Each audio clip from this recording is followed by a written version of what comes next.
I forgot the title.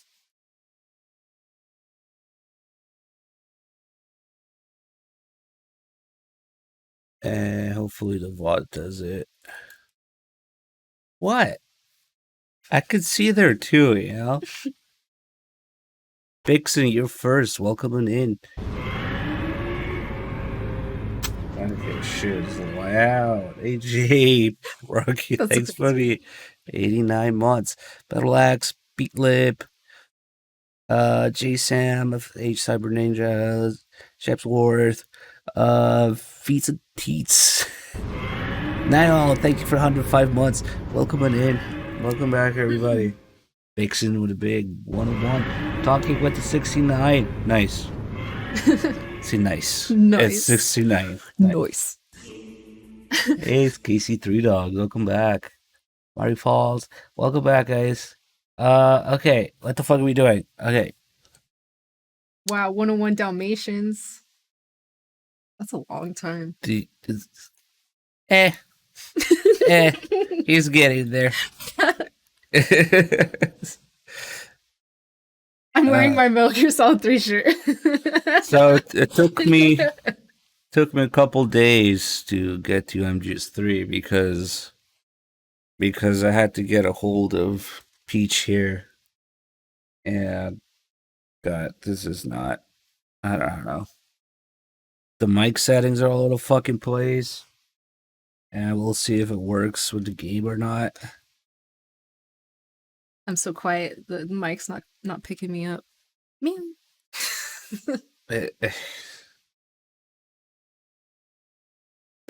Patch one. Let's upload. Why is it not? Is it just too quiet? Fuck, I don't know.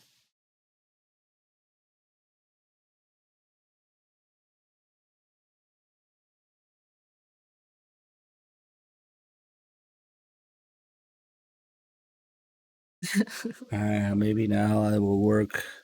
It will depend on the game volume, though. All right. Okay. Ready to start the game? No, we're just gonna look at the screen all day.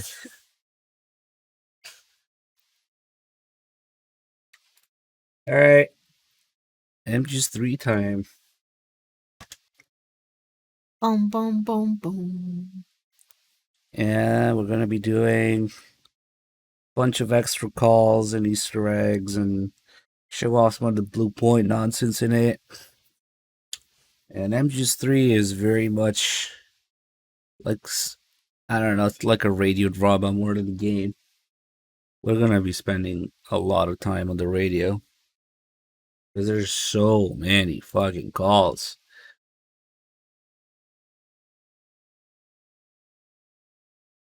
Hey, thanks, Four Finger.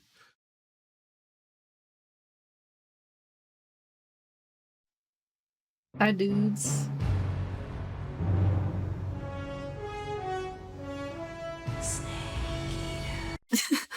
Oh no, Capture Card always shits itself during this intro for some reason.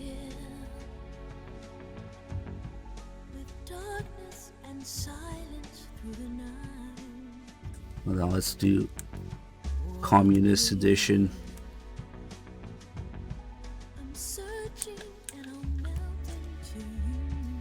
There it is.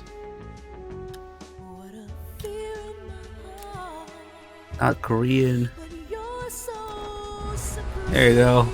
Full Commie Edition. Sneaky Lucky, thanks for gifting sub before fading.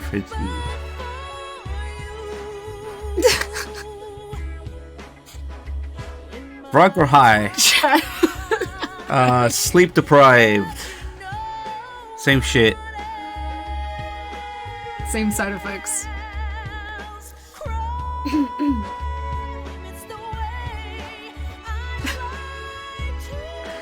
That's weird. Like, he can still tell what some of these names are.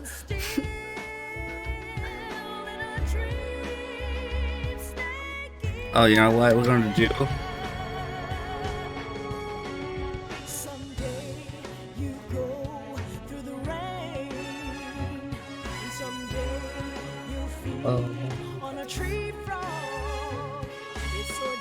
Yeah, I still draw on stream. I just haven't been on stream lately.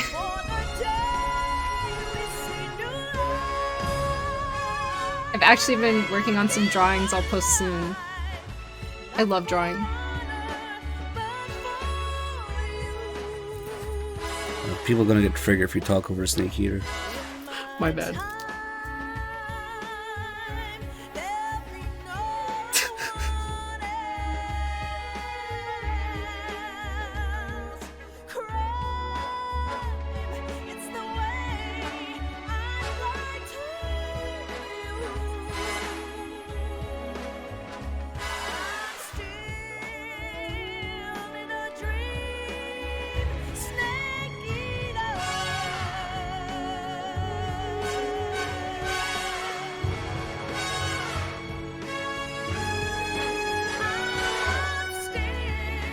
Picks now, calm down.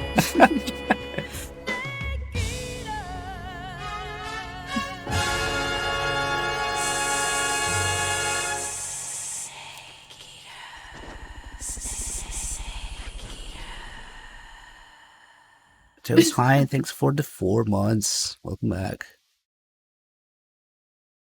Picks now had to do all the saying. Alright. Alright, we'll figure out the volume levels as we go.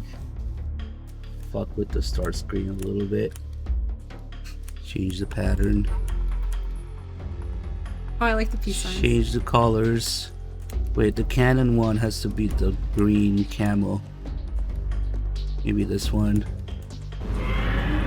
Pink. Oh, there's different greens.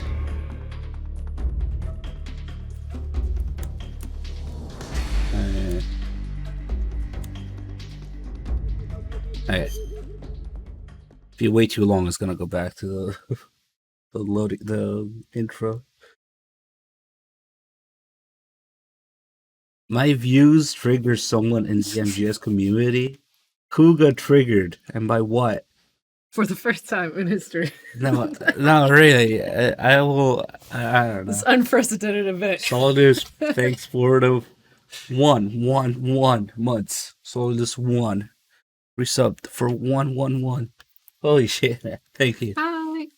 My views, such as MGS 3 is a low IQ game made in response to MGS 2 because people were too dumb to understand MGS 2.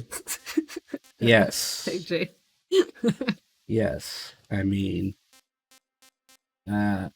people need to, I don't know, sit the fuck down and understand what's behind these games development. It's like 90% of the point of the series. Hey, Linda, thank you for the 80 months. Welcome back. Yeah. Yeah, but for real though, even though it's a prequel, that's why we tell people to like, even though it's a prequel, you don't start with MGS 3 because these games are always made with pretty much the previous game in mind. So MGS 3 is very much a response to MGS 2. How MGS 2 was received. Raiden wasn't well received. The story wasn't well received. Kojima wanted to pass on the series, but didn't work out. Hey, it's Music Box. Thanks for the 9 years. Now we have MGS 3 as a dumbed, watered down version. Because essentially people didn't want Raiden, they wanted Snake. They wanted MGS 1 again. So in a lot of ways, MGS 3 is MGS 1 again. So, TKKRSM, thanks for the 49 months. So Kojima said something along the lines of, in the game universe, Solid Snake is a clone of Big Boss, right? But in real life, it's the opposite. Because Naked Snake, or Big Boss as a playable character, is a clone of Solid Snake as a playable character. So when making MGS 3, they gave him all these things that made Snake cool in people's eyes.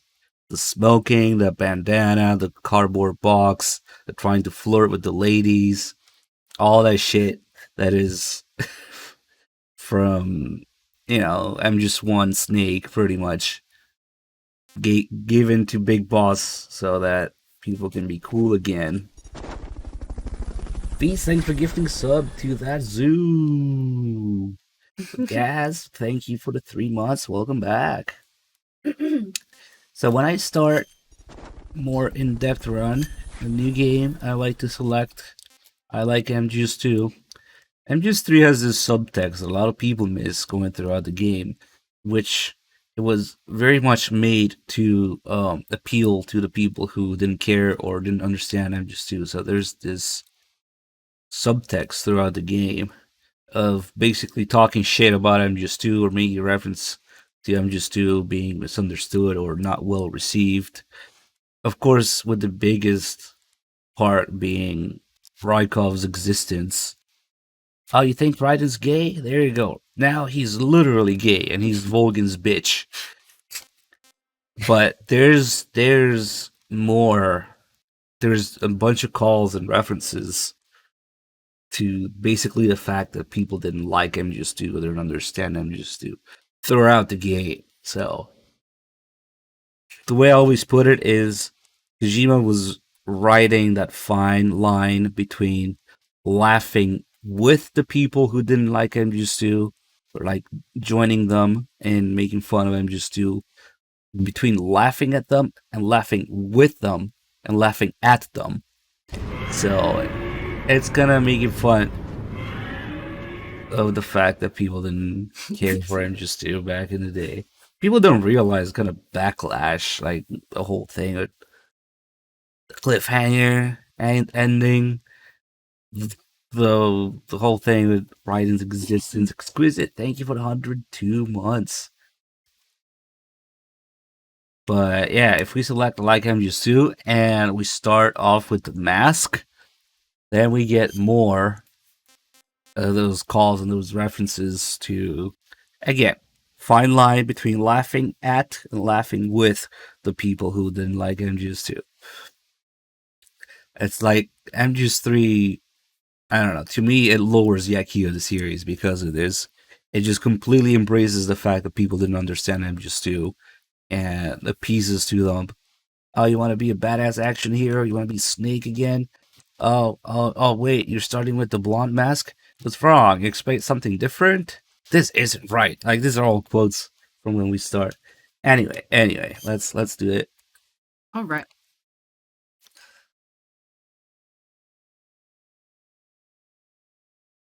Shit, monsters. If it's the PS3 version, yes. If it's the Xbox version, no. Burn it. The end of World War II. Oh wait, Legacy. Legacy is only PS3, yeah. West. This marked the beginning of the era called the Cold War. And it sucks, but that's what it goes for these days. I mean, it's still kind of a decent deal because you're getting like what, 6 games, 9 games. It used to be $25 though. My thoughts on the MGS 3 remake are as follows. Remake command. Once again, no remakes have been announced. It's just a hack journalist who wants your clicks. You should know better by now, since this happens every month. Every week of every month without fail. Oh well. Flying over Pakistan, altitude 30,000 feet. Main battle tanks? Approaching Soviet airspace. I don't know, the M1 is cool because it's an MGS1. To drop off. Commencing internal depressurization. Equipment check. Arm main parachute. All right. You ready to go? Drop zone still showing a high pressure mass. Cav okay. Good. Remember, About high MGS3 was made to appease to the people who didn't like the series. So now a lot of people think MGS3 is their favorite. My hot take is if MGS3 is your favorite and you don't really like Metal Gear, because that's not what the series was about at this point. Connecting oxygen hose to But interior whatever. connector. Put on your mask.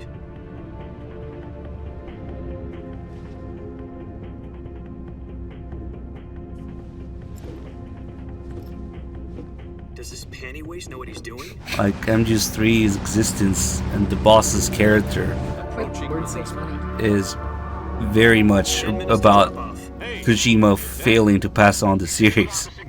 This is not what this series was about. This part here where he only listens to the orders when Zero says it, it's kind of an MGS1 reference as well. As MGS1's briefing, Snake says, I only take orders directly from you, Colonel. depressurization complete. So when the random guy tells him to put out the cigar, 6 minutes to drop he doesn't off. Open care. the rear hatch. but when Zero says it, he does it. Now he always calls him Pennywise. Look, one of the funny blue when he point things, so he has Metal Gear Solid Snake Eater on his helmet, right?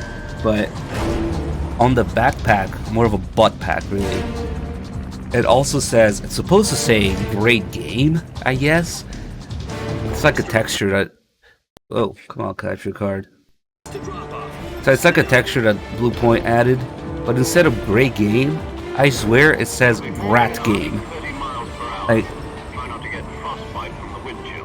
hold on, it will be more, To drop off. Move to the it rear. will be easier to see now. Activate the alarm model. This is one for the history books. Rat World's game. first Halo jump.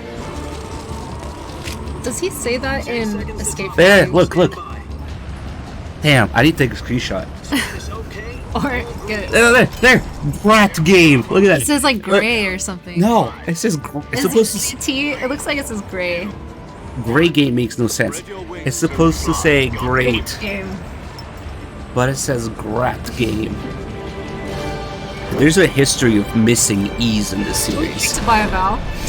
There's 3 missing E's in this series. There's Grat Game, there's the current 10 platform in the Phantom Pain, and then there's Gorge Sears in MGS2.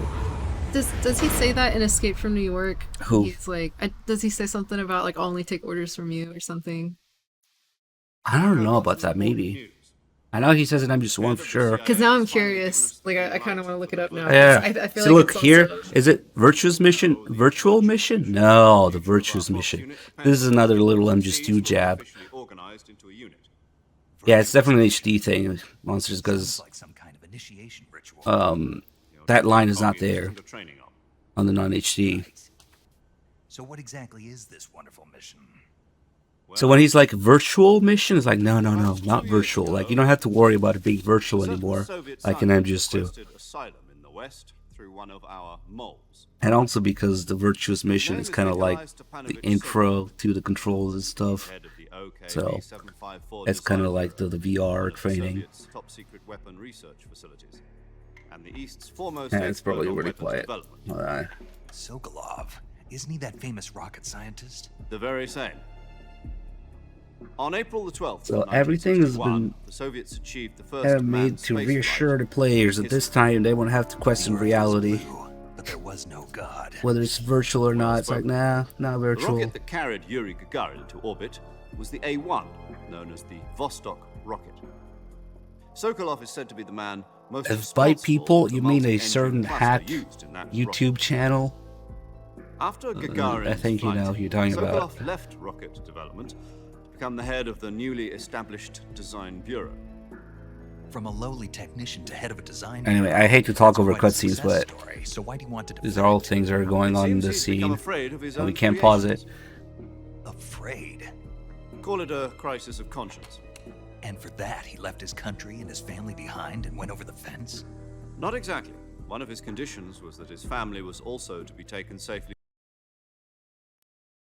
I don't know why the First, capture card is succeeded shitting in itself so sneaking much today. Sokolov over the Berlin Wall shortly shit. after. If it keeps doing it, I'll switch to the other one. I was the one who conducted the operation. The security on the eastern side was still full of holes back then. Then what?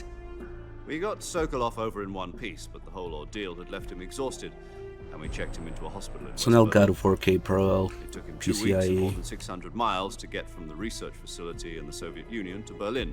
He was in no condition to say anything coherent.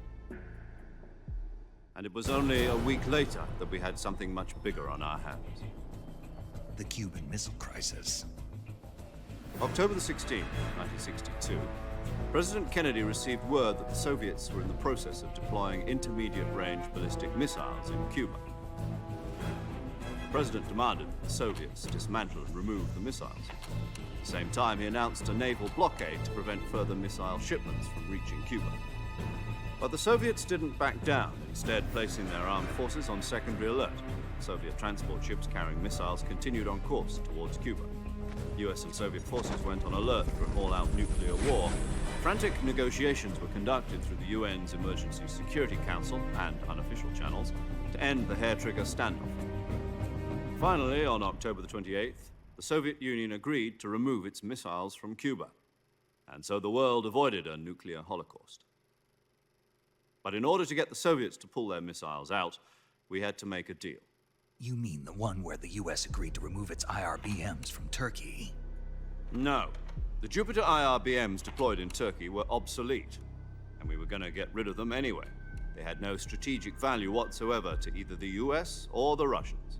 The Turkey deal was a ruse, a cover story that was fed to the other intelligence agencies around the world. So what did the Russians really want? Sokolov. They wanted us to return Sokolov. You mean the Soviets pulled out of Cuba just to get their hands on Sokolov? That's right. What the hell was he working on? At the time, we had no idea. We were running out of time. It was either give up Sokolov or risk full-scale nuclear war. In the end, we had no choice. President Kennedy gave in to Khrushchev's demand. The next day, I got Sokolov out of the hospital, handing him over to agents on the eastern side. Sokolov kept on screaming, "Save me," until he disappeared from my sight. Then a month ago, we received some new information from one of our moles. About Sokolov? Yes. He was taken back to the research facility and forced to continue working on the weapon in question under KGB supervision. What's more, it's on the verge of completion. So what kind of weapon is it? Something to do with space rockets? No, missiles. Same technology. I guess you're right. We don't know the details, but it appears to be a new kind of nuclear device.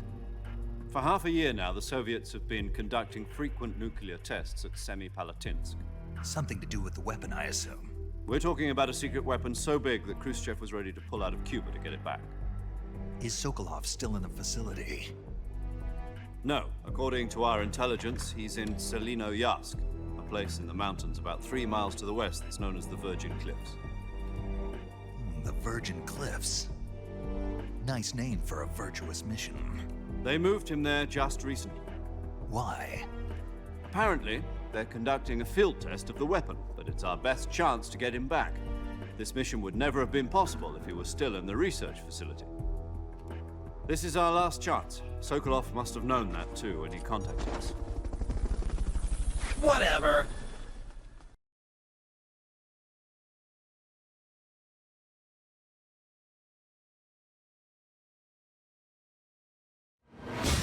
After Big Boss's infiltration, the Virgin Cliffs were simply known as Cliffs. Because he's such a cool guy that he fucked cliffs. What? I don't know. He's actually not that cool. Like another thing that people tend to miss is that if you do a few optional calls, Wait, who's not cool? Big Boss, like Naked Snake is a fucking idiot in this game. Jack. If you Your do mission is to infiltrate Selinoyarsk just a in the few Soviet mountains, ensure the optional safety of calls, Sokolov and bring him back to the west. Chat. you'll see how they treat him like an idiot, and he is an idiot. He forgets where to go. He has no idea what's going on with Rykov. Before that weapon is complete, we'll be facing a major crisis. The clock is ticking. There's calls where they just keep patronizing him, thinking he's autistic. I'm not even kidding. Hold on. This is like canon. But Once people we think confirm he's the so cool. rescue of Sokolov, stand by at the recovery I like to look up here point. The recovery because balloon will be dropped at that point. that's where he's looking after Helium the will be camera pumped goes into the away. balloon to inflate it. The process takes about 20 minutes.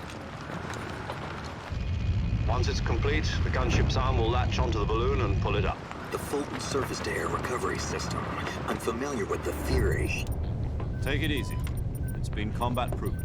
Yeah, and very much so. Naked Snake is a player in the calls. The shock will be less than during a parachute jump, and the arm can handle up to 500 pounds. Bro, fuck So you're close. planning on going over the border in a single combat talent? She's equipped with two 6-barrel 20mm Vulcan cannons, as well as two 40mm machine guns. Constantly just Sounds like I'm you so hold her sorry, own it's against my a battalion fault. of tanks. I'll be like, Even with the And fuel they'll in be the like, reserve tank, we're facing a hallelujah. 4-hour time limit. If all goes well, it shouldn't take more than a few hours. Home in time for dinner. But if anything goes wrong, You'll be eating dinner, breakfast. and all the rest of your meals in the jungle. They say that there's like a 4-hour time limit, and then when he lands, the first thing he's worried about is, how do I feed myself? It's like 4 hours in the jungle. How do I feed myself? 19. ooh, was he really 19? No, he missed by 10. He's 29. He's 29. Yes. I was gonna say if he's really 19, then that I could chop that up. Ocelot, to say however, it's- is 18 or 19. it's weird. No, Ocelot is 20. Actually, no, Ocelot is 19. Ocelot is 19. And Big Boss is 29.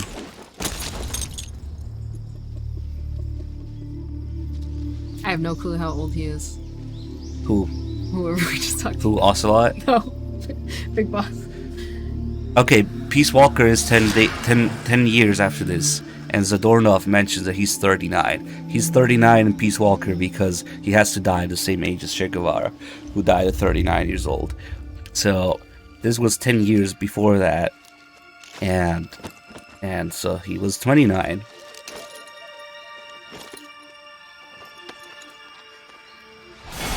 And it's like, wait a second, Kojima, I'm the fucking blonde guy again? Hold on. Not I'm the blonde guy named Jack? Holy shit. What's going on? This isn't right. So it's part of the whole, wait, this isn't right. I'm a blonde guy named Jack? Who the fuck is this guy? Who the fuck is this guy? Exactly. So if you just call right away here, it begins just from the very beginning, from the get-go. It's already, what's wrong? We're expecting something different. What's wrong? You were expecting something different? Now, go and find Sokolov and get him out of there. Wait, but That's so I funny. want to be a badass action hero. I want to be Snake. What's wrong? You were expecting something different? This is so funny. What's wrong? You're expecting This something is so different? Kojima. Yeah. And then there's always the crawl at the beginning. You always have to crawl through something. Wait, huh? Oh yeah, that's true. Because But they don't it's do that in basically VR the versions, huh? crawling tutorial. Hold on, I can't math. So D-Day on June 1944, and this is August 1963. So wait, no, what the fuck am I talking about? This is 1964. It was gonna be 1963. So yeah, Ocelot is 20, not 19. So actually, the reason that it's 60. 2019. God damn it. So the reason. This is- The reason that the game takes place in 1964, not 63, is You've been because equipped with a dick for this mission. Be careful, it's noisy. oh shit, I didn't even know about this call. Do you copy? You're already. Oh, I mean this is the same call. It just triggered by just waiting instead of Here on moving. out, we'll be Nice. using code names to refer to each other. I didn't know it triggered by itself Your if code name you for this mission will be Naked if you Snake. just wait long I'll enough. be referring to you Like I as didn't Snake answer from that. now on. You're not to mention your real name. Snake? What, you don't like snakes? What do you mean? You've eaten one before, haven't you? Imagine having David Hayter So sign here- something Raiden. I'm glad to hear that. Here's the other I'd part of order it. one in a restaurant, but And Be this careful, call, you might not have a choice. it's like, wait, What about this you? isn't right. Because the blonde guy, Let's see. I'll be. when he's like, take off I'll your be mask. Tom. Call me Major Tom. Oh, and Snake. yeah, The crew isn't watching anymore. You can take off the disguise now. good idea. This isn't right. Being the blonde guy named Jack, Shed his skin. this isn't right. Like, let's show people that now we hate Raiden. And then if you do it this way, it also gives you the David Bowie line, yeah? Can you hear me, Major Tom? Ground control. Because of course he's named Major Tom for that reason here, but you only get this call in two pieces with the scene in between if you do it with a mask. Oh, now it's much better. Now I'm a badass action hero. Okay, cool.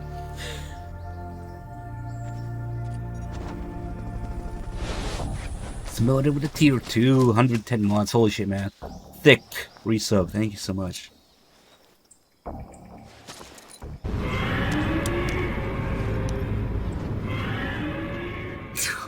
Holy shit, it's Cody Code with the 23 months. Can you hear me, Major Tom? There you go. He said the thing. Kept you waiting, huh? Jeff, thanks for the 45 months. Mission. Kept you waiting, huh? Also, and it completely fucking ignores it. Trace of your presence. Is that clear?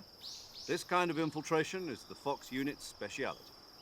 In other words, weapons and equipment are procured on site. That goes for food as well. You're completely naked, just as your name implies. Great. Now I see why you asked me if I like snakes. I suppose calling me Snake was your idea of a joke, too. No. There's a good reason for that. I'll tell you later when the time is right. Gotcha. Getting back to the subject, how exactly am I supposed to feed myself? You've been issued a knife and a tranquilizer gun. Use them to hunt for food. You'll also find some medical supplies in your backpack. Yeah, about the backpack. I lost it in a tree on the way down. Yeah, he does tell him why he's called Snake. It's an optional call. We'll do it. You know where it is? No problem. I can see it from here. It's stuck on a branch. To climb a tree, stand in front of a tree that's covered in ivy and press the action button. I'll be monitoring your progress over the radio. We can't risk violating Soviet airspace, but I'll be in the gunship. My frequency is 140.85. I'll give you a call if I need to talk to you. If you need to talk to me, use the send function. Okay, Snake, go get your backpack. Yeah, I think that guy's a little confused. But he's so wrong that he's actually right. Because, yeah, I like him just 5 a lot more than the Phantom Pain. But, yeah. I mean, if we go by the V, then Phantom Pain is V, but the 5 is Peace Walker. But I don't think he knows that, so I'm not sure what the fuck he's going on about. But anyway. Yeah, Age Sicky, holy shit, you said that like 5 times. I saw it, okay? Relax. Shit, I forgot. What was I gonna do? Oh, yeah, the knife thing, of course. McLovin, thanks for the 35 mods. Tilda with a 50. Age Sicky with the 25. Exquisite with the 102. Thanks, guys. So the thing that Age Sicky desperately wants me to show is that he thought it was a bug or an oversight, but it's actually a feature. Okay, so let's just go roll through here real quick. And before we get the backpack, if we look at the knife on the inventory, the icon, it doesn't have the little CQC symbol on it. Why? Because you can definitely CQC with the knife. Well, it's because at this point in the story, they haven't even introduced CQC as a mechanic. Like, it's not until you talk to the boss that she reminds Snake to use CQC. So, there is no CQC right now in terms of icon. So, that's why. So, after you talk to the boss, and yeah, she's like, remember the basics of CQC and shit, that's when the CQC icon appears. So it's not really a glitch.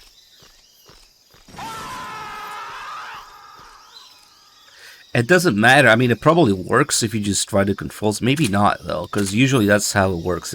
A weapon doesn't have CQC on it. It just doesn't let you CQC things. Like grenades and like SIG spray and certain guns. But there's no real way to test it because there's never any enemies around anyway before you get the backpack. And you can't even leave. Like, if you try to leave, they stop you. So, you can't really test it. Unless maybe if you hack the game or some shit, I don't know. Snake, where do you think you're going? You can't expect to proceed with the mission without any weapons or equipment. First, you'll need to recover your backpack. It's caught on a tree to the south. Procnator, thanks for gifting the sub to Nemesis, Is that clear? who was complaining about ads. Oh, they show you where the backpack is. Nice. So the answer is that MGS5 is Peace Walker, so I like that a lot more than Phantom Pain. But I'm not sure you were aware of that, so I'm not sure what you mean by MGS5 or Phantom Pain, because Phantom Pain technically has the V in the name. Like, V is Ground Zeroes and Phantom Pain, so you were so wrong that you were right. But I'm not sure what you were on about. That was the answer. Anyway, now this call that lasts like an hour. It's kind of badly paced. I mean, in general, just especially the Virtues mission is really badly paced. There's like 3 or 4 areas and a million calls. But this call is like, they have to introduce everything at once. Paramedic, the inventory, the boss. Like, damn. In the survival viewer, choose weapon from the backpack. Your available weapons will be displayed in a window in the upper left. From that list, choose the weapon you want to equip and press the enter button. For other equipped items, just do the same thing. I like Ground Zeroes, I like Peace Walker more, and the Phantom Stain is just that. That's right. The Stain. Survival is fundamental to this mission. After you've been out in the field for a while, your stamina will start to drop. Yeah, we'll spend a long time on the radio screen. You won't be able to shoot accurately, for example, and your wounds won't heal as smoothly. Keep an eye on your stamina so you don't run out. To recover lost stamina, you can hunt for local flora and fauna. You can use either your tranquilizer gun or your knife to hunt. My only weapon is a Mark 22 Hush Puppy tranquilizer gun? That's right. It's been fitted with its own suppressor. However, the suppressor will deteriorate every time you fire. Once its durability reaches 0, the noise suppression effect will be gone. So don't get too trigger happy with it. The suppressor's durability is shown in the item. Any weapons and equipment beyond what you're carrying now, nice. you'll have to find as you go. I'll get back to you on I that. have to find my own weapons and equipment? Whose crazy idea was this anyway? Solo covert actions are standard Fox operating procedure. You can't leave any traces. There's something that a lot of people miss between the guns in MGS2 and the gun in this game. They're connected. Enemy territory is already a violation of international that's good nerd stuff.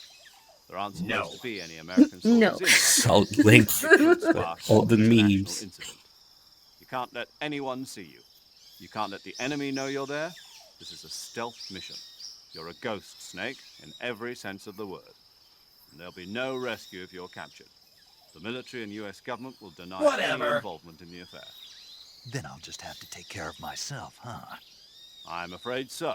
You've been given a fake death pill for that purpose. SIS guidelines stipulate that soldiers on covert ops like this one be issued a potassium cyanide capsule. Tape it to your body so you can take it when you need to. How generous of you. Use it if you're taken prisoner by the enemy. It'll send you into a state of false death for a short time. Fooling them into thinking that I'm really dead. So how do I come back to life? Just take the revival pill. You mean that thing they put in my tooth before the mission? That's the one. But be careful. If you remain in a state of false death for too long, nothing will be able to bring you back. Remember that. I'll keep it in mind. You said this was a solo mission, right? Right. I guess that means I can't count on any reinforcements. Correct. The mission rests entirely in your hands. A real one-man army. That would explain everything. Ready to back you up over the I'll introduce them to you. This time, survival is of utmost importance. The first member of the support team will be in charge of monitoring your physical condition, acting as a medic, so to speak, as well as recording your mission data. She's a member of Fox as well, and she's here on the gunship with me. She? Hello, Snake. I'm Paramedic. Nice to meet you. Paramedic. As in a medic who comes in by parachute. Aren't you going to tell me your real name? Are you going to tell me yours, Mr. Snake? My name, huh? It's John Doe. And they call you Jack for short. You're a regular Captain Nemo. A name means nothing on the battlefield. After a week, no one has a name. What's your name? Jane Doe. Very funny. I wasn't joking, but I'll tell you my name only if you manage to make it back alive. My frequency is 145.73. She's also in charge of recording your mission data. Whenever you want to save, send a message over the reserved save frequency, 140.96. So saving lets me record my mission data. That's right. It also records the state of your health. Good to know. There's one more person I want to introduce you to, Snake. Huh? Speaking of snakes, you remember the boss, don't you? A legendary soldier and your mentor. Actually, it was the boss that got the DCI's authorization in the first place. She's going to be serving as Fox's mission advisor. Boss is? She also helped me plan this mission. She and I were at SAS together. Jack, is that you? How many years has it been? Boss? That's right. It's me. Oh. Talk to me. Let me hear your voice. It's been 5 years, 72 days, and 18 hours. You've lost weight. You can tell just by the sound of my voice. Of course I can. I know all about you. Really? Well, I don't know anything about you. What's that supposed to mean? Why'd you disappear on me all of a sudden? I was on a top-secret mission. You didn't need me anymore. But there were still so many things I wanted you to teach me. No, I taught you everything you needed to know about fighting techniques. I taught you all I could. The rest you needed to learn on your own. Techniques, sure. But what about how to think like a soldier? How to think like a soldier? I can't teach you that. A soldier needs to be strong in spirit, body, and technique. And the only thing you can learn from someone else is technique. In fact, technique doesn't even matter. What's most important is spirit. Spirit and body are like two sides of a single coin. No shit. They're the same thing. I can't teach you how to think. You'll just have to figure it out for yourself. Listen to me, Jack. Just because soldiers are on the same side right now doesn't mean they always will be. Having personal feelings about your comrades is one of the worst sins you can commit. Politics determine who you face on the battlefield. And politics are a living thing. They change along with the times. Yesterday's good might be tomorrow's evil. Is that why you abandoned me? No, it had nothing to do with you. I already told you, Jack. I was on a top-secret mission. A soldier has to follow whatever orders he's given. It's not his place to question why. But you're looking for a reason to fight. You're a natural-born fighter, but you're not quite a soldier. A soldier is a political tool, nothing more. That's doubly true if he's a career soldier. Right and wrong have no place in his mission. He has no enemies and no friends. Only the mission. You follow the orders you're given. That's what being a soldier is. I do whatever I have to get the job done. I don't think about politics. That's not the same thing. Sooner or later, your conscience is going to bother you. In the end, you have to choose whether you're going to live as a soldier or just another man with a gun. There's a saying in the Orient, loyalty to the end. Do you know what it means? Being patriotic. It means devoting yourself to your country. I follow the president and the top brass. I'm ready to die for them if necessary. The president and the top brass won't be there forever. Once their terms are up, others will take their place. I follow the will of the leader, no matter who's in charge. People aren't the ones who dictate the missions. Then who does? The times. People's values change over time, and so do the leaders of a country.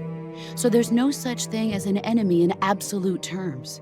The enemies we fight are only enemies in relative terms, constantly changing with the times. As long as we have loyalty to the end, there's no point in believing in anything, even in those we love. And that's the way a soldier's supposed to think? The only thing we can believe in with absolute certainty is the mission, Jack. All right, but do me a favor. What is it? Call me Snake. Snake? Oh, right. Your codename is Snake. It suits you well. That's right. The legendary unit that the boss put together during World War II was a snake. The Cobra unit, a group of heroes that brought the war to an end and saved the world. As long as you've got a legendary hero backing you up, you'll be fine. Isn't that right, Snake? Yeah. I can't think of anyone else I'd rather have with me. Oh, and one more thing, boss. Yes? It's good to hear your voice again. Same here.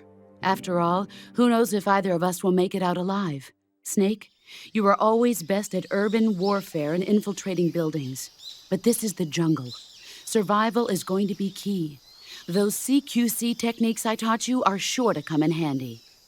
CQC? Close quarters combat, huh? I've been in the Green Berets for the past few years. I'm probably pretty rusty. Not to worry. I'll be here to help you remember. After all, this is your first actual survival mission. I'll be supporting you over the radio. Where are you, boss? Next to the Major? The boss is communicating with us by radio from aboard a Permit-class submarine in the Arctic Ocean. My frequency is 141.80. Call me if you need my advice on battle techniques. Gotcha. Your mission is to retrieve Dr. Sokolov. Dr. Sokolov is being held in an abandoned factory located to the north of your current position. Avoid heavy combat and don't let anyone see you. Don't forget that this is a stealth mission.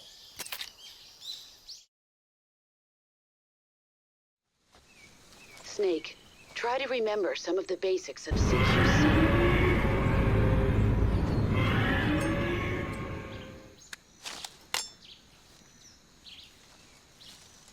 Knife, gun, knife gun.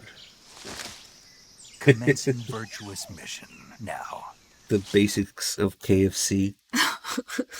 Let's see what we got going on. Wave Run with the 2 months. Thank you. Welcome back. Soak555 with the 99 months. Holy shit. Thank you. F Nuzzle 43 months. Adam Punk 20 months. Berserker 110. Damn. Thank you guys. Okay, so somebody was asking if you redeem ammo to 0, I will indeed. My ammo will be wasted down to 0. Yes. So there's so many fucking calls in the Virtuous mission, and there's only like 4 areas to go through that have enemies and stuff.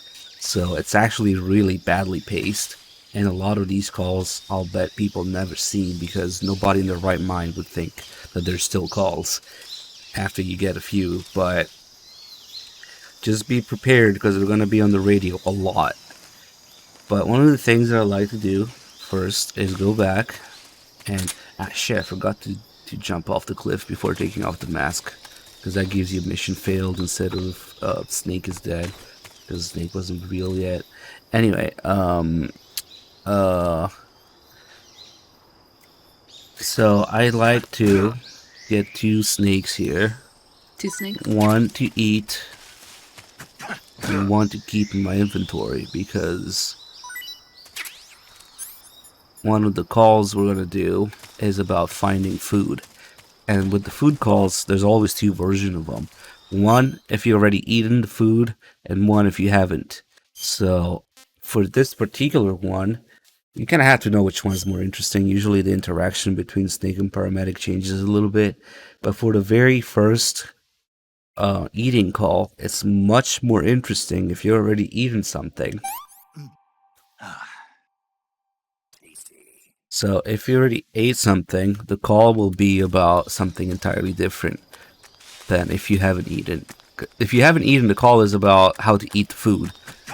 He's like, how do I eat the food? Which is kind of boring. But if you're already eaten something, then the call is much more interesting. So here's probably going to be other story calls. There's going to be calls that tell you where to go, which buttons to press. Those we're gonna skip. Sokolov. Snake, intelligence indicates that that area is outside the enemy's cordon. That's the boring call. Snake, remember that this operation is... Yeah, okay. You ate some food? There you go. Yes. You aren't expecting food to recover life, are you? Of course not. Food alone doesn't heal wounds. Food only recovers stamina. Good. Why do you ask? I once had a guy who thought that eating canned food would recover his life. What was he, some kind of idiot? Of sorts, yes. But in the 21st century, they'll probably come up with something that does just that. Again, it's a little jab at the idiot of the 21st century who eats rations to heal himself. So it's one of the many, many, many jabs at Raiden. You might think, oh, but Snake does that too. Well, the thing is, if you do the rest of the content in this game that's about that, it is very clearly aimed at Raiden. So What was he? Some kind of idiot of sorts? Yes. So same thing if we put the mask back on right away. And Trax, thank you for the 87 months.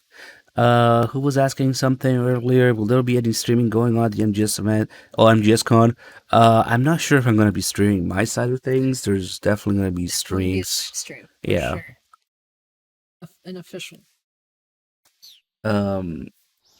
So if you put the mask right back on as soon as you take it off. Now this is gonna take a few calls before we get this call. So there's gonna be other story stuff first. So let's see. If you have any questions, Controls, I don't care. Where to go, I don't care. Snake, are you There you wearing go. that mask again? Yeah. For some reason, it feels kind of... It's nostalgic because you played MGS2. Well, for some reason, I don't like it. I don't like it. Why not? Something about that face just rubs me the Hey, wrong right, way. and just piss people off. Fine to me. But if you hate it that much, why'd you give it to me in the first place?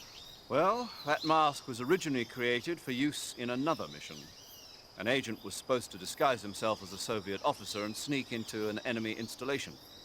We had it all set to go, but certain circumstances forced us to abort the mission. With the mission cancelled, the mask was going to be thrown away. But the guy at the CIA's tech division who created it pitched a fit. Why'd he do that? He said it was too good to throw away. Yeah. According to him, that mask is a revolutionary new design that lets the wearer blink, something that wasn't possible up till now. I'd think you'd want to make the lips move before bothering with the blinking. Yes, I thought so too, but for some reason he's obsessed with making it blink. Whoever he is, he sounds like a crackpot. Well, he does good work, but I spend 3 days a month just dealing with the complaints we get about him. Oh well, never mind. Anyway, I decided to put this mask we had in storage to good use by hiding your identity from the gunship crew. I get it. So this mask is based on a model somewhere. That's right. What do I do if I meet that guy? That's not going to be a problem. Why not? The man the mask is based on is a GRU officer. You're in the KGB's sphere of influence. Chances are you won't run into him. And if I do? Beat the crap out of him. So Zero really doesn't like Raiden's face. What do I do if I meet him? Beat the crap out of him. So this mask call is so fucking good. So many times Zero will be talking shit about Raiden, essentially. What is he, some kind of idiot? Beat the crap out of him. And many others. The boss talks a little bit of shit about Raiden too with the call about iron sights. We'll get there. Seki, thank you so much for the $2 donation starting the donation war for what to do at the end. Okay, I guess we'll put that on screen. Hold on.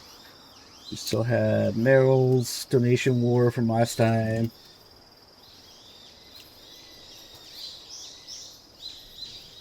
Okay, so we have, hold on.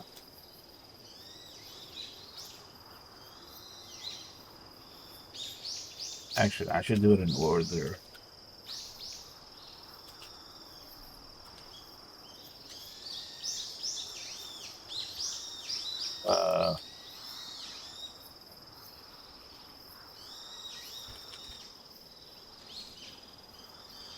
Okay. I really should just keep that at the ready at all times, but I'm just typing it every time like an idiot.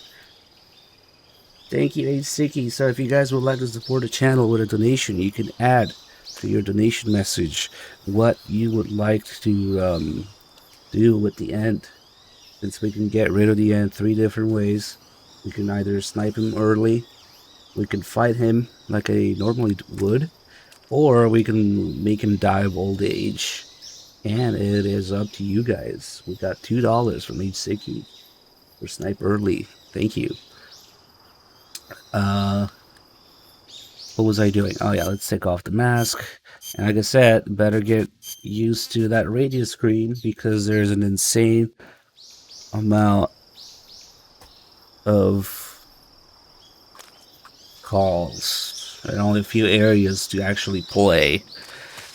So the food call, the mask call are really nice. the food call and the mask call. And then now we got approximately 1 million zero calls. Hey Simon, thank you so much for the 98 months. Okay, so every time he tells me where to go, which buttons to press, we're going to skip that because that's annoying. But the way that it works is every time you first open the radio screen, so each time we open the radio screen, the game loads one unique call, which is buried among, like, I don't know, 2, 3, 4 calls that tell you where to go and tell you which buttons to press to do whatever action. So any normal person who sees those 2 or 3 calls repeat would think that there's no calls left, nothing unique. But unfortunately, that's the way that it works in MGS3, is there's one unique call among these calls that tell you where to go. So we simply skip those calls and we get to the juicy unique call, and then we close the radio and we do it again, because it only loads one at a time. If you keep calling without closing the radio and reopening it, they will forever tell you where to go and what button to press. So that's another thing that, you know, any normal person would think there's no calls left. So Sokolov should be the result being that a lot of people have never seen some of these calls. Snake, when your stamina gets and it's also difficult to remember. You've got to replenish your stamina before it runs Some out. of them are like tutorial calls, The gauge below but your they life have is your stamina gauge. interesting stuff in It them. shows, as the name suggests, you It's actually a good remember thing if we take stamina. As notes. you consume stamina, your natural life regeneration is slowed, and your hands This shake. is not too interesting. This is just stamina. Your actions can lower your stamina. The more demanding the activity, the more stamina consumed. This call Exactly. has 2 Walking versions. slowly will conserve stamina, while actions like rolling, If you do it early in the crawling, and game, stalking consume large amounts of it. Try your best to avoid unnecessary you actions in order should to get conserve the thing about the stamina. battery. No, fuck, I don't remember. Snake, you... Ah, come on. Major, Here we go. What is it? Juicy it's call. about your code name. Major Tom? Yeah, where'd you get that name? From a tunnel. A tunnel? That's right. Snake, have you seen the movie The Great So Escape? this No. is the It's a first movie about a determined group of Major Allied Tom call POWs trapped in a name, I German guess. POW camp who plan an escape. The POWs dig 3 tunnels for their escape. They named them Dick, Harry, and Tom. I see. So Tom was an escape tunnel.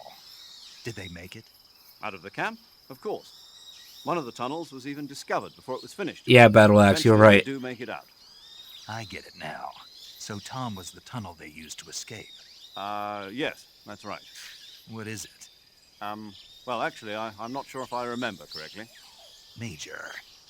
Oh, it's all right. It's Tom, Snake. Tom is the escape tunnel. Yes, no question about it. It's Eva's calls that do that, and it's Campbell's calls in MGS1. It does the exact same thing. You have to close and reopen it in MGS1. So with 0, yeah, you should be able to maybe get more, but I just do it out of habit. Maybe, I don't know. Because Eva works like that, yeah. Anyway, this is an optional version of the call that's later in the game, where you can already see that he's not too sure about his code name here. He picks the wrong name. And later, you know, in the Snake Eater mission, there's the non-optional version of it where they repeat the same thing. He wasn't sure about the name. But you can already see here he's not sure about it. Snake, in order to carry out... This one's boring. You can use... Snake, making it... This game mechanics. Snake, be careful. The way to change between standing, crouching, and crawling has changed slightly from the methods learned in training. And by learned in training, he means in the previous game. That's like a leftover thing from MGS2. And MGS2, it was actually... It had context because MGS1 and VR missions are right in training, but it's just a leftover thing from... It basically just means the previous game. Snake, in order to maintain your stamina... I don't know, we keep getting a bunch of tutorial calls. Listen up, Snake. Keep in mind that this operation is strictly Okay, covert. here you go. Engagements should be avoided. This call has a joke at Enemy, the end of do it. with the tranquilizer We'll gun. call it the T call. Sweet dreams, Boy Scout. That's right.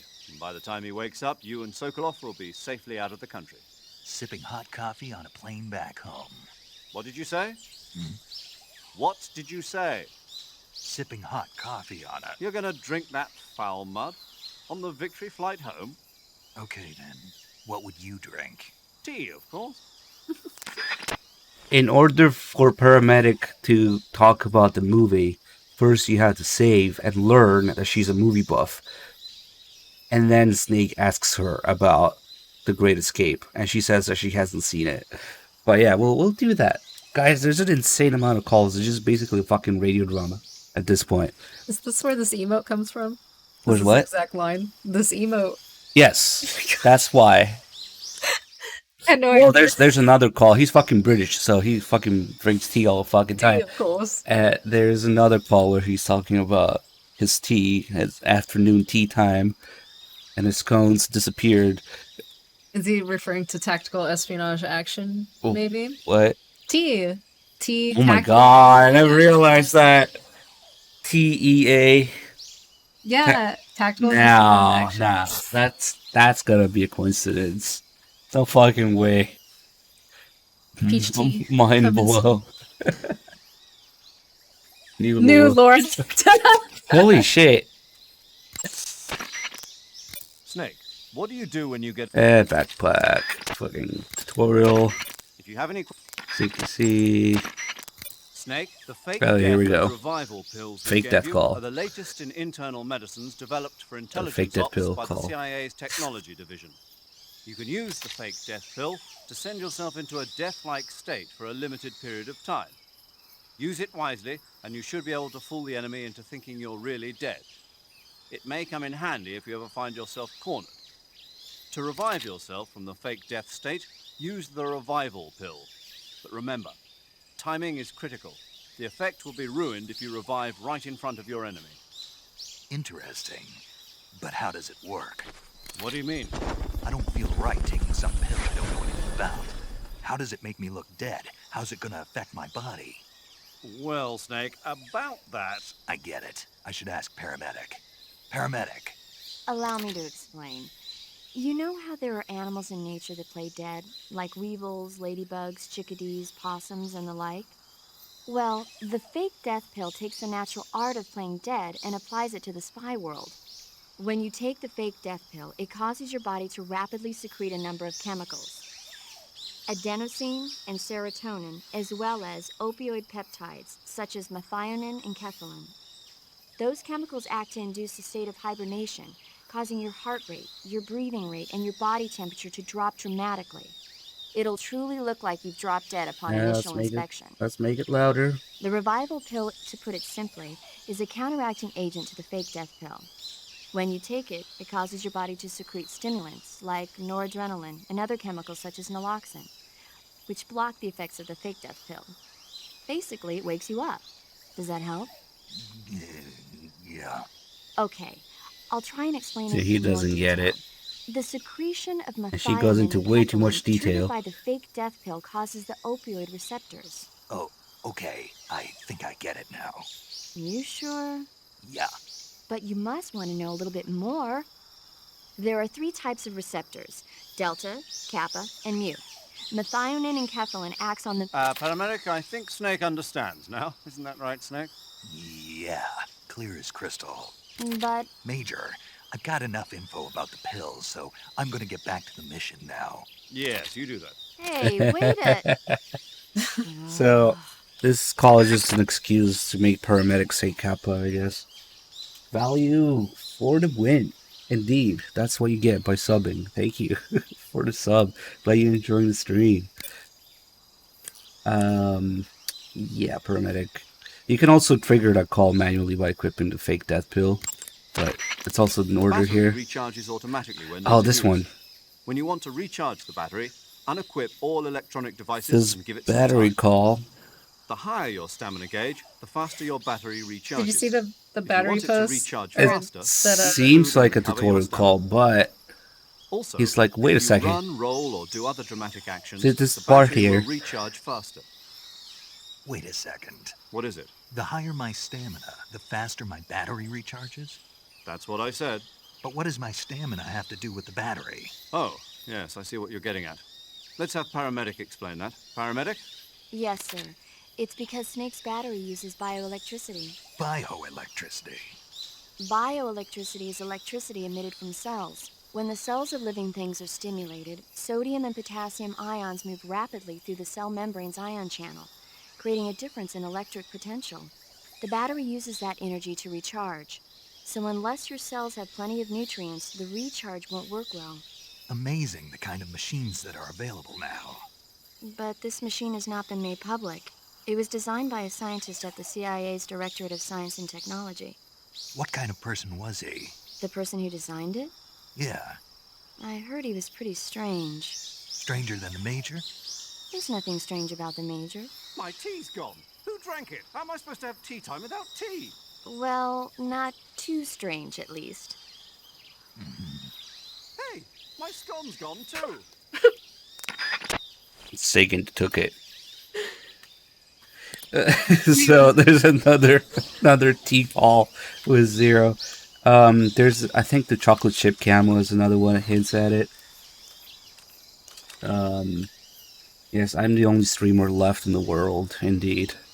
That's why we're training another one. It's like I'm making taking notes. Witchers. Okay. Okay. Do I ever use the pill? Yes, I use it for the fear. It's very useful. You don't have to use it, but it makes it a little easier. Alright. Sit down. So you missed the fake death pill call. And then, Okay. well, do you want to put them in order? Whatever, okay. Snake, intelligence. That's okay. I'm just joking. Sokolov. I'm sorry. Major. You know, what kind maybe- of place is the secret design bureau that Sokolov is heading? Soviets have a number of secret design bureaus like this one, each engaged in cutting-edge research. OKB-1, the bureau where the Voskhod spacecraft was developed and which plays a leading role in the Soviet space program, is one of those installations. Most of them are located in secret cities, built in isolated areas, and we don't even know their exact locations, much less the nature of their research. And Sokolov's OKB-754 is the most secret bureau of them all. The intelligence communities of the West have tried time and again to find out what they're working on, but they've failed consistently. So you have absolutely no idea what Sokolov is developing? We've got nothing. Then how did you get the information for this mission? It can't have been from Sokolov. From the boss. The boss? That's right. She has her own intelligence channels, which she cultivated during the last war. She shared what she learned with us. But we were able to get the green light for this mission at all as thanks to her pull with the powers that be at the CIA. In other words, this mission would never have come together without the boss's help in a number of respects. Snake, aiming your gun during first-person view is a bit different from what you're used to in training.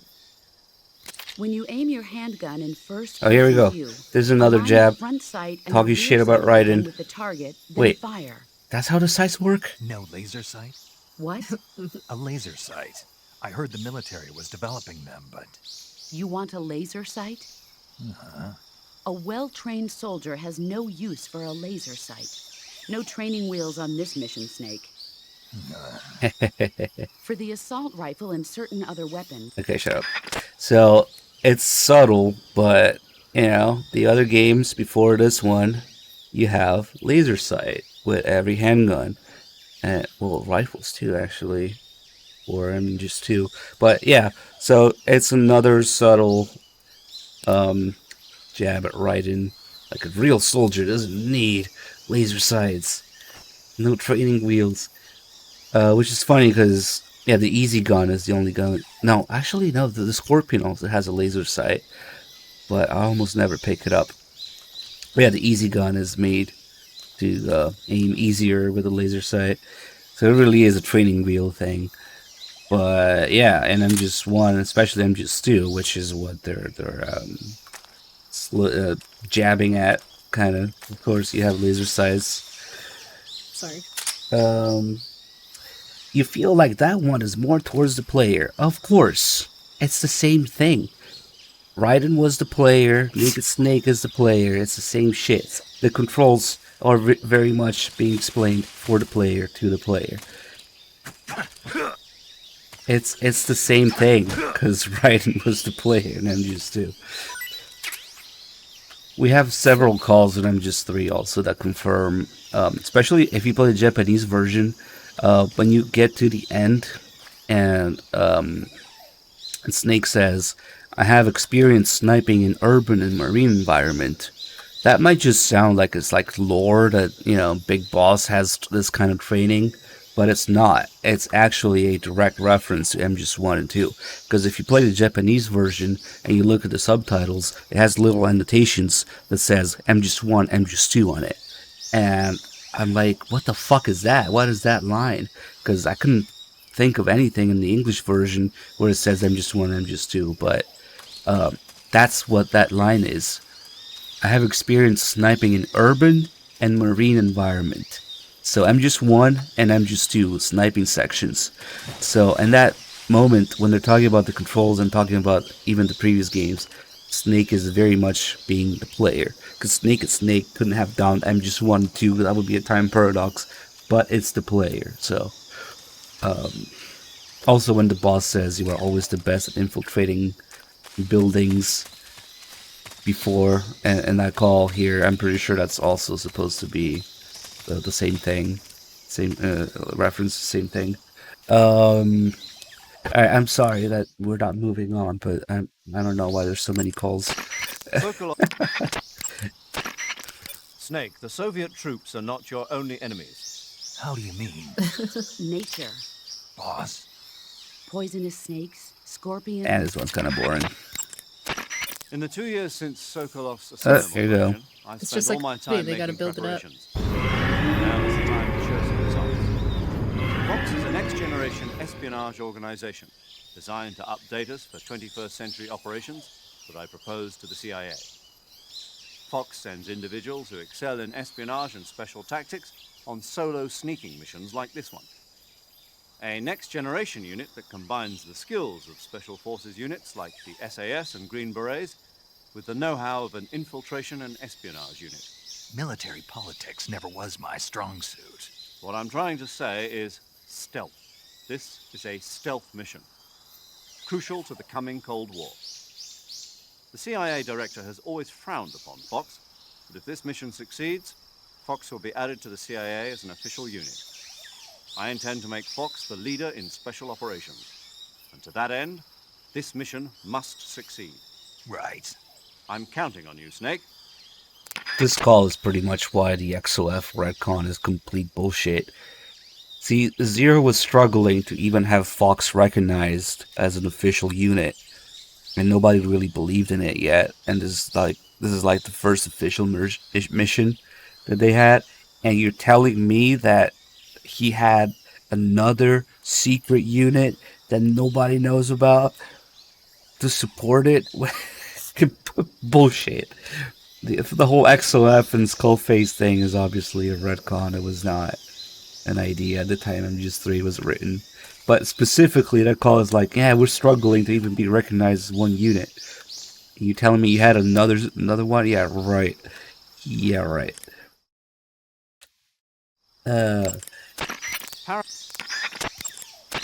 Sokolov. Just calling this guy and hanging up on him. Snake, I don't recommend running around. Okay. Snake, there are other ways to recover. Meh. In most areas out. Major, tell me Here you about go. Sokolov's past work. I assume you already know that Sokolov was the developer of the multi-engine cluster. The multi-engine cluster is exactly that, a system for fitting a single rocket with multiple engines. The Vostok rocket, for instance, had 32 engines. With the technology they had, it was difficult for the Soviets to develop large engines with massive thrust. So instead, they decided to focus on using multiple smaller engines to achieve the desired thrust. With this method, though, maintaining the fuel balance between the various engines was a major problem. Sokolov was the man who provided the solution. And that's what earned him the job as the head of the design bureau? Apparently so. So this secret weapon is some kind of ballistic device. Well, that's my best guess. We don't know for sure, but... You'll find out soon. As soon as I get Sokolov out of here. I'm counting on you. Yes, soon. We gotta hurry. See, there isn't much time. But then there's calls like, hey, Major, tell me about the space race. Like, you're in the middle of a mission, it's like, yeah, what's up? Tell me about the space race. Can we spend 4 hours on Yeah, history? that's basically what they do. They talk about the last few calls are about the Halo jump, the space race, and the Fulton recovery. Sokolov. Within We should be getting there soon. the degree to which Yo. part of your... Ah, shit. Oh, no, this one's a really good call. Oh, you messed it up. I Here, messed it you up. read it. Oh, Who's all talking? this is the call where he talks about taking your shit home. They're talking about shit. No, we gotta play this call. Damn. Hold on. Damn. This is a really good call. I fucked up. I really fucked up. It's a risk with these calls because there's so many that you gotta skip, and they're not always easy to recognize. Sometimes it I was gonna say happens. maybe a YouTube video. And it says bring it home with you. Here he's talking about your shit. They're talking about Snake's turds, which is why. Hold on. No, we have to. Let me see. Restart game. Which is why it's canon that we could restart, I guess, and skip everything up until this point. But let me see.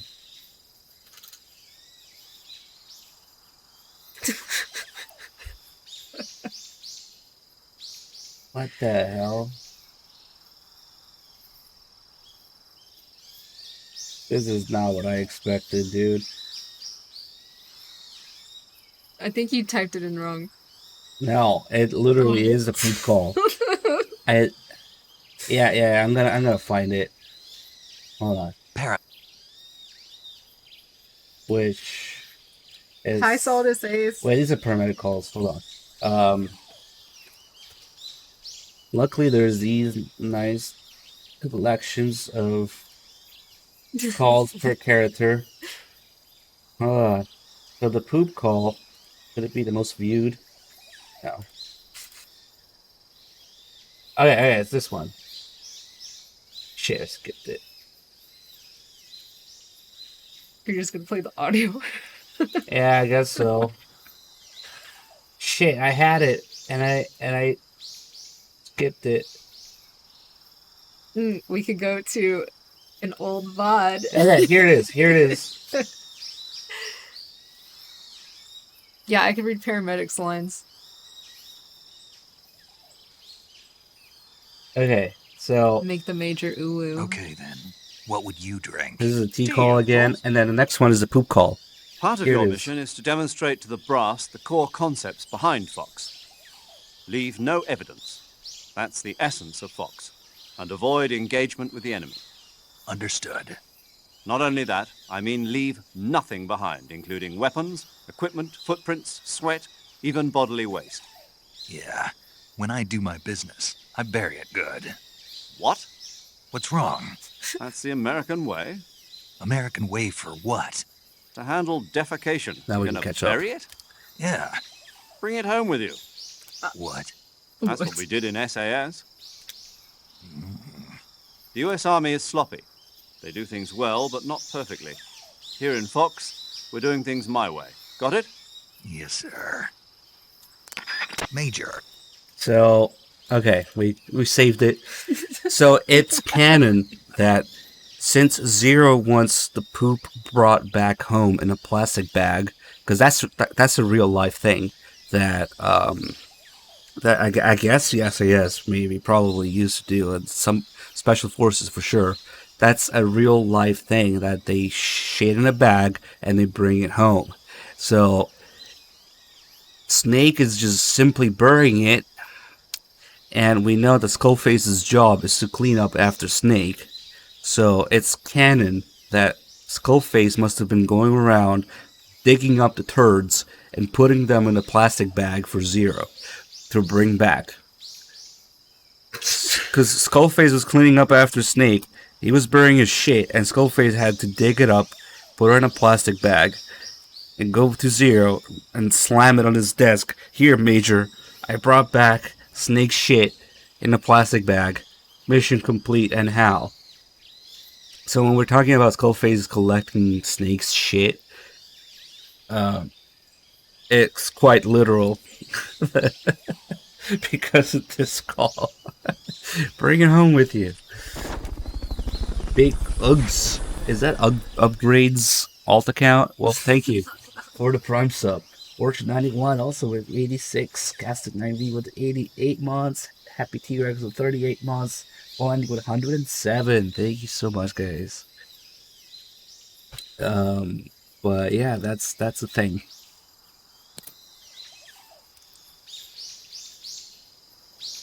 Skullface is just, he's probably hiding like over there in the grass or somewhere. He's just constantly cleaning up after Snake.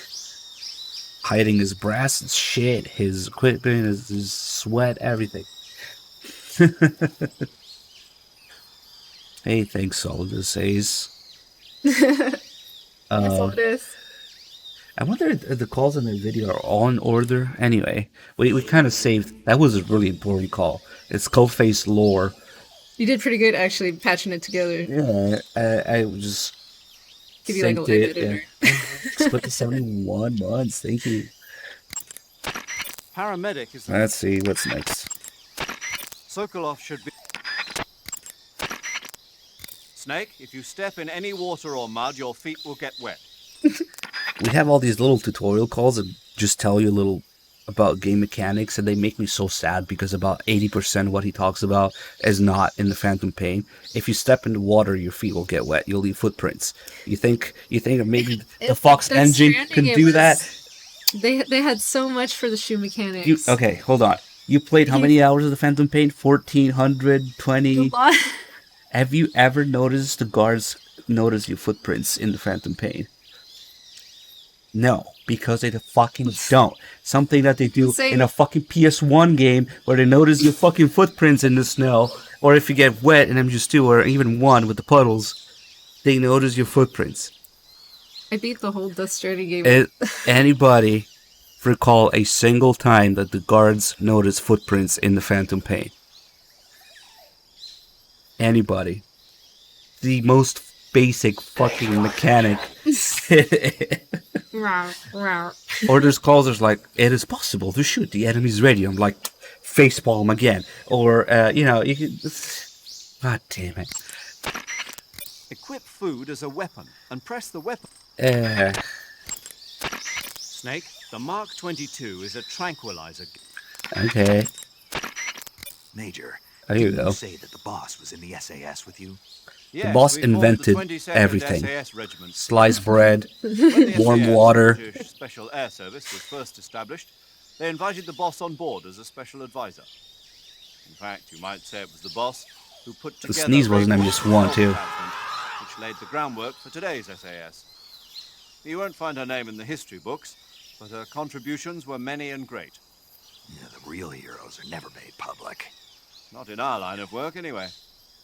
The dummy run on Heliopolis and the nighttime raids on German air bases in North Africa were her idea as well. Yes, she was always one step ahead of the rest of us, both in thought and action. It's true what they say. Who dares wins. The motto of the SAS. Precisely. The motto itself is a tribute to her service. Needless to say, the SAS has become a model for special forces units all over the world. In that sense, the boss really is the mother of special forces. Yeah, the boss is responsible for everything. She invented space travel. She invented the special forces. She invented the Halo jump. She won World War II. She invented sliced bread. It's full of calls like this. Like the boss is the greatest, bestest. Yes, I get it. Okay, all to have her fail to pass on her will. So the boss is pretty much Kojima, but people tend to miss that. Oh shit. Boss whamming.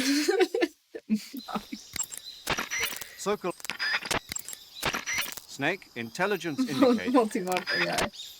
She invented CQC too. Snake, let me explain the... Wait, she I really forgot. did do that one. Huh? I said, wait, she really did do that one. All the things that I mentioned, apart from sliced bread, are in the game. But I wouldn't be surprised if she invented sliced bread in this universe too, because, like I said, she invented halo jump, space travel, the special forces, CQC. She won World War II, like all that other shit. I'm like, these are whole things in the game. Okay. How did she invent space travel? She was the first human in space. There's more details on it in Peace Walker, but it's already, of course, mentioned here. After you've grabbed... Press the crawl button during... Snake, remember that... Major. Oh, there's the call we were talking about his You name. mean naked snake? Yeah, what does it mean? It's because snakes slither through the grass unnoticed to those around them. No, I mean the naked part. It means without embellishment, devoid of a specified quality. In other words, basic. Why's that my code name? Basic I explained bitch. that the virtuous mission is designed to test the effectiveness of Fox, right? Right. And the procedure used for this mission will represent the modus operandi of Fox for future missions. In other words... The essence of Fox. Naked and pure. Exactly. And there's the fact that you went in practically naked. No weapons, no equipment. I see. Means more than I realized. Yes, clever, isn't it? But don't leave yourself naked to the enemy. Roger that. Hopefully the person who asked is still there for this call. Because they do mention during the main story dialogue that there's a good reason. I'll tell you later. I mean, there's also the fact that they had the whole thing with the Cobra unit, Snake Eater, whatever. And because the boss's unit was a snake. That's the main reason that they mention in the main calls if you don't do anything optional. But there's also this call that explains in detail the naked part of it. Snake, certain enemy soldiers are equipped with radios. Here it comes. You guys ready? The Phantom Pain mechanics. Let's go. It's possible to destroy the radio that enemy correspondents use. Not anymore, Zero. Get with the times. Snake, this operation is a sneaking mission. You'll be doing your job right under the enemy's nose. In the event that you're spotted by an enemy, disable him before he can alert you. Snake, I recommend... Snake, the damage that an enemy takes from your gun depends on where you hit. Here's another one. No. If you hit an arm or leg, Get with the times, Zero. Snake, I've completed the Here we double go, check Fulton on call. the Fulton recovery system. Any problems? None. Leave your recovery to us. Excellent. I suppose I should explain the procedure once They more. also treat him like an idiot here. Oh, you don't need to. I see. Well, the Fulton And then he goes on to recovery explain system anyway. allows for rapid recovery of personnel from enemy territory, and it's perfect for these kinds of special operations. Basically, how it works is the plane flies by and snags a nylon lift line that the soldier has grabbed onto, and that's been elevated by a balloon. The Fulton recovery system was first designed in the 1940s as a method of picking up mail for the American Postal Service. During the Korean War, that system was redesigned to recover personnel. JAC, an ancillary organization to the CIA. Yes, good old JAC. It stands for Joint Advisory Commission Korea. Isn't that something? So, JAC first used the Fulton surface-to-air recovery system to extract agents from North Korea and mainland China. Let's go over the procedure once more, to be on the safe side. First, the plane drops a canister about the size of a coffin tube. Inside, you'll find a balloon. That's the thing that you see drop in the cutscene. And a harness that attaches to your suit. Take the items out, attach the line to your suit, fill the balloon with helium, and send the line up. The plane will approach at 125 miles per hour. Snag the cable just below the balloon with a hook on the nose of the aircraft, and whisk you away. Assuming the pickup She's is falling successful, asleep. Look at her back. you reload the winch and Oh my put the gosh. safety at the rear of the aircraft. Got it? Snake, Yeah, I got it. Got it real good. were you listening? Yeah. All right, then. it's full of calls like this where he just doesn't know what the fuck is going on. And he's like, what? Okay. You can get it. Snake, when you... In the Snake? corner view. When you Move the right... What? What's up? I was just mocking him. What are you saying? Snake. When you move the If you have a gun, by equipping grenades, Snake, if you you did an Here we excellent go. halo The jump. boss invented the Halo jump too. I didn't land in the right spot. A jumper who lost his pack on the first real Halo jump. That'll make a good story for you. Who cares? There are no records of your operations. I know, but What, you're embarrassed? no, I'm not embarrassed. It's the boss, isn't it? What about the boss? Nothing, paramedic. Doesn't sound like nothing. Nothing to do with the boss, I mean. It has something to do with the boss, but you don't want to say so. Yeah, kinda. I understand, Snake. The boss has done a lot of work on the military study of halo jumps.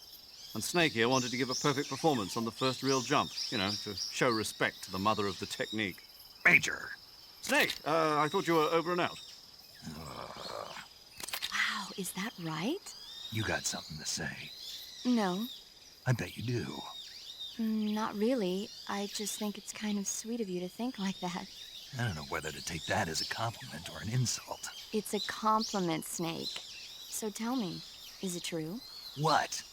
Not that. Is it true that the boss really worked on research for Halo jumps? Oh, that. Yes, it's true. Halo stands for High Altitude Low Opening. It's a jump technique developed for covert insertions into enemy territory, just like the area you're in. A plane flies at 10,000 feet or above to avoid detection by ground forces, and the jumper free falls until he's within 1,000-foot altitude above the target area, when he finally opens his chute. By using this technique, the chances of revealing the parachute landing to the enemy are marginal. The Halo technique was originally developed in France. This was partly due to popularity of parachuting as a sport since the end of World War II. And the boss was an instructor for the research that was carried out there. In 1957, at the JFK Special Operations Center at Fort Bragg, the boss was invited to instruct at the first ever US military Halo school. Of course, none of this is on the record, but she's the mother of modern-day special forces. The boss invented instant noodles. Yeah, probably. She probably discovered fire and the wheel too back then. Sokolov should be at the... Snake? Press the act... We're nearing the end of Zero's calls, finally. The space race While call, hanging, I think, is the last one. you can't... You can't keep hanging forever. There's more Phantom Pain mechanics. If there's something to grab onto during... Press the... Tell me about the space race. Press... Come on. If you approach... What an asshole. Snake. Major, There you go. tell me a little bit more about the space race. In 1957, the Soviet Union succeeded in launching their first artificial satellite, Sputnik, into orbit. Having been beaten to the chase by the Soviets, the US government accelerated its own space program in an effort to catch up. The following year, the space development programs of the various service branches were united to form the National Aeronautics and Space Administration, or NASA. That same year, the Mercury program was launched with the goal of putting a man into space. 7 candidates were chosen from the military as the first astronauts. These were the men with the right stuff. But as you know, it was a Soviet cosmonaut, Yuri Gagarin, who made the first successful manned spaceflight 3 years ago. NASA's first successful ballistic flight came 1 month after Gagarin's That's the mission, official with story, Freedom get it? 7 carrying Alan Shepard into space. After that, with America still lagging behind the Soviets in orbital flight, President Kennedy made a momentous decision. That America would put a man on the moon before the end of the decade. Yeah, I heard that speech. But a lot of guys I knew weren't real happy about it. They said no one was going to make them go on a mission to blow up some damn moon base. But rocket research and missile research are closely related. Imagine, if you will, a Soviet Union able to send wave after wave of nuclear missiles raining down on Washington from a base on the surface of the moon. Even if that's still a long way from reality, if we lose the initiative, we may never get it back. We're left with no choice but to keep moving forward one step at a time. The Gemini program, launched 2 years ago, represents the initial step towards establishing a moon base.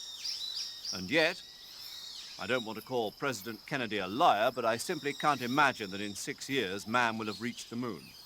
I don't know. I never even thought we'd make it up into space. I guess it all depends on whether you have the will to make it happen. Perhaps you're right.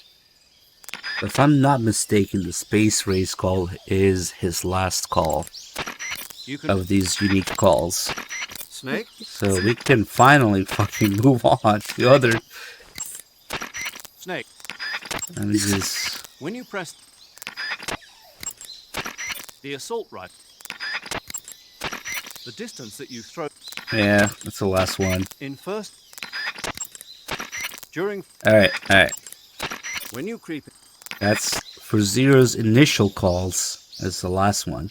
But we still have the boss paramedic and other shit, and save calls, paramedic, and regular calls, food calls. There's so many, and there's so few areas. It's kind of insane. B356535 with a 76 mods. Thank you. I don't remember if I thanked you earlier. Wow.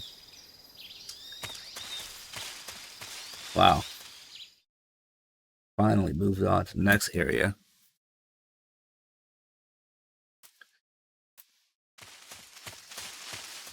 The moon is stored in the balls.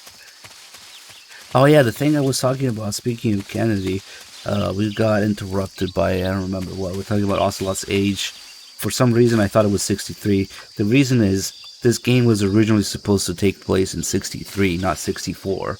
But, because 63 is Kojima's birth year, and the guy has a bit of an ego, so the series started when he was born for him. But since it's in August, in fact this is Kojima's birthday, August 24th, 1964 instead of 63, because since his birthday is on August 24th, then he wanted to include Kennedy's assassination, which happened in November of 63, into the plot. So in order to do that, they moved the year from 63 to 64. So that's why. Simply because Kojima wanted to include Kennedy's assassination in the plot and talk about it in the cutscene. Bug juice. So, and there's other things. Another reason that MGS3 is a prequel in the first place is because they were trying not to fuck with MGS1 and 2's storyline as much as possible. So they were trying to keep it as far away as possible from MGS2's ending and story, not to fuck with it. And then that's how you know that MGS4 was a fuck up, because what does MGS4 do? The exact opposite. MGS4 makes MGS1 and 2 characters meet MGS3 characters that were specifically made to be prequel characters so that they would not fuck with the story. So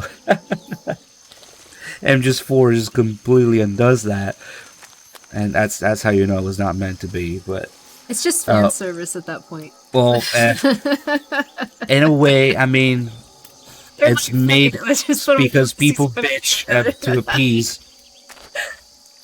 That's the thing. After MGS2, everything was pretty much made because Kojima failed to pass on the series and to appeal to the fans who kept bitching, basically. So that's why I don't really care for the games after MGS2 as much as I care about MGS1 and 2, because MGS1 and 2 is like pure Kojima's will and life lessons and messages, and then after that it becomes, oh, people kept bitching about MGS2, so let's just come up with shit to appeal to them, to explain things that were never meant to be explained that way.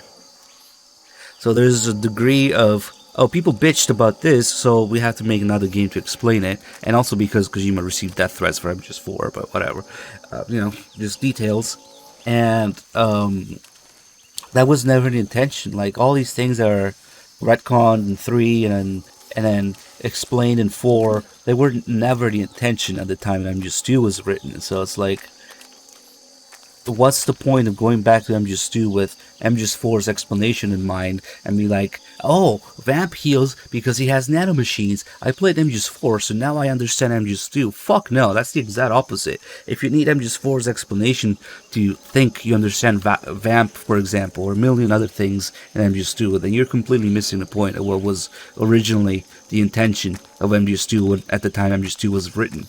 So it really is counterproductive to go back to the games like that with MGS4's explanation or MGS3's retcon. MGS3 retcons Big Boss's age, background, nationality, training, past experiences, just everything. Well, anyway, grenade.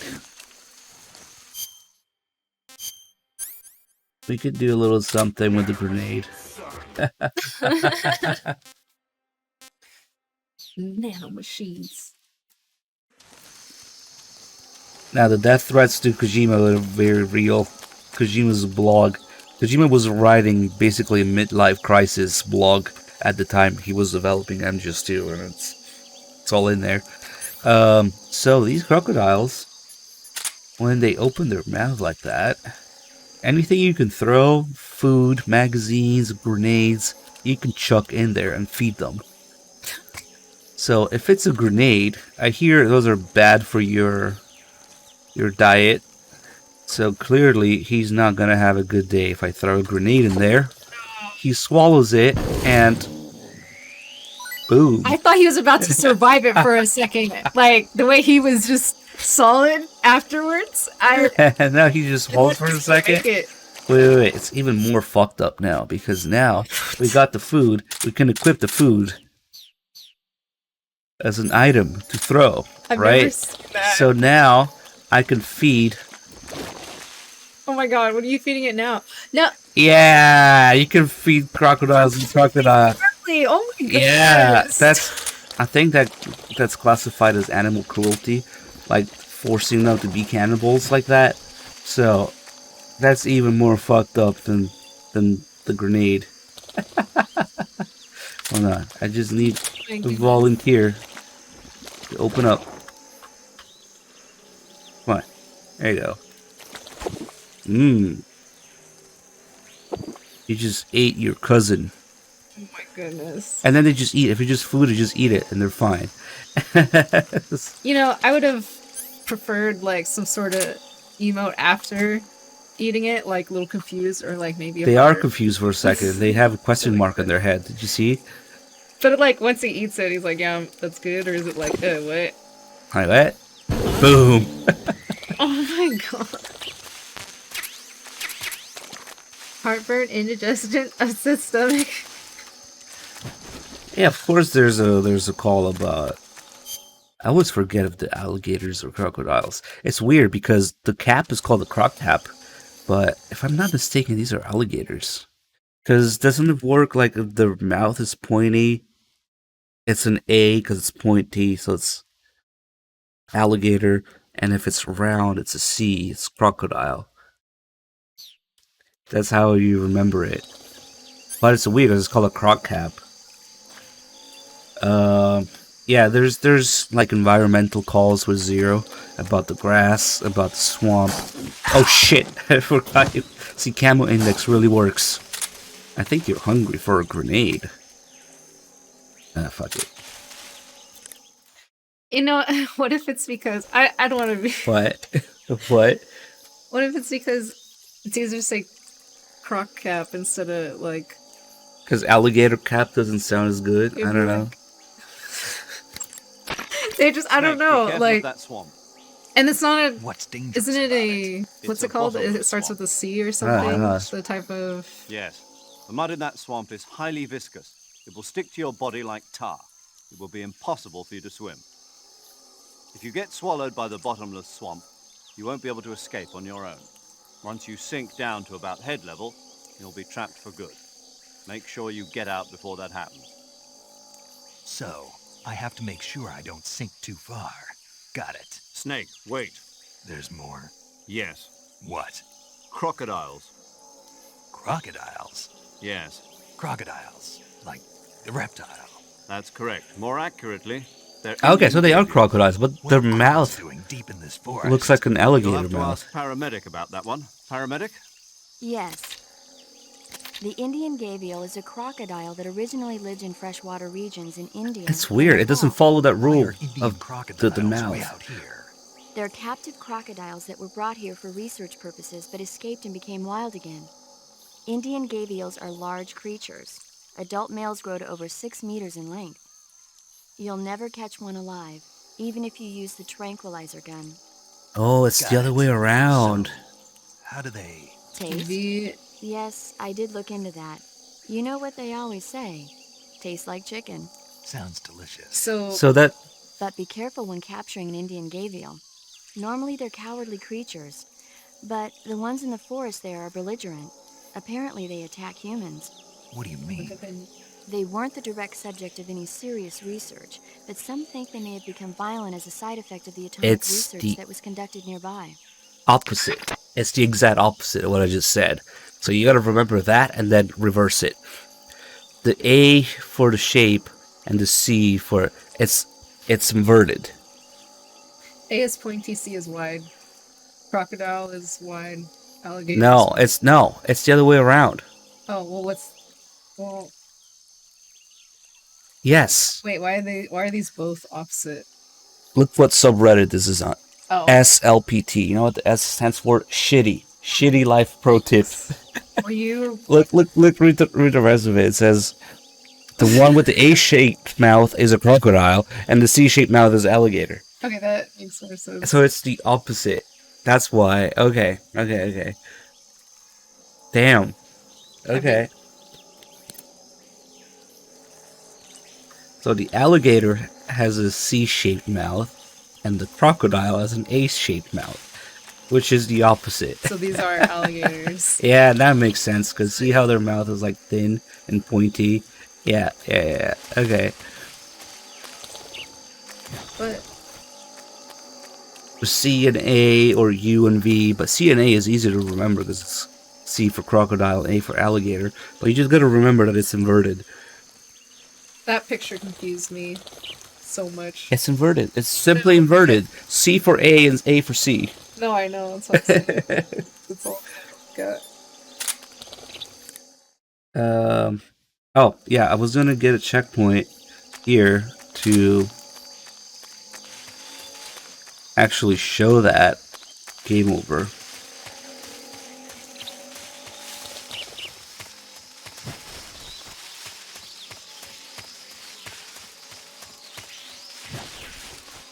God, this goes very far back here.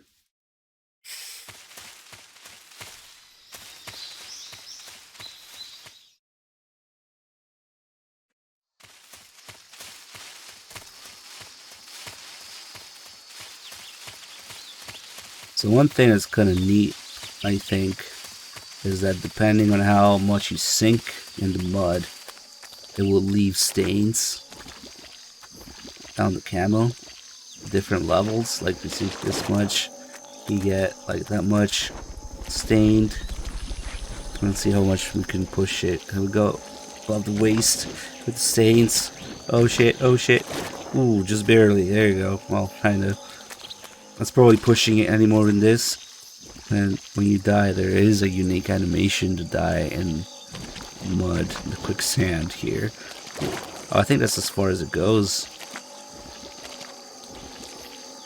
Yeah, that is a pretty shitty way to die. Let's see if we can make it back. Oof, just barely. Oh, it does go above the waist. Nice. Okay, now we're gonna die. Okay, so it is an actual crocodile. Yes. The pointy. Yes, I told you. It's opposite. Okay. C-shaped mouth is an alligator. Okay. Snake! Respond! Snake! Snake! An A-shaped mouth is a crocodile. So these are crocodiles.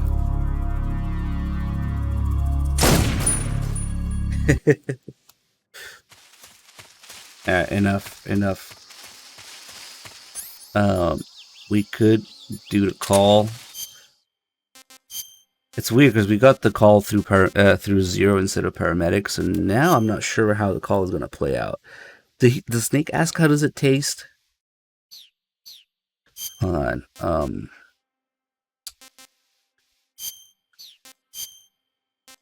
This one is really easy to mess up.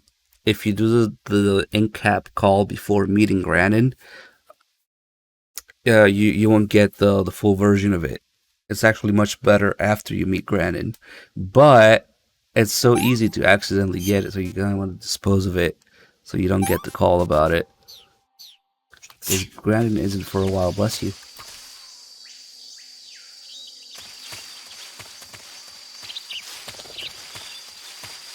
Okay, now we're gonna get started with the food calls.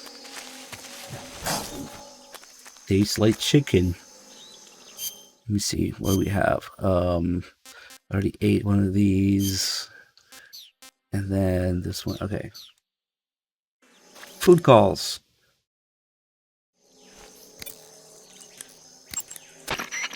I see you caught yourself a reticulated python.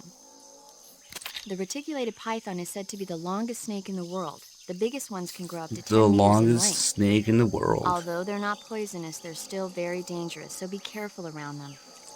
They have a highly ferocious temperament, and they can swallow whole, even large animals like deer and pigs.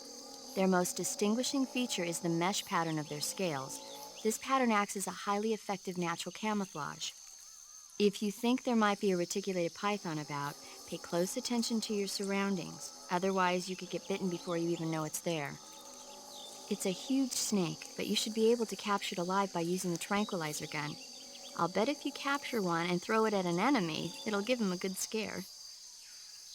You've eaten one, haven't you? Yeah, it wasn't half bad. Cannibal. What was that? Nothing. Talk to you later. This call is actually inaccurate. I have the longest snake in the world, not the reticulated python. The knife snake is later. Yeah, but yeah. Age below your life. Oh, shut up. Eat food. Snake, you will encounter Baltic hornets' nests in that area. Nah. Baltic It sucks when hornets she are a variety talks of about hornets that food that's inhabit in that the area instead of what you have in The your difference inventory. between them and other hornets is that they produce She already honey talked in their about the nests. gavial. I guess that's why. Inside the nests are larvae, pupa, and adults. You can eat them all. In particular, the honey you find inside Bug the nest babies? is Eating the delicious bug and full of babies, yes. Eating the bug babies? It's easy to digest. I can and understand helps pep you eating up when you're feeling tired. the honey, In short, it's and maybe the perfect nest, but survival the food. fucking bugs. Honey Dude, the can bugs also have be used tons as a of burn use. ointment. When Whatever honey is our applied to a body burn, needs it or creates whatever. a protective coating over the skin. I mean, When you knock down a hornet's nest, gross. a burn ointment will appear along with it, so don't forget to pick it up. There's lots of cultures that course, eat the bugs. hornets aren't going to give up their nest. You really want to without put a fight. hornet If you with knock a its nest stinger down, a in your large mouth? swarm of hornets No, will come you flying take- out, so be careful. I don't know if you want to eat a or the hornet. wings, or the little legs. They're fucking gross. Why are you thinking about eating hornets? There's a lot better bugs to eat. Because that's than what we're hornets. talking about. Ugh. I mean, I would all the not large touch. them You have the honey. That's good enough. Fuck that. All right, so let's get it. So when you knock it down, there's a whole bunch of hornets. And if you get Ooh. close too quickly, oh, that wasn't quick enough. I was Very actually tacky. watching Naked and Afraid the other day, and this guy, he goes, "Oh, I smell something rotten. This is perfect." I'm like, "What's he gonna do with a carcass? Like, if it smells rotten?" And he comes up on it and he picks it up, and there's just so many maggots under it, and he's all perfect. He takes it back and makes it like fucking popcorn or something. He's like, "Hey man, you want some?" What the fuck? Gnarly. The other guy was like, "I just can't do it." So loud. I think you're so overloading the sorry. mic, maybe. My bad. I don't know. People can let us know. The mic is just a constant violent error. Yeah, I turned it. I'm sorry. It was Yeah. my fault. I was excited about this book There story. is a mic setting that is trying to prevent things are too loud, except when that happens, we turn into robots. Yeah. My bad. Well, I don't know. I'll have to fuck with it until it works. I appreciate the enthusiasm, though. He's eating it like Hold a on. snake eater. I'm telling you, just like Let pop. me find But he like cooked it first. Oh shit, where the fuck am I going? Like they were all crispy and like Just please.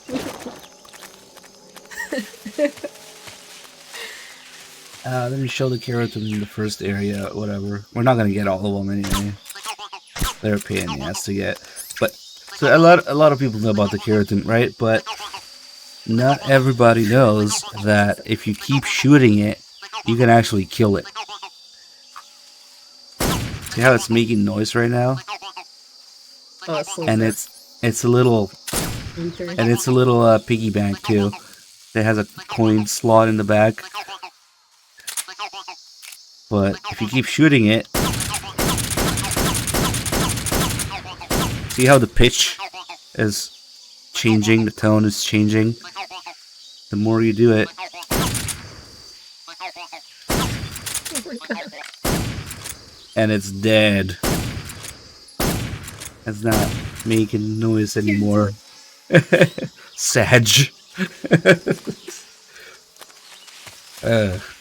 Okay. Let's do, wait. Let's start doing save calls because you also need to learn that Paramedic likes movies, and when you do that and Snake starts asking her about The Great Escape because of that movie call with Zero. Actually, it's probably better if I do it around the same time, but whatever. Yeah, first you need to learn that Paramedic likes movies by saving, and then if you do the call with Zero, Snake asks about The Great Escape. Hey, Snake, you ever heard of Godzilla, King of Monsters? No, what is it? It's a movie. You haven't seen it? Nope. It's about this monster called Godzilla, who grows to an enormous size in a nuclear test and goes on a rampage in Tokyo. Nuclear test, huh? Then the Marshall Islands must be crawling with giant monsters right about now. It's just make-believe. Maybe that's why my pants have been so tight lately. Snake, it's a movie, not a report out of Los Alamos. I know. So then what happened? Godzilla is immune to all weapons, and humanity has no way to stop the monster. Dr. Shirazawa develops a new type of weapon, but meanwhile, Godzilla is getting closer and closer to Tokyo, obliterating everything in its path. It was originally a Japanese movie, but they made an American version, too. I recommend seeing the original Japanese one if you ever get the chance. It's mostly mindless fun, but it's also got a serious anti-nuke message as well. Where can I see the original? You'll just have to go to Japan. Really? That's too bad. Well, if you wait 40 years, you might be able to see it in America, too. Why's that? 2004 will be Godzilla's 50th birthday. You think they're still going to be making Godzilla movies then? Of course! Everybody loves Godzilla. You sure know a lot about movies. I don't suppose you're the movie-watching type, are you? Not really. Okay, then I'll tell you everything I know. When the going gets tough, movies can save your life. It's always good to be able to look at things from a different perspective when you get in a jam. That's the magic of movies. No kidding. Well, I guess it might at least make a nice distraction. That's the spirit, Snake. Have a little fun. I'll bet Kojima had fun picking what movies to put in MGS3's Paramedic calls, but the guy's kind of crazy. Like his quote is like 70% of my existence is made of movies, which means at best we get 30% for the games that he makes. But like he watches like 3-4 movies a day for like decades now. Can you imagine how much fuck is going on through your brain if you're watching 4 movies a day for 20 years, 30 years? Like, can you imagine just like how much shit is going through his mind? Like, I don't know. It's kind of. I wish I had the free time to watch. I know, right? And he said I tried to watch at least 1, 3, 4 movies a day. Like, well, holy shit. Anyway, before we do the rest of the calls, so I really don't want to get the calls about animals that haven't captured yet, so I'm going to try and capture them. Look at this little fuck here. Oh no, don't fall in the mud. Shit, it drowned. My gosh. I think the bubbles. The bird was asleep, so he drowned. My goodness. Anyway, let's wait for him to... There you go. On land. Birdie. Tsuchinoko's not for a while. I see you've captured a magpie. That's a magpie. Magpies are members of the crow family. They're distinguishable by their beautiful dark blue and white bodies and their long tails. Their favorite food is insects, but they'll also eat small fish, acorns, and fruit. They're omnivores, which means... They'll eat anything. Right, just like you, huh? Okay, so how do they taste? You always ask me that. Naturally. So? I've never heard of anybody actually eating a magpie, but I suppose there's no reason you couldn't. You don't say. Oh. You're probably gonna get all sorts of diseases or whatever. But okay. What else is in this area? A tree frog. I think we have to go back though. Right here. Don't sink to death. Oh no. Oh, holy shit, that was close. Oh fuck, the ink caps are in here too. This ink cap thing, it's really tough to get the Granin version of it if you're doing calls everywhere, because these fucking mushrooms are almost everywhere. So if she talks about it now, then we won't hear the version about Granin. That sucks, actually. But if I just capture Tree Frog, that should have priority over something I haven't captured yet. It's like how to get a bitch to answer a call. You gotta go catch a tree frog, and then she'll talk to you, bro.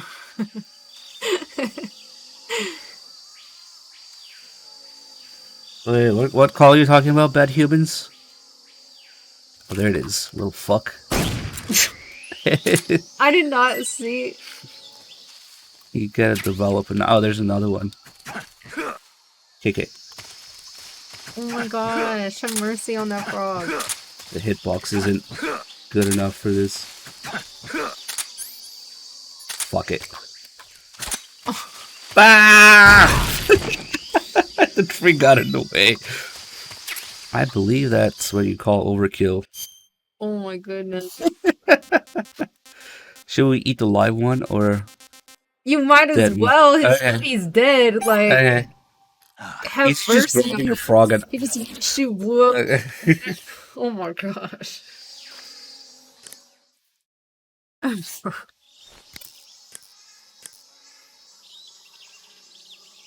I'm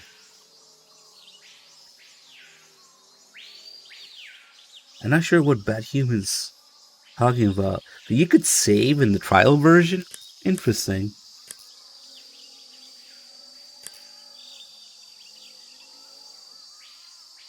Oh, okay. The Godzilla call was the second half of the alligator call. Interesting. I had to check that one out. I didn't even realize you could save in the demo. Like, usually demos are too short to even save. I see you've caught a tree frog. The tree frog is a green frog that's found throughout Asia. It's arboreal, spending most of its time in shrubs and bushes. Use the tranquilizer gun to catch one alive. I bet you could scare an enemy good if you toss one at him.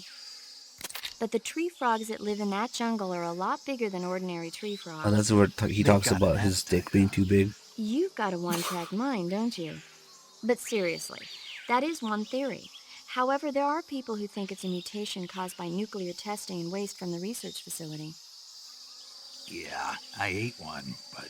I misunderstood that. So the alligator call is in the trial version. All you ever think I wonder if it was meant to be a save call, but they couldn't put it in the trial version, so they put it there like instead. Why a frog would get so big in the first place. Whether it's a temporary phenomenon created by a unique environment, or a permanent mark of evolution, or a product of the toxic waste coming out of the research facility. If it is the waste that's causing it, then it means humans are interfering with the ecosystem. It really makes you think about the changing relationship between... This isn't interesting. Oh, fine. Be that way. Snake? Did we? So mean. Probably shouldn't have eaten it. We didn't get the comment. Maybe that's why my pants have been so tight lately. Because they comment about the frogs being too big. And the real reason that they're so big is, of course, so that the player can see them in gameplay. if they were actually accurate to real life, like, proportions, they'd be too fucking tiny, I guess. You wouldn't be able to see them. Oh, what's that? There's a frog. That's brass. I'm pretty sure that's brass that we fired earlier. Well, you were like, it'd be too small to see. So I was like, oh, look, there's the frog. I was just making a joke. Look, Being silly. it also has... Actually, it looks a little better than just 2 brass. Firing pin strike on the primer in the back. And maybe it'd be about that small, maybe even smaller. I don't know. This game gave me a lot of misconceptions about how big certain tiny animals are, like scorpions. Scorpions are fucking huge in this game. I've never seen a scorpion in real life until I moved to Texas. They have different sized scorpions. They're tiny, yeah, but even the biggest scorpions are not as big as what this game makes it look like. It's just so you can see them better, interact with them better in the game. Scorpions are actually fucking tiny. I thought they were like, in this game they're pretty big. The babies are really tiny. They'll like sit on the mom's back. You don't want to fall in front of the mom because the mom will eat you. Scorpions are crazy. I can't imagine that Kojima wouldn't have had any input on fucking movie calls. Come on. Murata might have written them, but Kojima probably had to say at least which movies to talk about. There's no way he would keep his nose out of that. Come on, it's Kojima in movies. The 2-3 inches, that's nothing. Like, compared to what they look like in this game. Like in this game there is, I don't know, they just look much bigger. And then the, I think it's supposed to be the biggest scorpion. The Emperor Scorpion or something like that. Anyway, those are not for a while. We'll get there. Okay. There's another food item here. Stab it.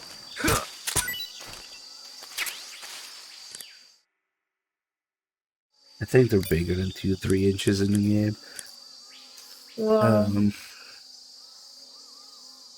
Here's some scorpions with hand comparisons, like that hand. Golova. This is the biggest one. Yeah, it's a fruit that's found only in that region. It's related to the jackfruit, which I is don't know. commonly found And in like this Southeast is smaller, Asia. and it's like kind of like a spider, I think. Yep, he's a cannibal. But like this one's another type. I didn't say anything. But this is the biggest I'm one. sure you... I said, I'm sure you'd like it. That one's kind of insane how big it Golova is. means head in Russian. I thought maybe they were like It's that. probably The called ones that that I've because seen, I the had like fruit this grows one. about the size of a They're like human head. this big. Oh, It's yeah. supposedly pretty good to eat with a uniquely sweet flavor. The fruit itself is fairly large, so you can make a meal out of it. Golovas grow directly off the trunk of the tree. If you're running low on stamina, it might be a good idea to keep an eye on the tree trunks. Yeah, that one. I mean, the title of the video is Gigantic Scorpion. Yeah, So that's it's not the a ordinary giant size. scorpion. Yeah. And the SVD is like in the next area. It's curious 9 because inches. we actually found this fruit on the ground, not on the tree. There's more up there, but maybe that one's supposed to have fallen down or something. I don't know. Alright, fuck. Let's move on. I'm not sure how to get that call about the movie, about the Great Escape, without accidentally getting the call about the mushrooms. Well, it's got to be something to do with the call. If it's about the Great Escape, then... No, I mean, I just have to keep calling paramedic, but if I accidentally get the mushroom call, it's not gonna be pretty. I think we might have to choose. Maybe I'll just use a checkpoint to deal with it so we can get the call and then reload it. We'll have to do that for the weapon calls anyway. Finally, we get to some enemies 2 hours in. Cooking? No, I don't think so. I mean, Snake does roast one of the snakes in a fire cutscene. Major, I've spotted 2 enemy soldiers. They're probably KGB troops sent to guard Sokolov. AK-47s and grenades.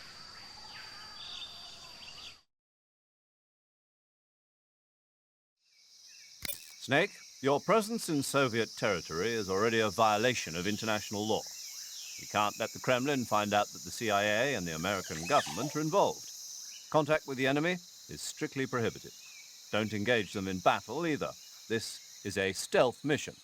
Got that? The Major is right. The point of this mission is to sneak through the jungle without being seen.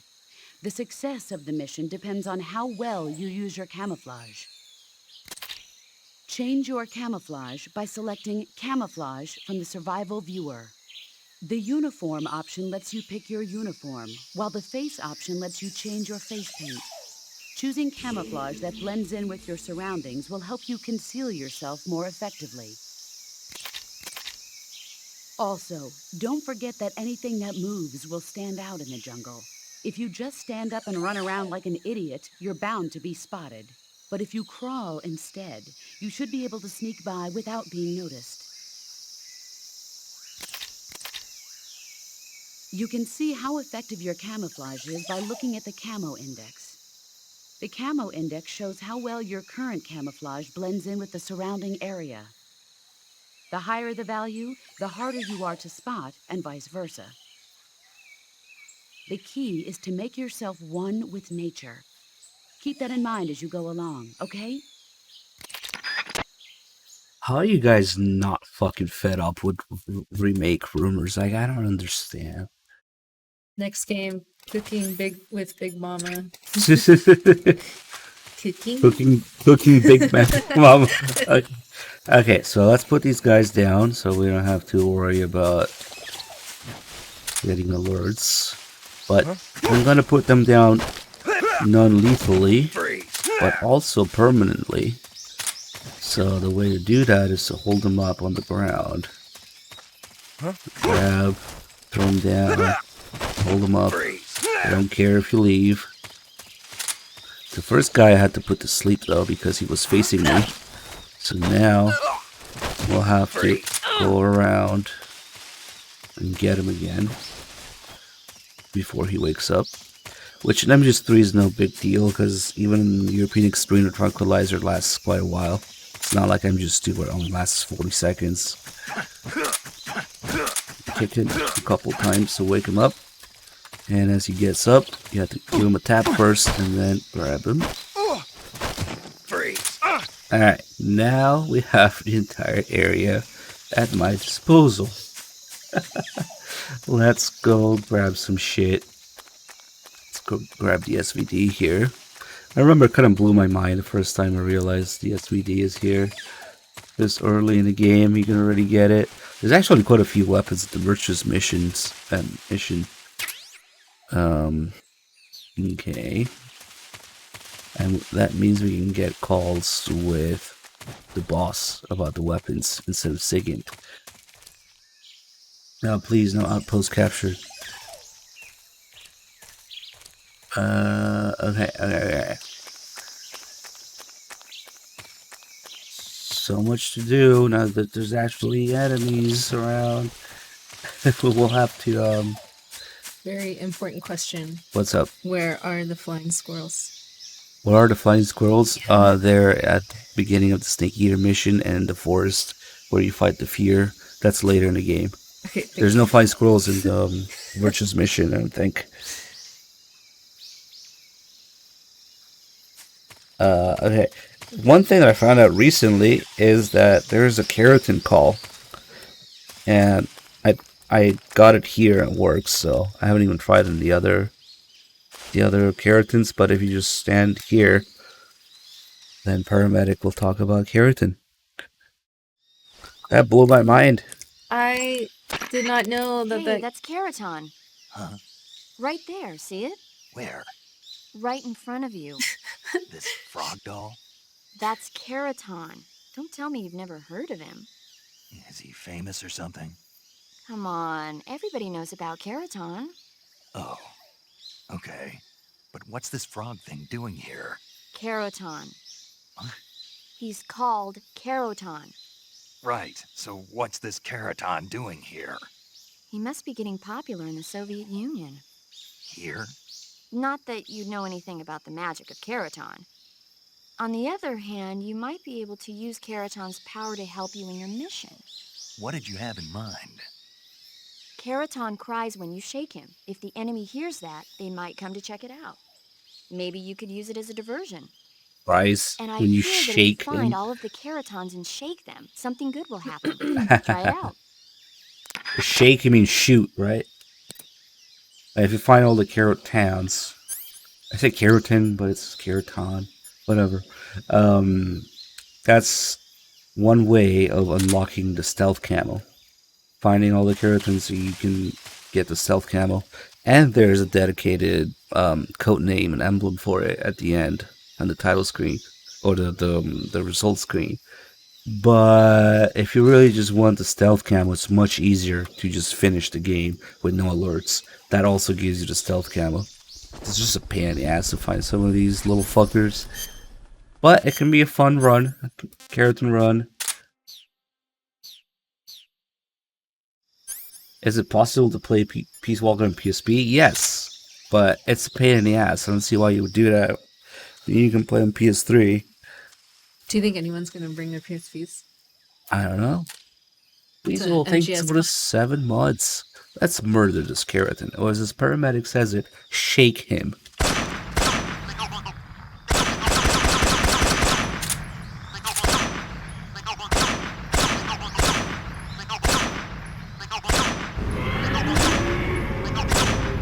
SB94 also. Thank you so much. Why is he not dying? Wait, what the fuck? 2 weasels. Weasel 132 and Weasel 1991. Like, wait a second. Something is up here. Thanks, guys. A phantom weasel. We got Weasel and Medic Weasel. Weasel works. Is it because the SVD rounds are going through it? It's not dying. Oh, there you go. Slowly, though. It takes a lot of rounds. Oh, there you go. It's dead. Okay. We can get what am I doing? Thermal goggles should be here somewhere. Here we go. Completely useless in the Virtuous mission, but it's there. We should be able to maybe get a call out number. But the interesting stuff is what the enemies are carrying. So now we'll have to search them. And the way to search them while they're down like this is to shoot their ball sack. Well, close to it. If you just shoot really close to them, they will get scared. Please don't. And try to give you an item from the ground like that. So you have to waste 1 round to search them while they're down, I guess, instead of just aiming at them. But it's okay. There's plenty of ammo anyway. Okay, so these guys have certain things that you can't get otherwise.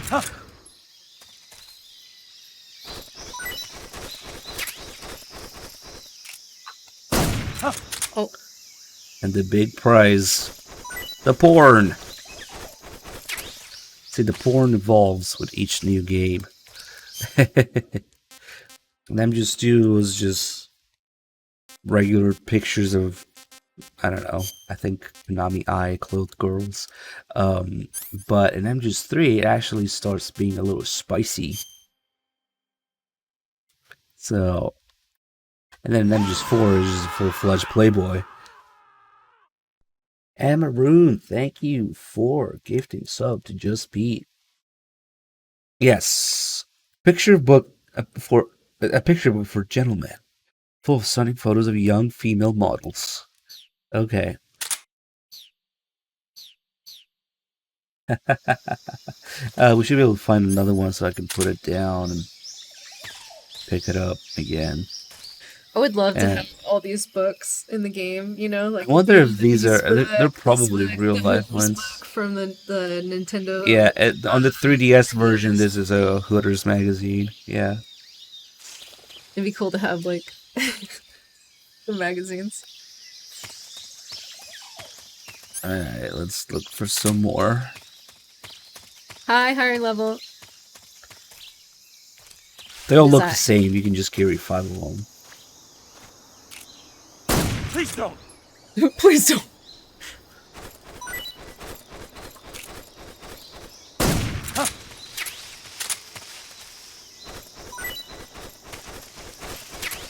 Nice, some SVD ammo.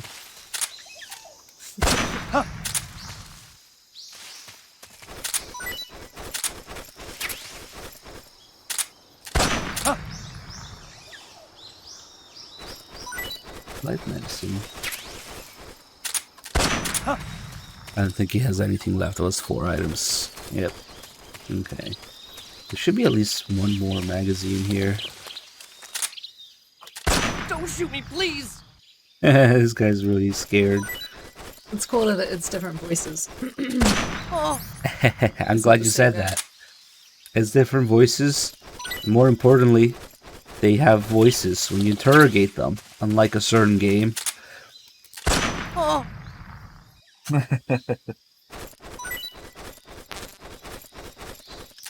Oh. There, it's the second one. So now that we have 2, since I need 1 equipped to get the call about it, I also need a second one to, this is all the brass we fired at the Keratin. I also need 1 to put down so we can see the inside. There you go. See, it's starting to be a little spicy. Can you turn the page? No, you can only do that in MGS4. In 4, you can turn the pages. Wait, can you turn the pages in Snake Eater? No. Or in the 3DS? I don't think so.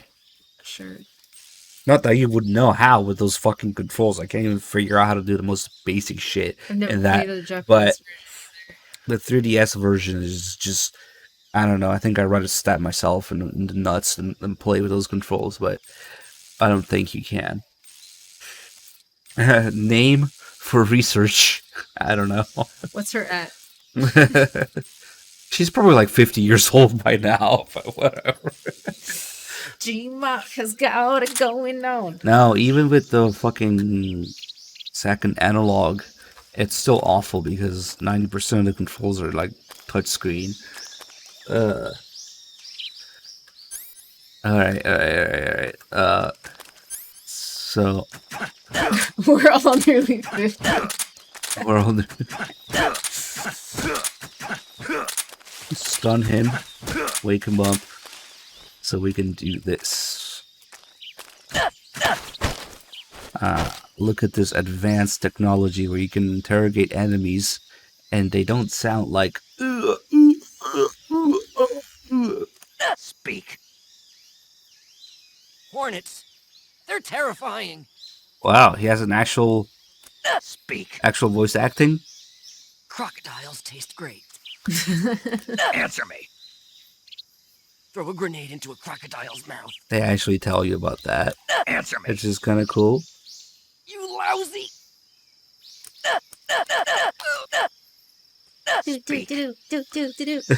Hornets. Hornets! So we can either snap his neck, MGS1 style, or of course you can slit their throat with a knife. But yeah, they're just giving you little gameplay hints. Some of these guys later in the game, they have really interesting little secrets if you interrogate them.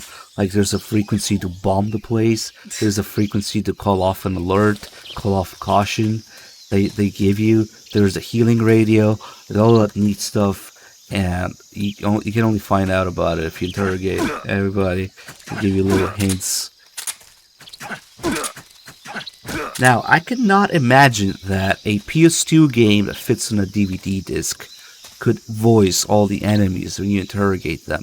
And a fucking Blu-ray, whatever the fuck, 50, 60 gigabytes game on PS4 could not voice the enemies when you interrogate them.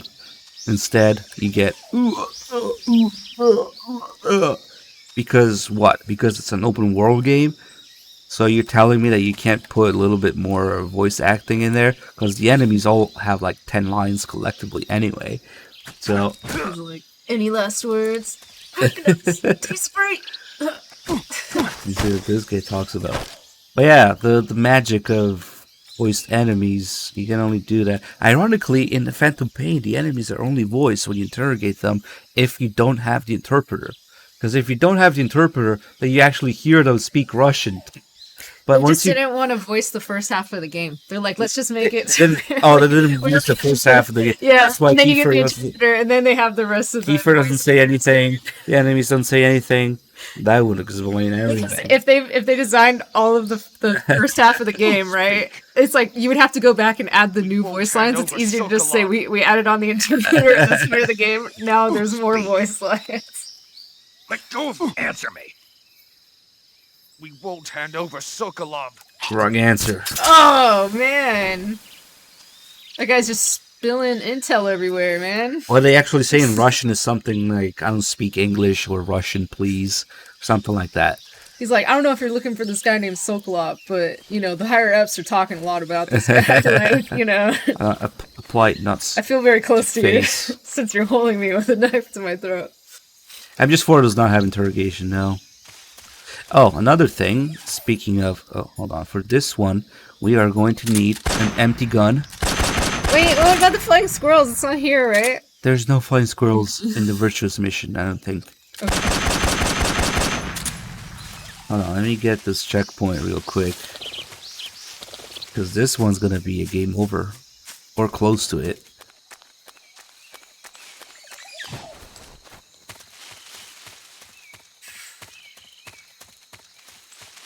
In MGS4 you have the body search and squeezing their nuts at the end of it.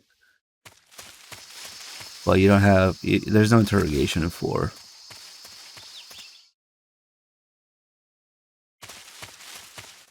Comes back in Peace Walker, but Peace Walker has a legitimate reason for not having voice acting, which is they literally used every single bit of space on the UMD for Peace Walker, so there's literally no space left. So, okay, it's a PSP game, but oh well. Oh shit, they're awake again.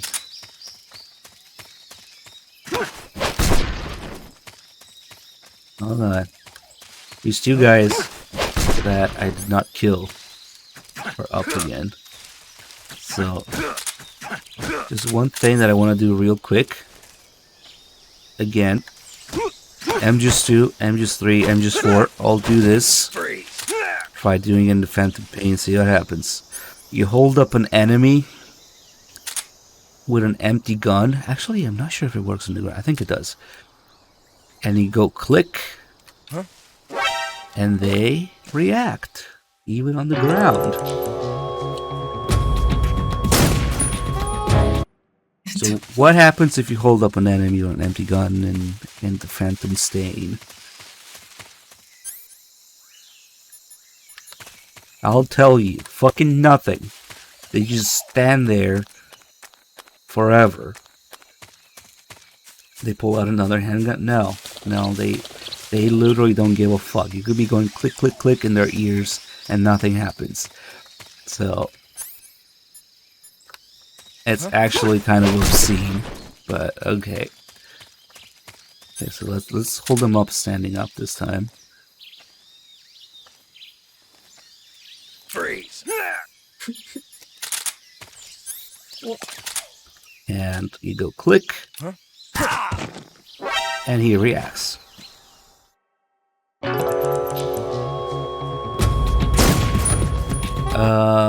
That's just sad. But anyway, shit, now I have to put him down again because I didn't bother killing him. That's okay, that's easy. We'll be spending a lot of time in here. Actually, since we're near the checkpoint, let's do the paramedic call now. And then get the checkpoint again, probably. Because I don't want her to talk about the mushrooms. She's probably going to talk about the mushrooms before the call. You should be yep, there you go. Fuck that. So did it mess up now? Yes, but I can just abuse checkpoint to undo it. Okay. You'll find a fruit. I'm trying to get the movie call. That area. Paramedic. There you go, this one. What's up? Are you a medic? Oh wait, no, it's not this one. But it starts similarly. Physician, or I was until this is the quack call. How is your reputation? My what? Your reputation. Oh, that. It's messy. We can do this one later, actually. No, because right now this is just a checkpoint to get that one call If you have about the Great Escape. Okay. Snake. Say, Snake, about Oh, that this one's helmet unique. and oxygen mask you took off right after you parachuted in. Oh, those? Those are the helmet This is also assembly and movie-related oxygen one. system assembly I used to make the Halo jump. The helmet is fitted with a bayonet fastener that attaches to the oxygen mask. It's also got earphones and a boom mic. I'm not interested in all that stuff. So why did you bring it up? It reminds me of something. Reminds you of something. Yeah. The mask. Yeah, but I can't remember what it is, and I can't stop thinking about it. That's what you've been thinking about? Yeah, every time I'm about to remember it, it slips away from me again. Don't you just hate that? Mm-hmm. I know I've seen it somewhere before. Any ideas? How would I? That's it! What? The fly! The fly? Yeah, it finally came to me. You look just like him. Oh, I feel better. The fly? From the movie, The Fly? You've never seen it? No. Jeez, where have you been?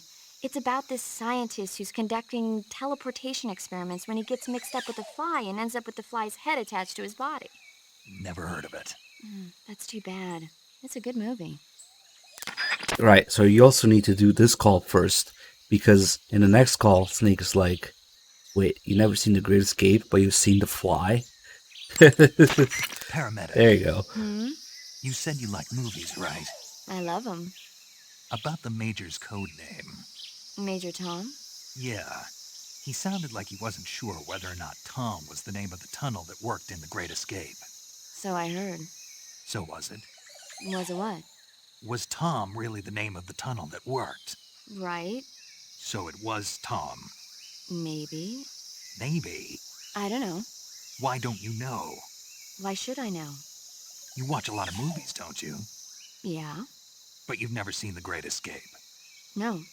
Why not? It didn't look interesting. You don't watch movies that don't look interesting? That's right. And yet you've seen The Fly. The Fly looked interesting, and it was. Something wrong. Nothing. Tell me, what other kind of movies Oh, do you the like? subtitles are fucked. Let's see.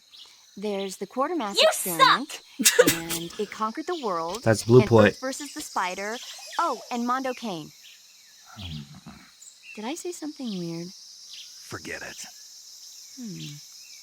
Yeah, question mark is right. So I think this, I don't remember if it's a Blue Point nonsense or if it's like this in the original too. The subtitles change to French for a second, and then they disappear. They're only French for like the first line, and then it's just nothing. There's a couple calls where they just fucked up the subtitles. This is one of them. It's just fucking weird. I don't know how that ended up being. Maybe the file names got mixed up. I don't know. Maybe it's just missing and wrong language for what's there. Okay. Anyway, let's get a checkpoint so those the mushroom call never happened. How do you say this word? Croissant. How do you say croissant? Croissant. Croissant. The T is silent. Croissant. No, the T is silent. It's croissant. It's on purpose. Oh, okay.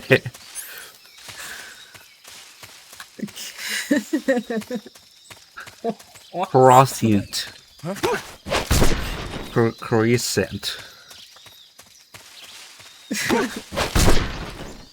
But pay no attention. French is completely fucked. Half the letters in a sentence you don't pronounce, and the other half you pronounce wrong. So it just we don't talk about that.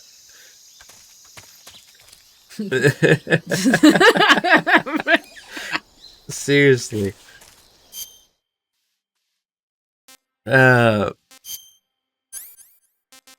Okay, so We can't really call paramedic, but it's okay because we got the interesting calls out of her, and then got the checkpoint, and then I mean, we can do save calls. We have to do save calls. There's a bunch of them.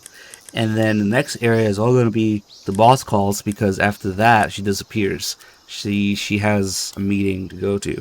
So... Do you want to save? Alright.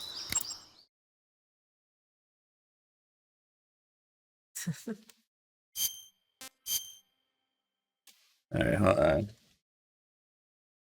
I'm going to give this a quick refresh. Alright.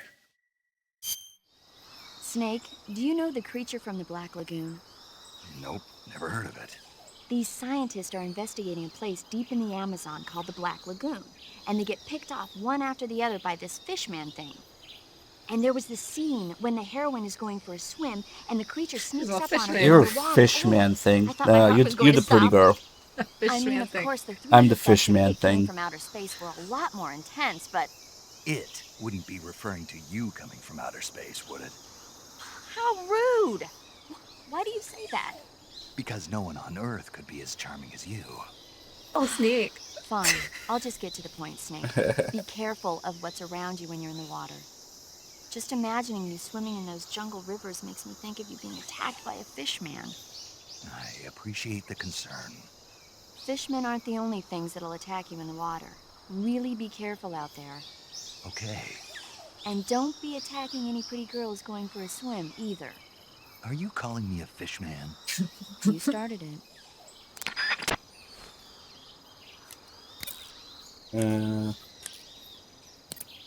God, I don't know what the hell they were thinking, putting so many calls in like 3 areas of the Virtuous mission. Like, is there anybody who's like actually like, hey, I'm about to make some phone calls? And they, like, You have to like, I don't know, it's just paced like complete shit. I don't understand. You have to just sit there and call, and not move on. My dad did the same thing though. He was always on the hunt for like the next line. I know, right? Once you know, he's like, it's there. Like, I did this thing, and she said this thing. You know, you get really excited about that. So this astronomer sees a meteor, but it's really an alien spaceship, right? And the aliens start replacing the townspeople with clones and forcing them to help repair the ship. The 3D effects were quite realistic.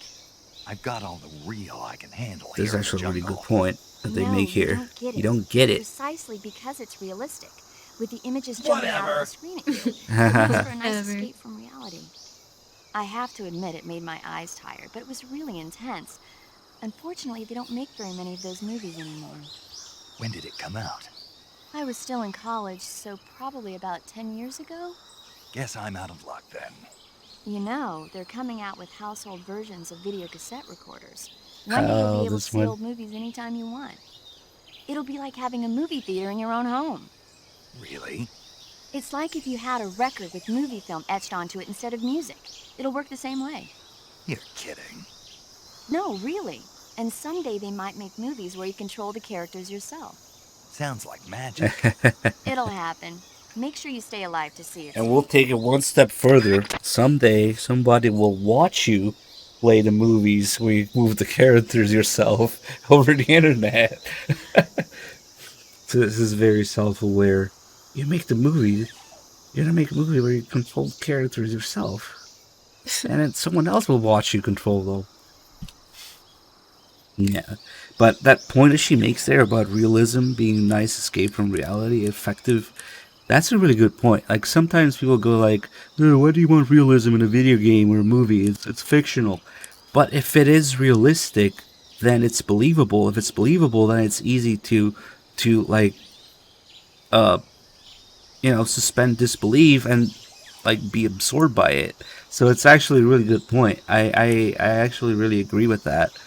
If something is completely realistic, then you could fool yourself into thinking that, or immersing yourself in the universe or the movie or whatever the fuck more easily.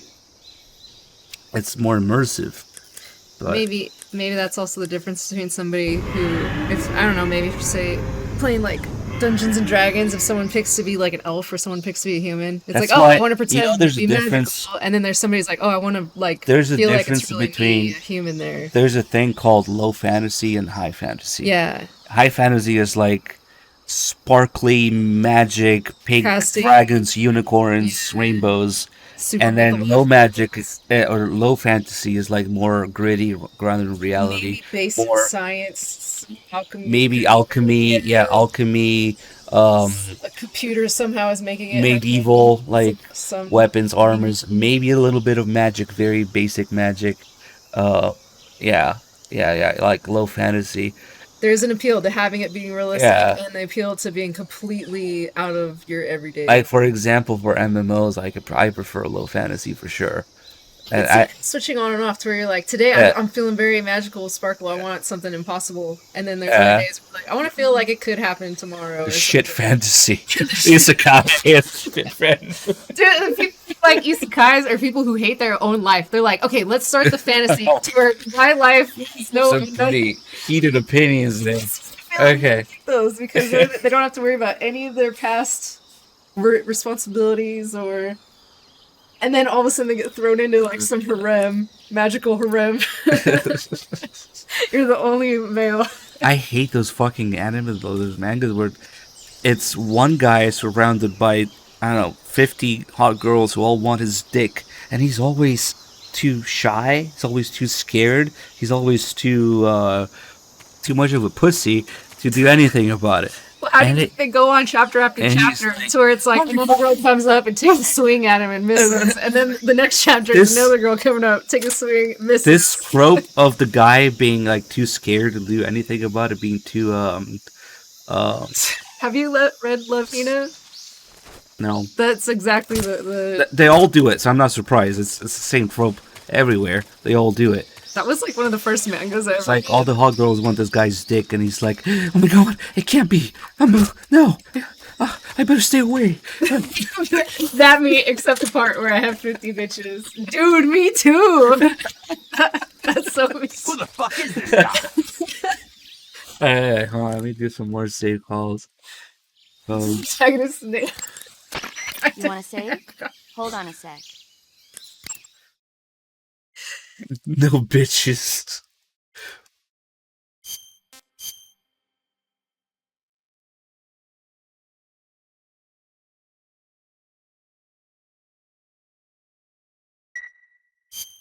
Hey, Snake, have you ever seen Forbidden Planet?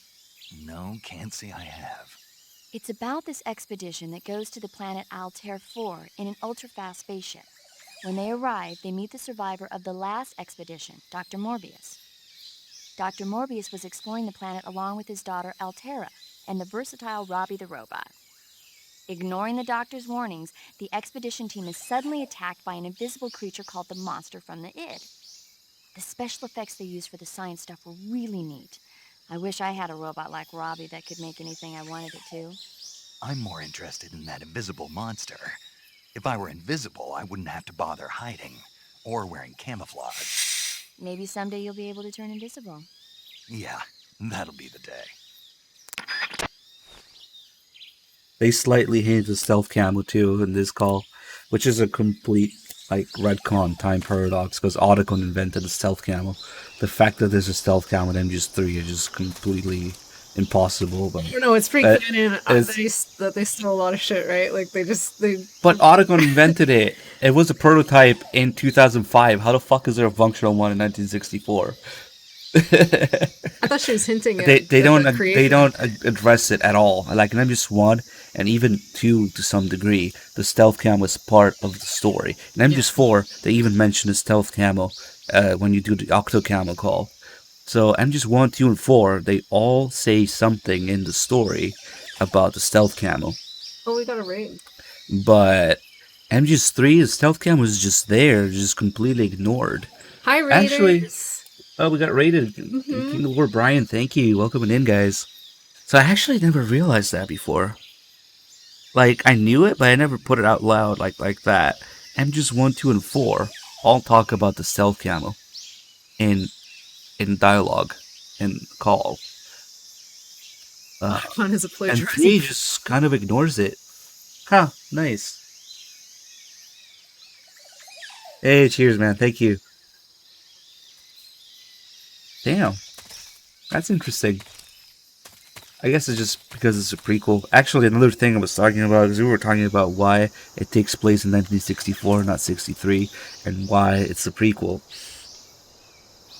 Another thing is a jungle. Like if you look at where it's supposed to be, there are no jungles like this in Russia in that region, or I don't know if at all, because Russia's fucking huge. But there's no jungles in Russia where this is supposed to be. That's for sure. That's the thing.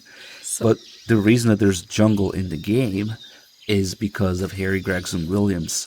Actually, because he said that he would come back to work with Kojima after MGS2 only if he got to write music for a jungle setting.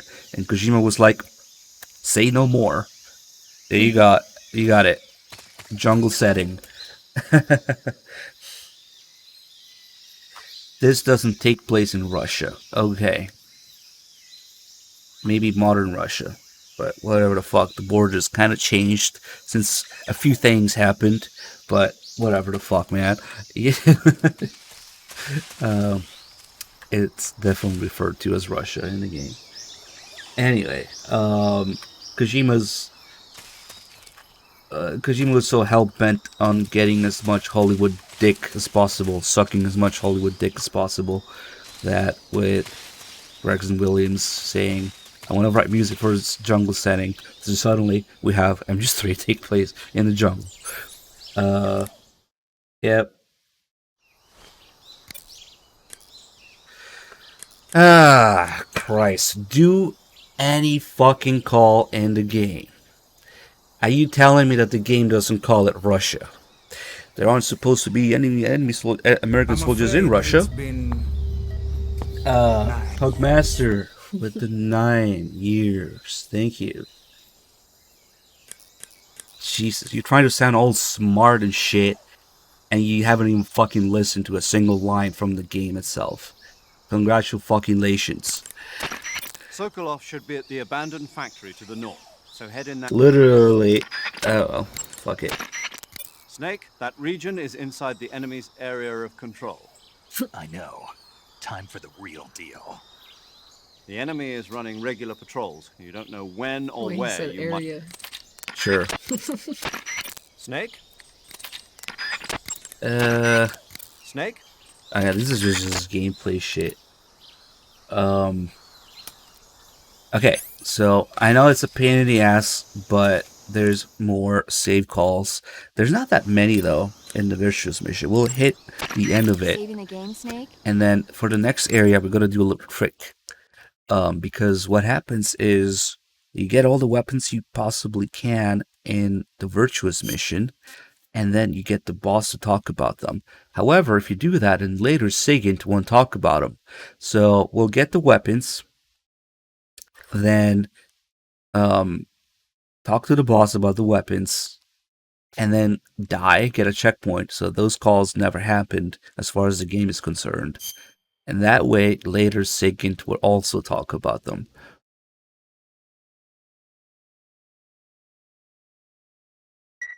It's funny because what's way more controversial in terms of location is Snake, have you seen Zanzibar Earth land. Spider? Nope. It's about this spider that suddenly mutates into a giant monster.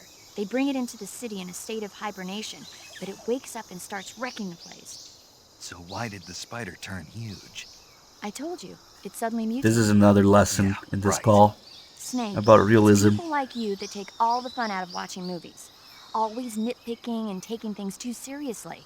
Honestly, why even bother? This is for the guy in the Look, chat right now. The important thing isn't that it got big. Then what is important? The fact that there's a huge spider destroying the city.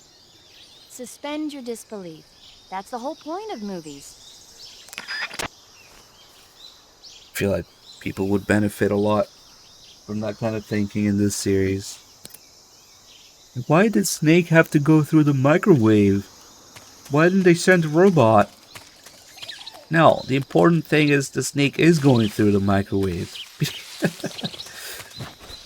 Well. Well, even whoever went through No, hold on. No, I'm not talking about Zanzibar versus Zanzibar land.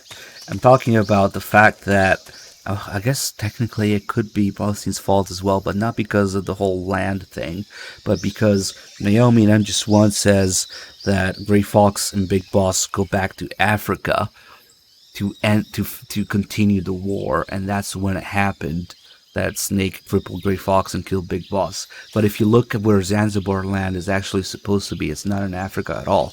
If you play Metal Gear 2, it says it's a small region bordering China, USSR, and like Pakistan or some other shit. One of those what the fucking shitty states, I think. So it's not in Africa. It's like, that's the thing that's weird and why people get confused. So I don't know why Naomi says they went back to Africa. It's weird. But Out of Heaven was in Africa. But that's not where Gray Fox got crippled by Snake. So I don't know, it's weird. That's the thing that's a little weird with the Zanzibar land location, which is not to be confused with real life Zanzibar. But yeah, Metal Gear 2 makes it extremely clear in the intro where Zanzibar land is. It's between China and the USSR. So I don't know. Alright. Let's make sure I have all the weapons. Actually, we're gonna get the XM16 in the next area and then get a checkpoint. So we'll do a couple things here. We can't really move on from this area until we do all the calls with the boss.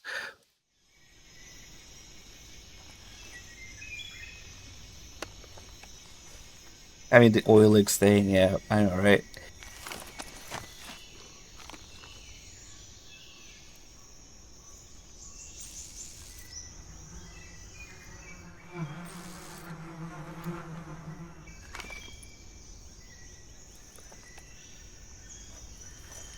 They clearly they want you to shoot hornet's nest. I mean, there's a call about it, but it's very basic and obvious. If you do it though, this guy is kind enough to bring the hornets to everybody else there. So they all leave.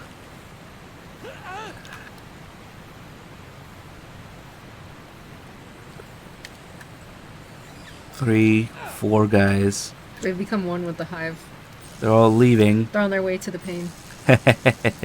Later you can do some funky shit in the game by sending hornets to people.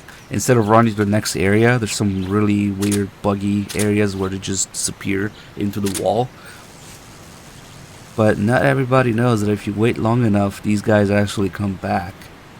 There's a weird like sigh sound effect where they go like ah, and then they come back. If you time it just right, you can run past them while they're running. Yes, but you can also do that when they call reinforcements anyway. True. Yes, it's just, I don't want to cross the bridge yet because if we cross it, we're gonna miss out on the calls about it. I always forget to do it this time. I remembered finally.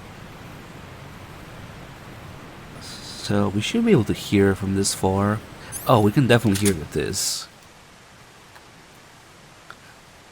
The directional microphone is very bizarre. Another probably another. Oh, there it is. Ugh.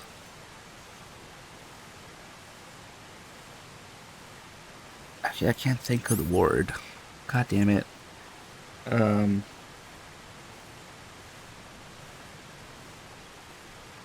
Come on. Okay. I have it on the tip of my tongue. It starts with how about it's. Can it fly? What? Is it an time object? chrono anachronism? Holy shit! I couldn't think about that. Yeah. When something is out of place for its space and time or something. Right? So like the directional microphone is an anachronism. The calorie mate is an anachronism. It actually came out in the 80s, but Is that actually the word? I'm not 100% sure. If that's the word. Yes, that's it. Yes. The thing that you're talking about. This guy should be coming back now. Let's see. I don't know if you can see them. Oh, there they are. All in file. Shit, too bad I don't have any ammo, but whatever. Okay, let's get a few calls here. Snake, did you notice that when you knock an enemy... Oh, come on, there should be a call about this. Sokolov should be... Maybe it's when you're on the bridge? Still be 556, I know, right? Each time you use up... I don't know why they're not talking about it. Yeah. Yeah, I told you. I was sure. Why did you look it up? I already... Yeah, it helps me learn. I can help you learn. I already told If you you. ask I me was what this sure. word is, I still can't say it right now. Okay, okay. It just means a depiction of something that is the wrong time. Yeah. Something or someone that is not in its correct historical or chronological time, especially being a person that belongs to an earlier time. Like 556 and 80s Afghanistan, yes. Sokolov. I could swear there was a call about... Thermal goggles. I'm not sure why. That's weird. A suspension bridge is... Oh, there you go. If you cross that, you'll be revealed to enemies in every direction. To cross the bridge, you'll have to do something about the enemies in the area first. You could put them to sleep with a long-range tranquilizer shot. Or you could get in close, lure them to you, and take them out. Use a first-person view attack to hit enemies from afar, but be warned. If you don't take them out in one hit, I'll also have to get all the personal data when thing. attacking from afar, it's crucial that you hit a vital spot dead on. To lure an enemy to you, deliberately make a noise or throw food at him to get his attention. So here's another mechanic that actually got downgraded. Surprise, surprise. So the weird thing in MGS3 is, if you shoot tranquilizer at somebody and you don't hit them in a vital spot, they don't seem to notice or care, but if someone else sees them getting shot in a non-vital spot, then they go into a caution. So if I like shoot this guy, oh fuck, I missed. So that always causes a caution. Well, now it doesn't matter. It's weird. They can tell when others are getting shot in non-vital spots, but they can't tell where they themselves are getting shot. Which, well, fuck it. Which kind of makes it hard. If you, that's exactly what the boss was talking about. That is, if you don't get them right away, then they notice. Actually, even if you get them in the head and they go down and they see them go down, like if somebody sees the enemy, another enemy go down, they go into a caution. And so that's pretty neat. But it's more noticeable when non-vital shots, I guess. This is weird. The guy that you're shooting doesn't even notice. Okay, so who is keeping this caution up? The guy here. Yep.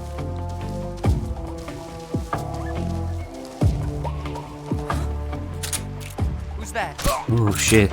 The camera index actually saved me. Okay, that's a bit of a mess. So I'm going to quickly grab this and clean up. Fuck it.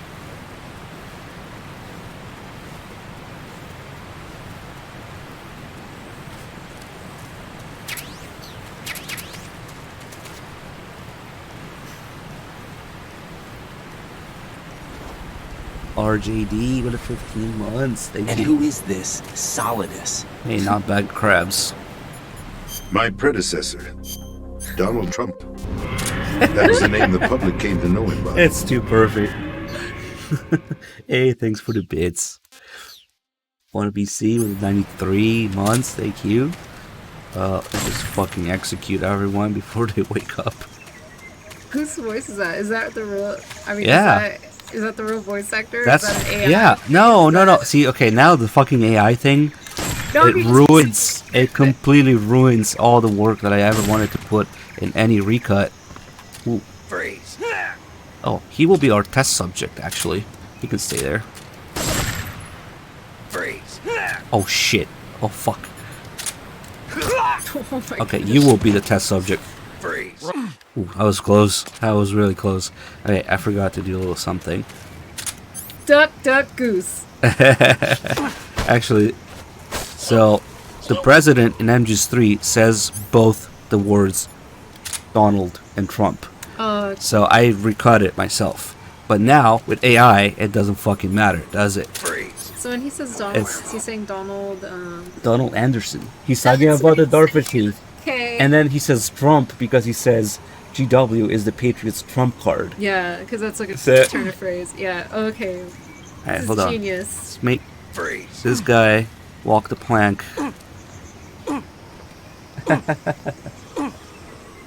Damn, could you imagine falling in love with an AI and then it turns out Shit. it's just some guy texting you? You're like, I've been telling all this. Hold on. I'm shitting bricks here. I'm just joking. AI has gone too far. I just want to push this guy. Alright, fuck it. If I fall now, he's gonna alert instantly, so this is kind of dangerous. I think this should be good enough. Okay. Wait, no, don't do that. God damn it, these... Oof. Ah! Okay. That was a little messy.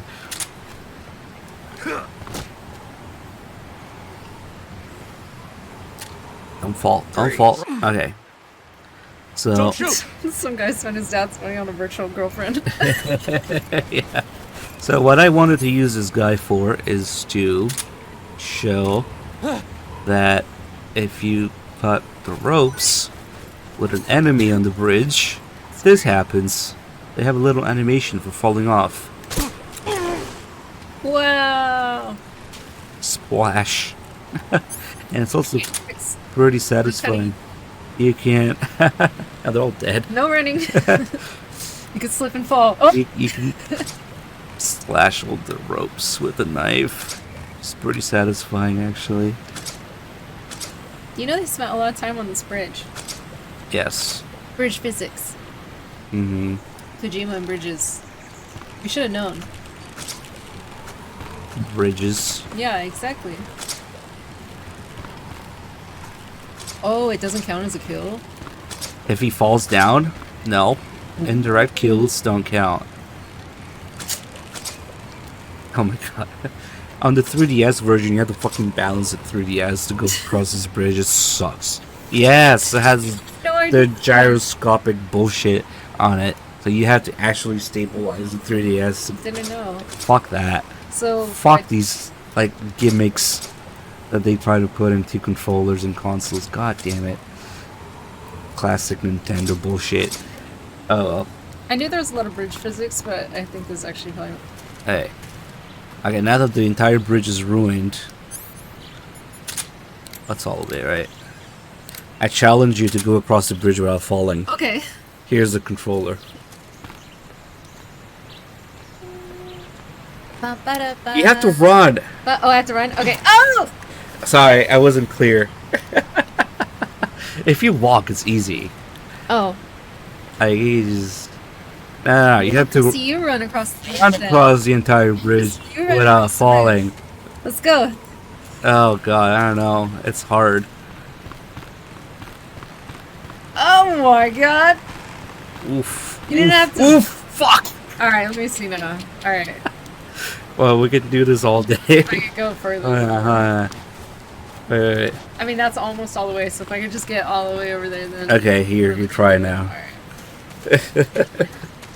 You're not gonna last long.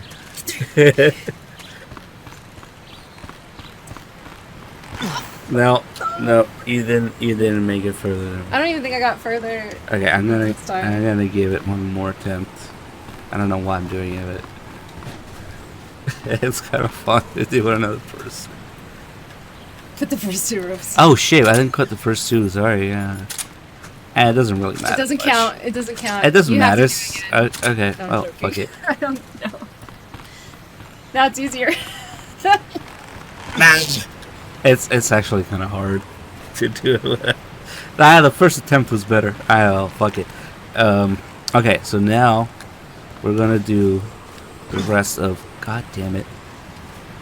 Don't worry. For the cutscene, the bridge will magically be fixed. Okay. Damn it. What if you burn the bridge and it could change the cutscene? Then we, like, what would then we have to be a whole new place? Fuck! You distracted me. They could have done it with 6 seconds. To rehung the bridge. Yeah, probably. Restart the bridge. Okay, so since if we move on to the next area, the boss disappears. We're gonna do all the boss calls now, but first, since I killed everybody and got the little cutscene here, I'm gonna save it by getting a checkpoint in the She's not answering my calls. previous areas. Yes. Ah, that's why. Ugh. No, I'm not trying to do that again. It's actually really frustrating.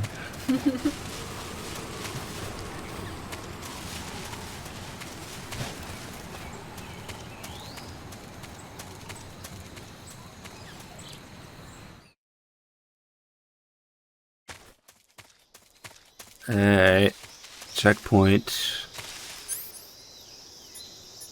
Now I think we have all the weapons we can get in the Riches mission. Plus, oh, it's a shame we didn't do New Game Plus. The thing is, you have to pick between showing the. I have to check actually. If you finish the game, and then you have New Game Plus when you pick I Like MGS 2, and you load that New Game Plus, is it still gonna have the mask, or is it gonna have no mask? I don't think New Game Plus saves that option. That's actually a good question. Because I want to do New Game Plus so that we have the tuxedo. We can go do a tuxedo call with the boss, for example. And we have the single action army so we can fuck with it with Ocelot. But I also want to show the mask stuff at the beginning. I'll actually have to save this and check it out. I have no idea if the mask stays New Game Plus. But I want to say there's a chance it doesn't. Because it's supposed to be like a first time reveal thing. Maybe. I don't know. Anyway, let's do boss calls. Camouflage. No, she spends like No. 80% of her time talking about camouflage Visibility is and just tutorial shit. No, we don't need that. You can only... I see you're wearing the olive drab uniform. Olive drab, or OD for short, is what you might call the pre-camouflage uniform. Plain-colored OD fatigues are still worn by infantry today, but they'll be replaced sooner or later by patterned camouflage. As you can see, it's got no colors or markings on it, so of course it won't make a very effective disguise. You should change into some other type of camouflage as soon as you can. I wonder why she's not going through her stuff. She's going through her items already. I mean, the history of the different camo patterns that you wear is kind of interesting, but that's for later. Let me just go near the bridge because we're gonna have to kill ourselves after this.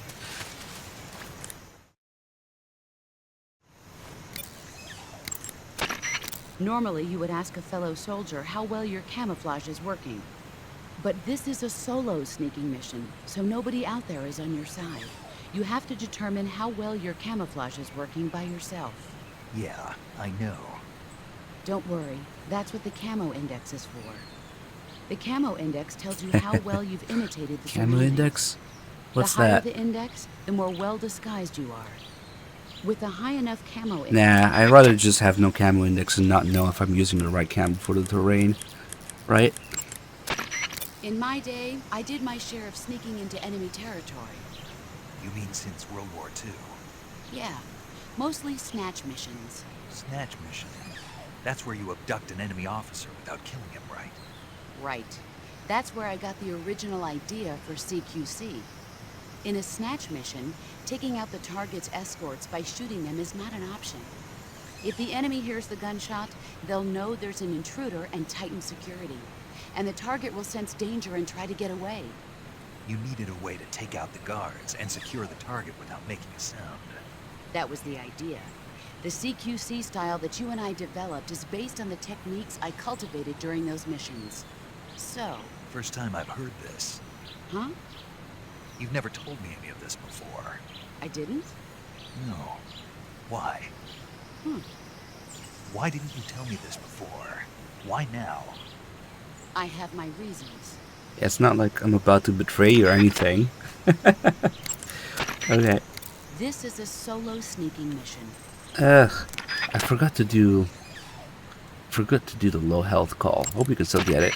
Choose battlefield. It takes more than just clothes. Hunters have known about camouflage since ancient times. But it's only quite recently, since the 18th century, that it's been applied to military operations. The first camouflage introduced to the military was a solid colored uniform designed to blend in with the battlefield. It was really more of a protective coloring than true camouflage. Camouflage in the modern sense of the word wasn't introduced until the First World War. During that war, weapons such as aircraft, cannon, and warships were painted in camouflage colors. But it was almost never used to disguise individual soldiers. The widespread use of camouflage began in World War II. The Germans and the Russians in particular made active use of it in battle. Nowadays, with the Cold War raging, the Eastern Bloc has been hard at work developing all sorts of camouflage patterns. In the West, the French implemented it in their paratrooper corps, and SAS during the Wars of Independence in Indochina. I never saw it used in Korea, though. America has lagged behind other countries in incorporating camouflage. They're only just beginning to consider introducing it into certain units. Why is that? Apparently, there are those in the U.S. military who consider camouflage too passive a technique. Morons. You're telling me. But now more and more people are beginning to appreciate how useful and important camouflage can be. I'm sure the brass will see the light soon enough. The whole camouflage index thing actually kind of started in MGS2, not 3. If you equip the BDU in MGS2, it essentially gives you camo index. They can't see you from as far away. But, I mean, it's a nice concept, but it is just OP as shit. Like, there's a couple ways you can get 100% camo. And if you get 100%, you can literally be crawling between people's legs and touch them. And they go like, huh? Huh? You can be touching their legs and they don't see you. It's a little too overblown.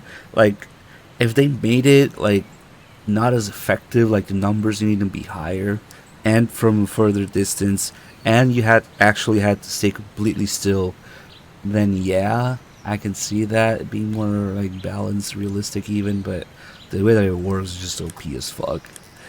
This is kind of weird. To place a weapon on... The sooner you find the enemy, the better you'll be able to deal with the situation. This is a gamer call. So be sure to make use... Nope. I don't even have those radars. When you aim your handgun... We already did this. Stalking is a movement technique that eliminates even the sound of your footsteps. But all you need to do is press the directional button in the direction we got the short you wish to version. move. When stalking, you can That's move weird. without creating sound with your footsteps. Right. And since your posture is low while stalking, you are that much less likely to be spotted by the enemy. Since you move cautiously while stalking, you will be able to detect a trap on the ground before it is set off. However, the slow, concentrated movement while stalking consumes high amounts of stamina.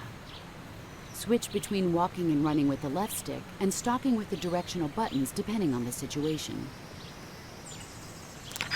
That re-recorded line. Actually, some people don't realize that it's not like an MGS2 where you can walk slowly to avoid making noise on the surfaces that make noise. Or even 4. In 4 you could just use a stick. In 2 and 4. In 3 you have to use a D-pad, which is an entirely different walk. You have more camo index, but it burns more stamina, and you're slower. Now he's hungry. Oh well. Like 10% like this, and 5% like this, and even less if you run, of course. Okay, so I wanted to see if we got the full version of that call, but for some reason we didn't. Snake. What's up, boss? Don't you what's up me? Okay then, what is it? I'm talking about your camouflage. Why aren't you using it? Oh. When you don't use any camouflage at all, you stick out like a sore thumb. Didn't you listen to a word I said? Well, I was listening, but... Then start using your camouflage. Is that clear? Yeah. Yes, Mom. Yeah, if you spend too much time not changing, that happens. Actually, really great. I would totally get that call for sure. God, it's better than those people who play this game by crawling everywhere and like, wait, that's not the maximum. Okay, this is the maximum here. Okay, we can go back to the game now. Okay, I'm going to crawl everywhere. Okay. Oh shit, the terrain is about to change. Oh wait, is that the maximum? Hold on. I need now that's the maximum. Okay. Now we can go back to the game. Okay. Oh shit, the terrain changed again. Okay, is that the maximum I can get? Okay, that's like, if people who play this game like that are like, I must have the maximum gamma index at all times. And crawl everywhere, and you're just spending 90% of your time in the menu and loading back and forth from it. God damn. Wait, but what if the Metal Gear challenge was to have the highest percentage of camouflage? That's a dumb challenge. It could, but that's what's fun about this game. What There's so many. No, it's not. Yes, no, that's true. Stealthy, sneaky. That's true. And it blow everything up. MGS3 lends itself well for different challenge runs and different weapons, camo, CQC, whatever. It's true. MGS3 probably the best game that lends itself to that kind of run, because unlike MGS1 and 2, where the weapons are key items mostly, in 3 you have a lot more freedom with, and you have CQC, which is kind of fun. You have the camo index, different camos, with all these factors. So you're telling me this has more open world factors than MGSB? The shit I took this morning has more open world factor than MGSB. That's not a factor. I mean, I mean, it doesn't matter. But okay, hold on. We had more calls with the boss here. But just trying to keep up your camo index at all times is just kind of stupid. That was my point. They're like, they don't like manually changing it. Let's let them absorb it. Actually, if you played online, MGO1, which is MGS3 online, you could change camo from the menu simply by opening the inventory and just pressing circle. That was so much better. But select map in the circle. Or X, whatever. In the jungle, it's absolutely crucial to keep your position secret from the enemy.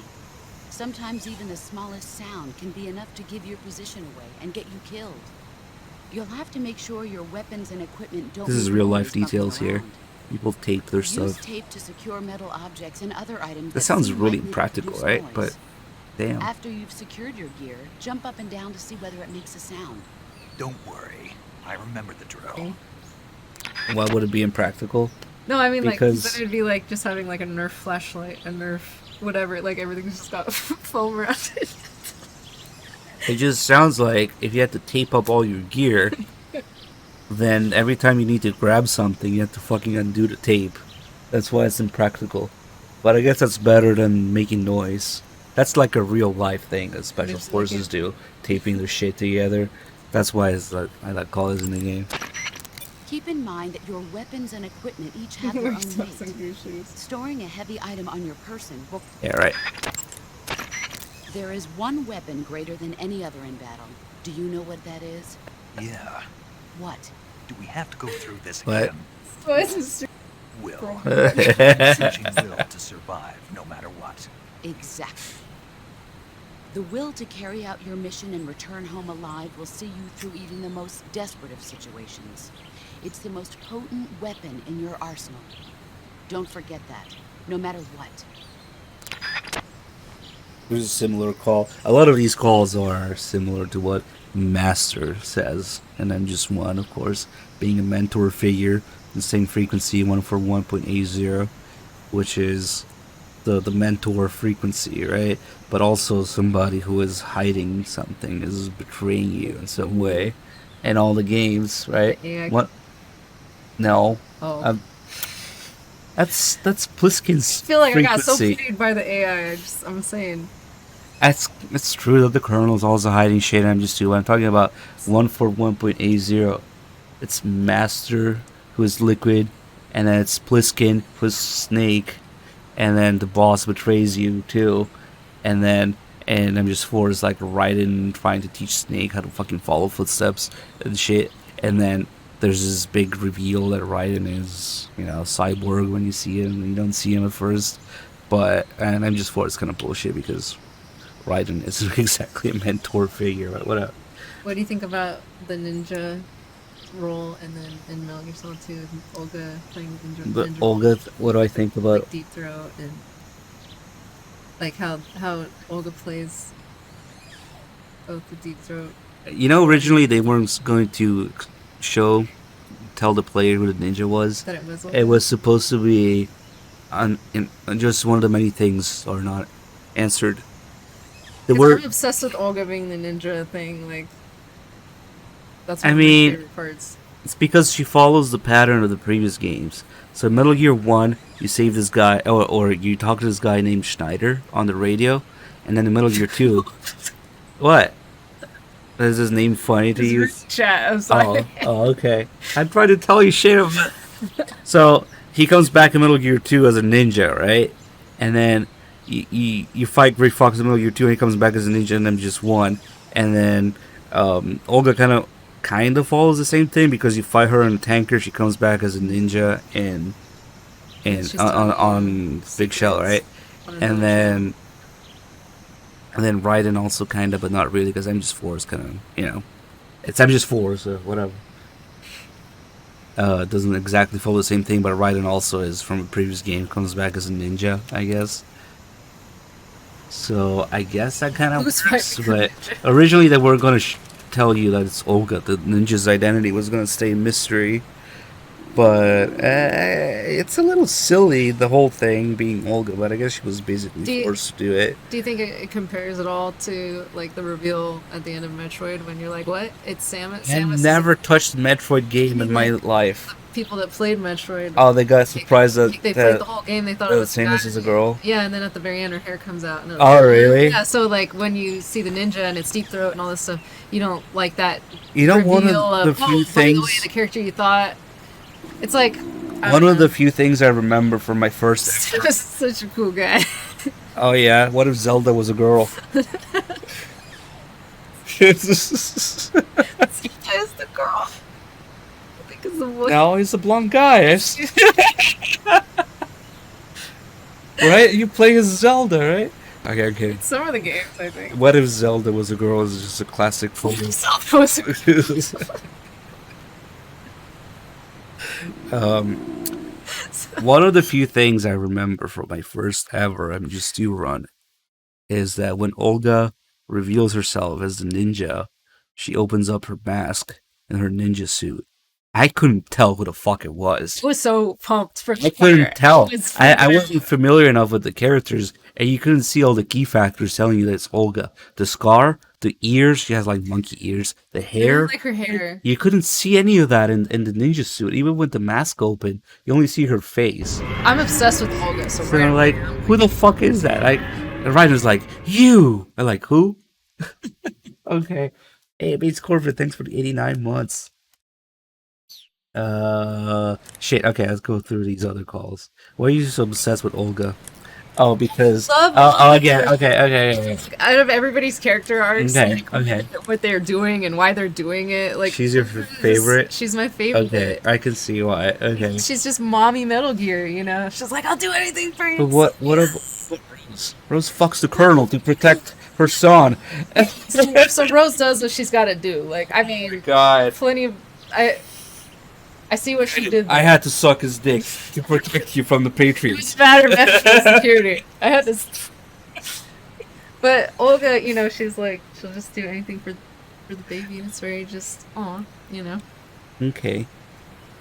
And I guess Olga kind of does something more than Rose. But also, the dark side of her character is like, didn't she like basically betray her unit she was so close to accomplish saving her daughter or something? And that was like, he was like throwing that in her face, like, yeah. No, she didn't give a shit. She just put Sonny before anything. Yeah. Okay, let's finish these. We're talking about the wrong game. I know, right?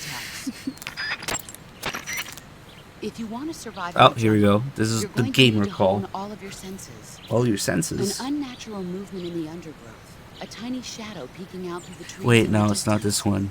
Always keep an eye out for any signs of the enemy's presence. No. Your sense of hearing is equally important. Visibility is poor in the jungle. It should be this one. Learn to pick up the enemy's presence from the sounds you hear around you. Always be listening for that one snap of a twig among the chirping of the birds and the babbling of the brooks. Your sense of smell is also important. Body odor, sweat, gunpowder, food. These faint smells wafting in the wind will tell you where the enemy...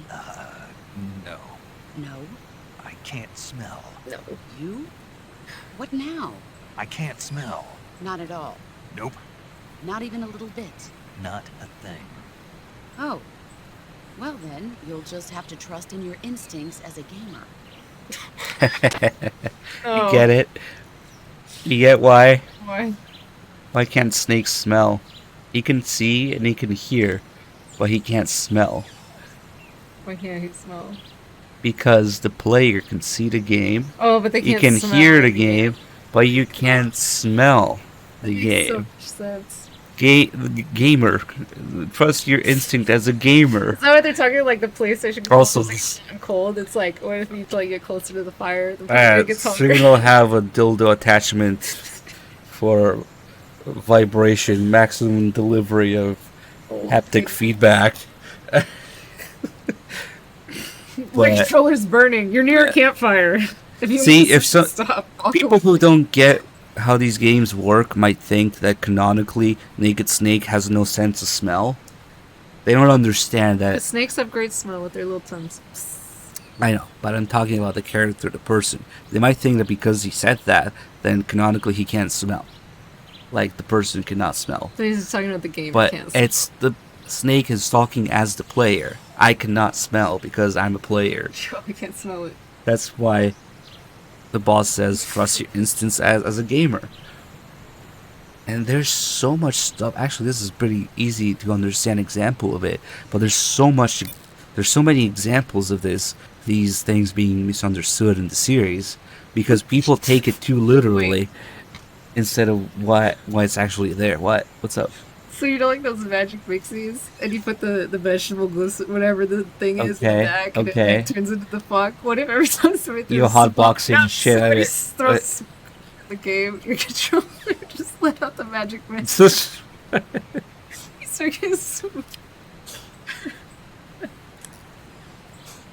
We're gonna do the smoke grenade call. Don't worry. Smoke grenade refill kit. If you rapid fire the assault rifle. Wow, recoil. Equipment Sony has a patent for a controller that emits odor. Or have its parts replaced before it can be used. But you won't need to worry about that in this mission. Why's that? Because your adversaries are highly trained professionals. They'll no doubt have made sure their reserve gear is in working condition. So in other words, I can use the stuff I pick up right away? Right. One more thing.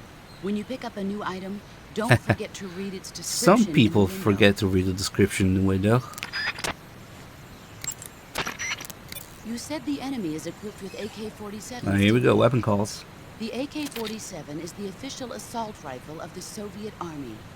It's employed not only by the Soviets, but throughout the entire Eastern Bloc.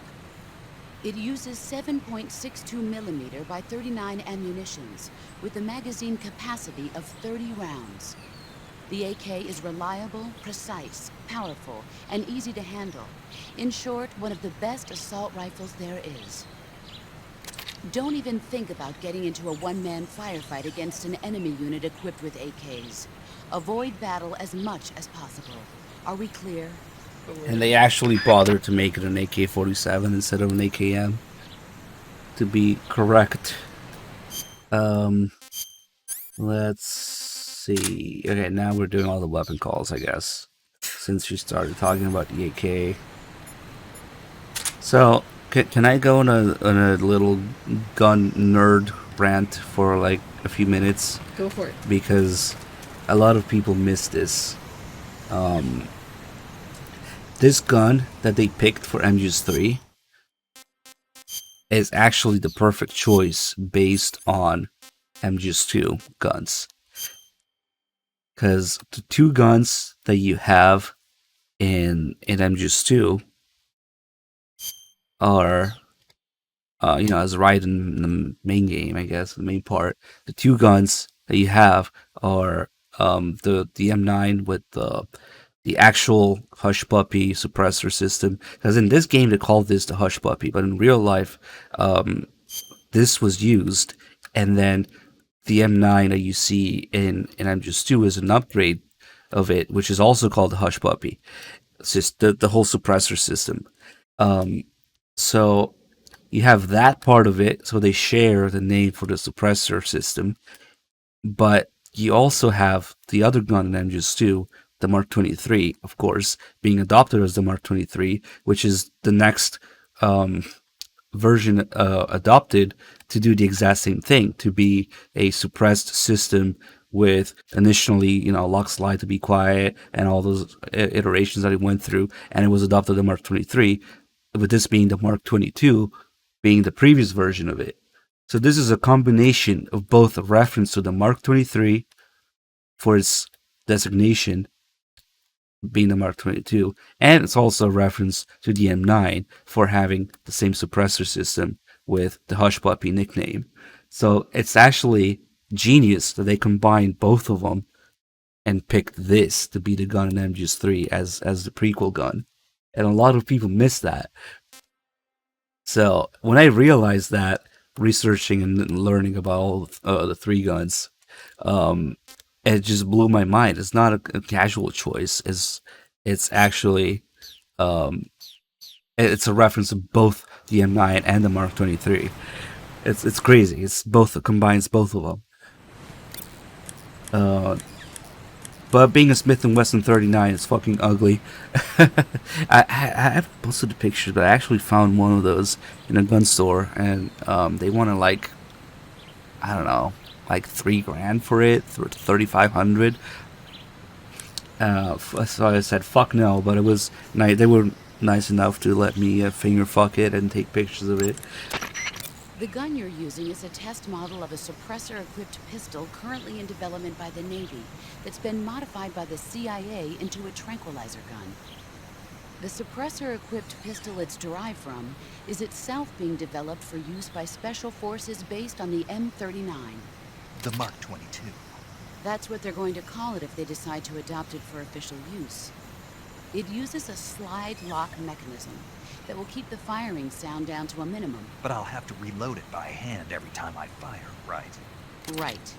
You won't be able to fire multiple shots at once, so make every shot count. Aim for the enemy's vital spots. There's talk of designing the Mark 22 to accommodate special subsonic rounds, but for this mission, you'll be using specifically designed tranquilizer rounds. In a way, these tranquilizer rounds are like miniature syringes. When one of them strikes a target, the impact causes a needle contained within to shoot out. At the same time, chemicals inside the round are mixed to create a gas, which pushes the plunger and injects the tranquilizer into the target. You can knock out an enemy immediately by shooting them in the head, but if you shoot them in the arm or leg, the tranquilizing agent will take some time to set in. Aim carefully.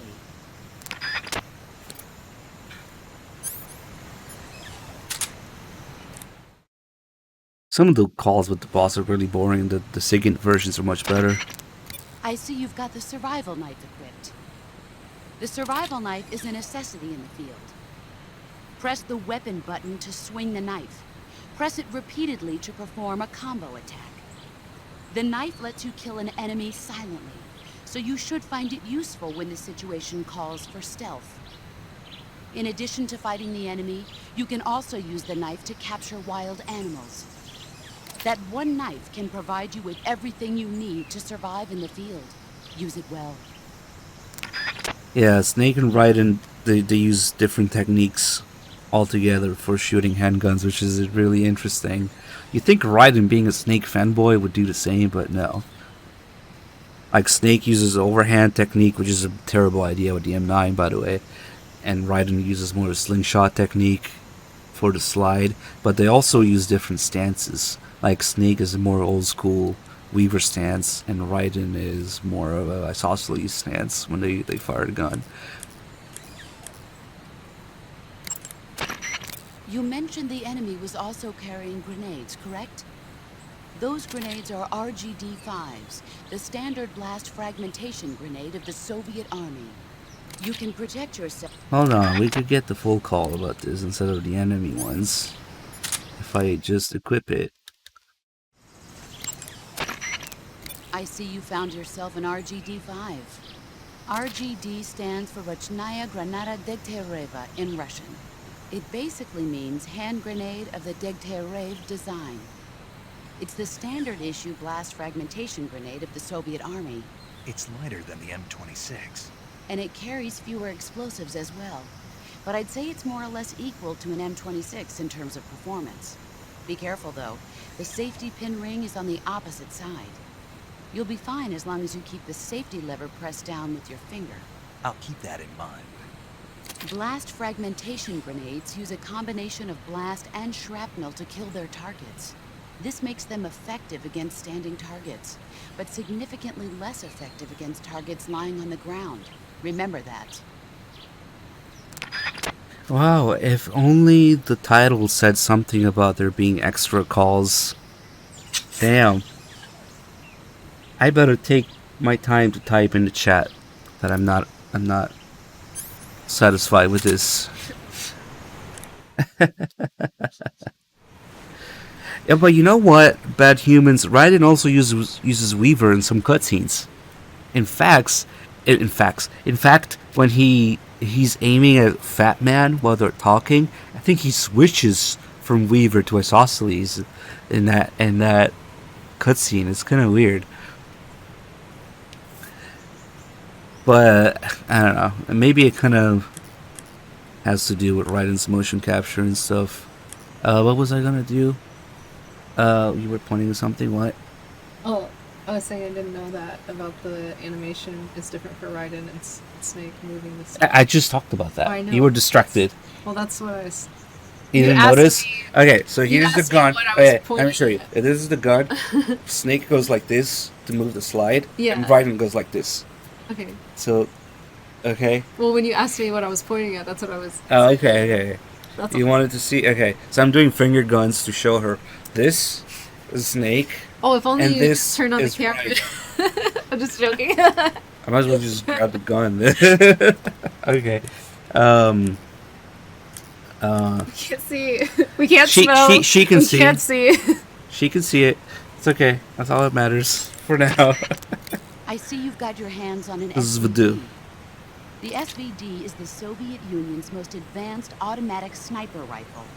It's said to be better designed and more durable than anything the West has. It looks kind of like an AK-47.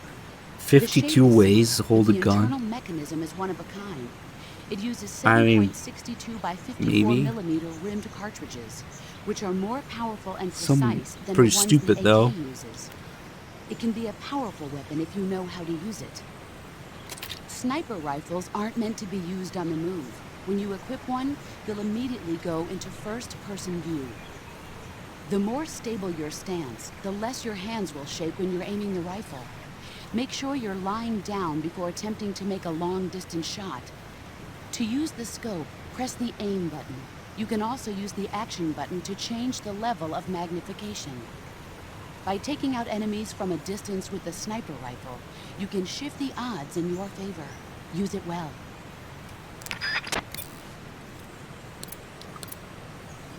Now I see where Ocelot gets it from. Hold on. What about this? It's good. Do you know what the boss says about this one? I know, I don't. She says it's a weapon. Actually, what Eva says about it is more interesting, but whatever. I mean, I could see why you could maybe come up with 52 different ways to hold a gun, depending on... maybe, but the number 52 isn't, that I'm aware of, it's like the recognized as a standard anywhere specifically. Like, that's not a thing people say or do. I don't know. Wait, what did you say? She said it's like the Kama Sutra for guns. The Kama Sutra for guns. 52 ways to... The Kama Sutra. Gun. What is that you have in your hands? Honestly, when did you start reading magazines like that? Didn't I teach you how to take care of business without having to rely on that sort of thing? Anyway, I'm sure some what of does the that mean? grunts will find that She's sort saying of that you magazine need as to... appealing as So, you seem to. she wants you to go naked into the field. She wants you to get your rocks off with no weapons, no procured items. So you think this means that the boss taught Snake how to fap without porn? Only using his mind, yes. She's like, no, you're not allowed to touch it. You can only use your mind. Oh, fuck. I don't know. Alright. Time for gun nerd rant number 2. Imagine having fantasy. Actually, okay. Hold on. See, they got a couple things right, and I got a couple things wrong with Look, boys. So, the XM16E1, when this was just being adopted, wasn't official yet, right?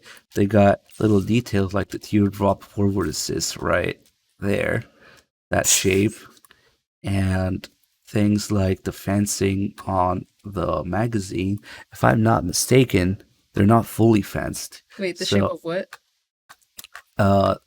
This thing here is called the forward assist. It's got this like elongated forward teardrop. It's called, and the modern ones are just circular. They're just a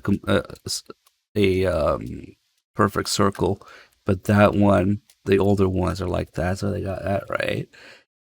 And the fencing on the magazine is, see where the magazine release is here. There's like this protective release. Yes, this black hole next to the trigger. Sweet release. Yes. It's very low detail, but they tried. And the thing, these are like elevated parts of it to protect it from accidentally getting hit, right? And release the magazine. Genius. Yes. Love safety. They didn't have those. More safety, please. They didn't have those for the early ones. It was only partially fenced, or the very, very early ones. Gun was made to be safe in the beginning. Yes, they are. I'm talking about the very beginning. The very beginning? Oh, well. The very beginning. See, this one is completely flat. It doesn't have anything around the button. And this one has this stick. Okay. There you go, soldier. That's pretty much what it was. And then MGS3 is kind of like when they start giving a shit about more gun details, like the recoil is a thing, different penetration for different calibers starts being a thing. Tell me more about the safety. And the safety is this here. It's right there. It's this thing. You can't really tell. It's too blurry, but it seems to be set I can't to... see. It's too blurry. These are transplants. It actually seems to be set to full auto. Speaking of which, imagine that having a functional selector in your game. Full auto, 3-round, single. Okay, tell me more about the penetration. Okay, you actually want me to tell you about the penetration, or are you memeing because of said penetration? Huh? Because I can tell you about the penetration, but if you're just memeing because I said penetration, then... You gotta give them what they want. Because, guess what? That's another fucking detail that's not an MGSV. Turn the camera off for this part. Turn the camera on for this part. Is there any dead body left here? Probably not. That's your detour, dead bodies. Yes, I need a dead body to show the penetration. Oh my god. No. Wait. Actually, no, I can't get any checkpoints. Because, it's okay. Actually, we can do it after the checkpoint. I don't want to save the fact that I did these calls with the boss, because otherwise Sigurd won't talk about the same weapons. Damn it, this bridge. Okay. Oh my goodness. It's a good point, though, because... Chat was so wholesome with the penetration. The functional selector... Necrophilia. And the different penetration behavior... You heard it here first, chat. Is in MGS3, but not in your dear Fox Engine piece of shit game. Let me see if it's kind of hard to show without a body, an enemy, for it to go through. But maybe here. Instead of give a mouse a cookie, what happens? Like the gunshots are going through the wood. But well, we don't even have the 1911 right now, so I can't even show the difference. Fuck it, we'll do it later. Do you think if you asked an AI to draw a children's book about, you know, like how to give a mouse a cookie, but like how to give an ocelot a revolver, if it would? I don't know. If it would. These are the real questions. All right, like okay, let's you everything is taking like twice as much today, some time today, and it's amazing. Let's finish these freaking weapon calls. That's certainly a strange-looking grenade you've got there. Yeah, I've never seen one like this. What is it? It must be a new type of grenade developed by the Russians. From what I can tell, it's a non-lethal weapon that uses a flash of light and intense sound to overpower the senses of yeah, once they remake the game, it's gonna have fake weapons in it. To knock out the enemy without killing them, it might prove useful. Yeah, second call is better. Let's see. Does she have a call about the mic? I don't remember. Probably. Ah, you've got a directional microphone. The directional microphone is we can't leave this area until we get all the calls. You'll go into first-person view, where the microphone will pick up sounds in whichever direction it's facing. By pointing the microphone into the forest, you can sometimes hear the footsteps of enemy soldiers lurking beyond the trees. In jungle combat, success depends on how well you can sense the enemy's presence. Use it wisely. It's not too interesting. Okay, so we did all of these. Now, put them away. And get whatever's left. It's just these two, really. It's my fault we're still on the bridge. Yes. No, not really. I'm just this badly paced with the calls. The smoke grenade does exactly what the name implies. It creates a thick dispersion-resistant cloud of white smoke that blocks the enemy's field of vision. It should be useful when you need to make a quick getaway. Keep it in mind. Smoke grenade is actually kind of OP. Not as much as Peace Walker, but they're pretty good at MGS3 as well. And the smoke cloud effect is one of the few things that Bluepoint fucked up. It was much thicker in the original, but you can kind of see through it more easily, but whatever. Snake's hotboxing. Can you imagine like if your controller was spewing out the like magic mixie right now just because people set it off in the game? That shit smells nasty. Oh, it does. 1911 magazine. Is it the same stuff they put into smoke machines at concerts and stuff? I have no idea, maybe. Or events.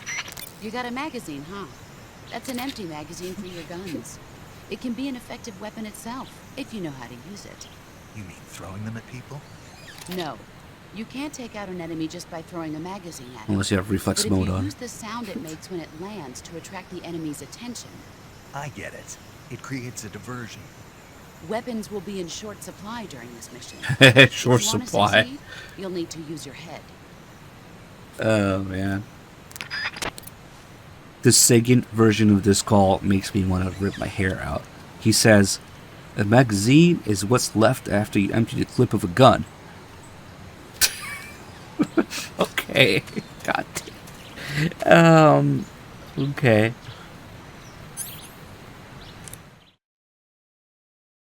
That's... I think that's all. Oh, you put dry Weapons. ice in a smoke machine? But wait, we have items. The life medicine call is criminally bad with the boss. The one with Sigint is so much better, but we'll just do both of them.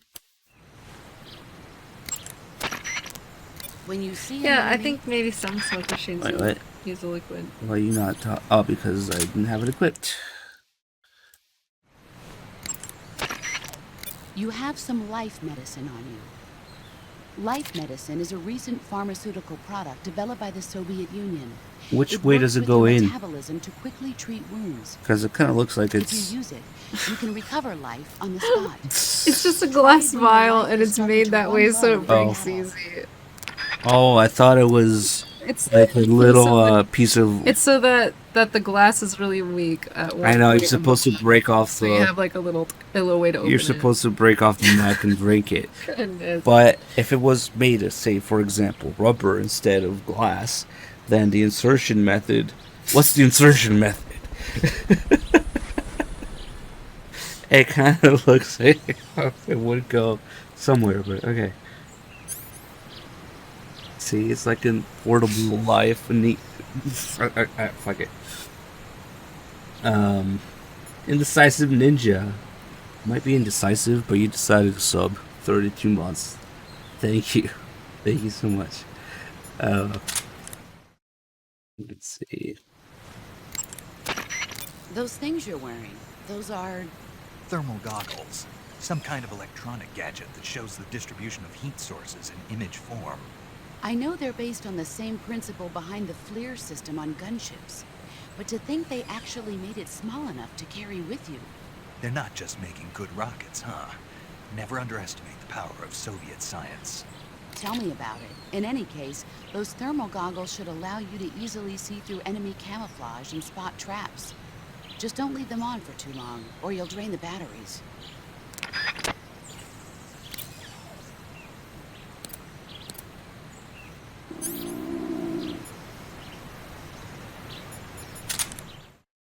The scope call has like an entire thing with Sigint and Zero.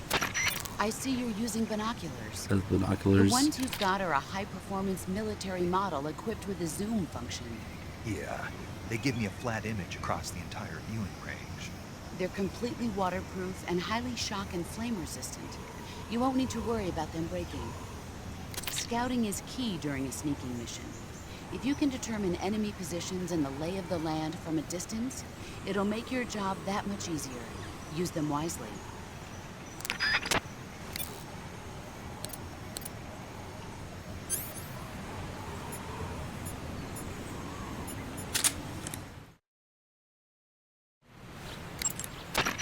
Your ultimate objective in this mission is to find Sokolov and get him to safety. Okay, there's no not to Phantasm slaughter call because they didn't want to encourage So people basically, I to should avoid getting into battles, take drugs. right? You don't have to tell me.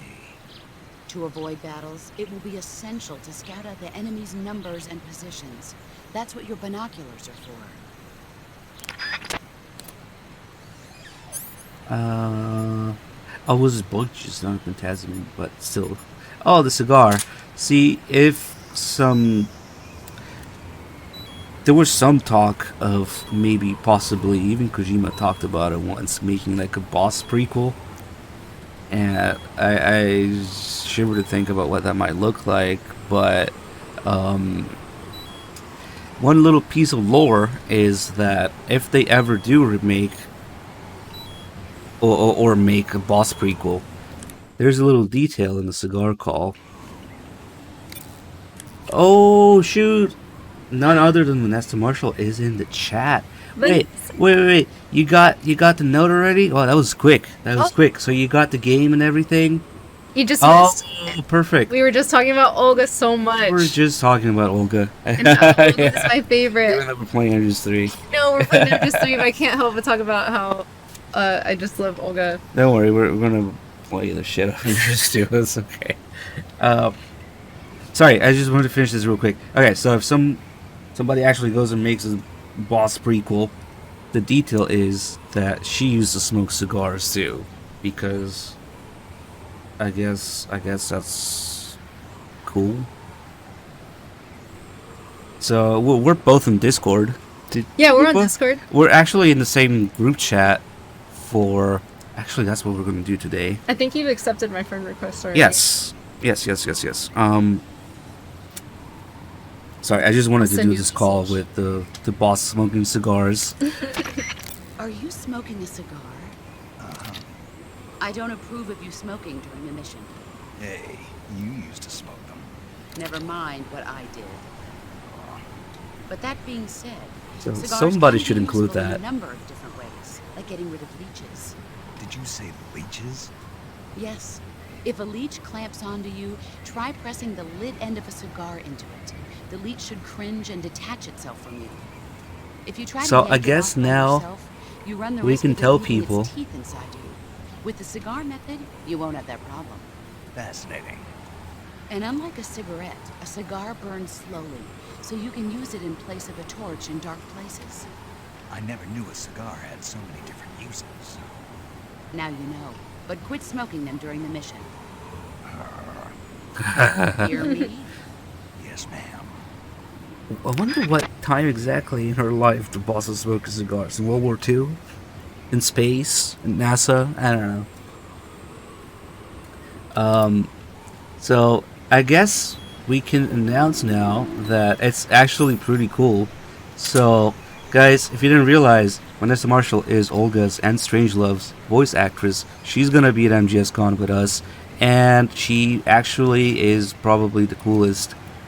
Although I gotta admit, you are the second Metal Gear voice actor voice actress to be in the chat, but she actually wants to play the games, fight against Olga, be at MGSCon, and like play with us. And we have like a Discord group, and like she's in Discord, and she has my copy of the HD collection of the Legacy collection. How cool is that? I got to send her the copy that she's gonna be using for the games, for Peace Walker Online, MGS2, and all that stuff.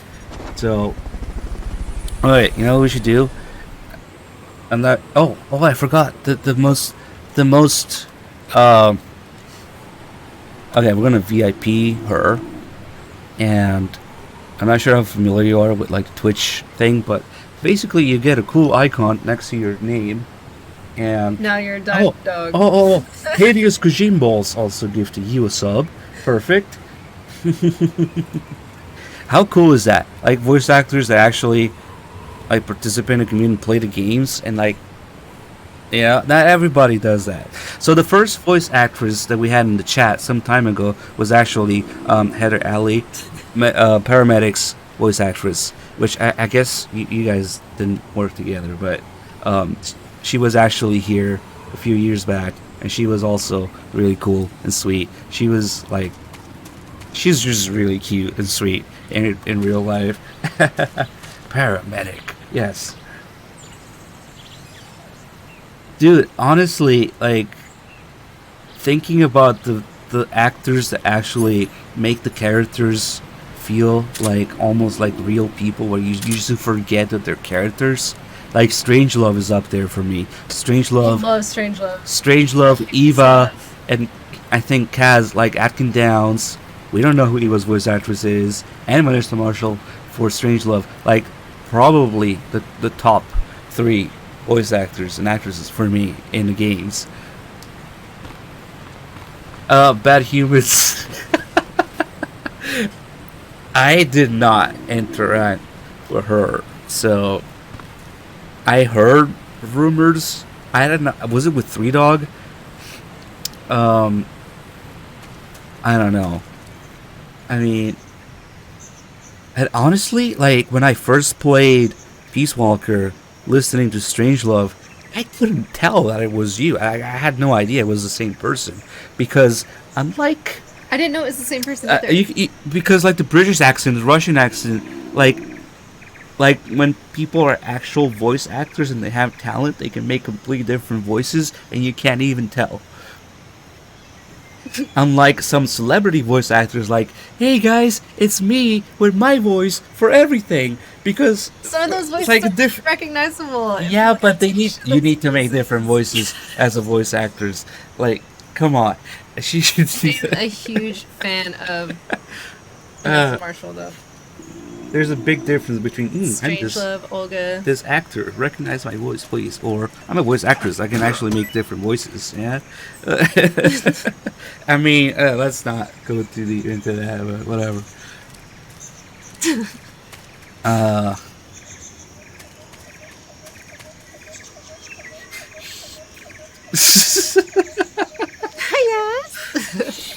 Yeah. Hey guys, it's me, the voice the actor, and I have this voice for everything.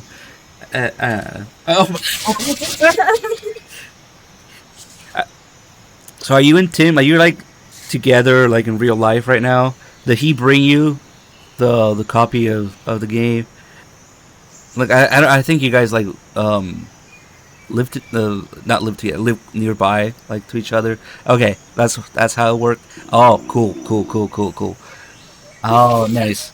Because I had to wonder if he used the key for emote or you. Like, hey, maybe did you get? I know that you only worked on a short tape in the Phantom Pain, but did you get to interact, work, or be around him at all during that time?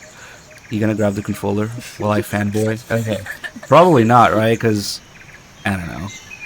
But, I have questions. We have many questions about MGS-V's development, or MGS-5's Phantom Pain's development. Okay, I guess you have a list. That would explain everything. Dude, we have access to like a person who worked on the games and is like down to earth and she will talk to the fans and participate in the community. You know how rare that is? That's awesome. Imagine. I'm really excited for the first stream. I'm really looking forward to it. Well. Sorry guys, I spilled my spaghetti everywhere, I guess. Mom's spaghetti. Mom's spaghetti. It was cooked for the... Oh, for Strangelove you were by yourself. Damn. I mean, that's kind of fitting, because she was completely isolated and locked up in the pod. Did they lock you in an AI pod to record that? They're like, we want authenticity here. Ah, that's kind of sucks.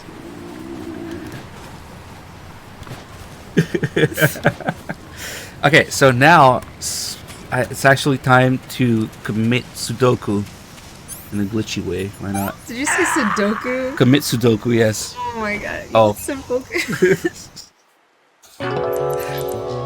Or was that the joke? So now I get the continue. So none of this call is actually registered, so we can get them with Sigit later. I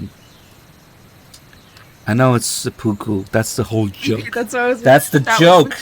Didn't you see the joke of that? Just wondering, was it? There's a samurai like carving a Sudoku with himself with a sword, and it's like all bloody. My goodness. Because the joke is to make some seppuku.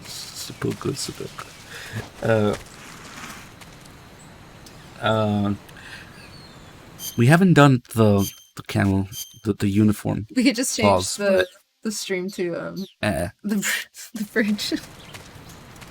The what? Hey, hold on. Let me actually get the last few save calls. I think we might be done or nearly done with it. You want to save? Hold on a sec. See if there's a lot of calls. You know, it'd be sadder to see less calls. So, what? I was saying it's good to have a lot of calls. It'd be sad to only have like a limited number of like a lower number of calls available to hear. I'm saying it's a good thing it's taking us a long time to get through all the calls. There's an insane amount of calls in this game.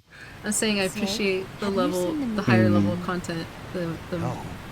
It's about these giant ants that appear in the desert of New Mexico after a nuclear test. Would you eat a giant The ant? army tries to fight them off with flamethrowers. The ants were so big that they filled up the entire screen. The whole movie theater was screaming. An ant that big could make a good meal. Yeah, well, if you find any, don't eat them. Come on, they're not that Hold big on. for you. If you end up throwing leaves like that, you won't have any place left to hide. Sorry. Just like a Gurlugon. MGSTU reference there. Just like a Gurlugon. A giant Gurlukovich soldier. Actually. Speaking of Olga. Imagine they made a giant Olga. So the Gurlugon is a giant Gurlukovich soldier in MGSTU's VR. So are you guys when are you guys supposed to be playing? Because I mean, why doesn't it stream it as we go? Because I can stop whenever here. Because this MGS3 run is going to be multiple segments anyway. Yeah, this is just part so, one.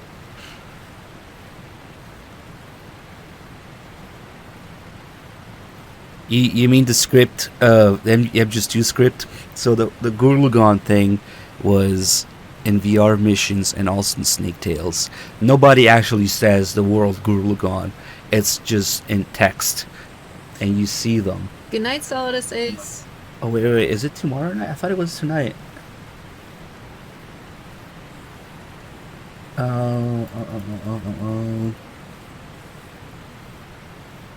Wait, maybe she was answering Bad Humans. Oh, Bad Humans was asking a question. It was about the Gurlugon. Oh. Oh. Was it Bad Humans who once told me that she's supposed to have found a USB from a Marine?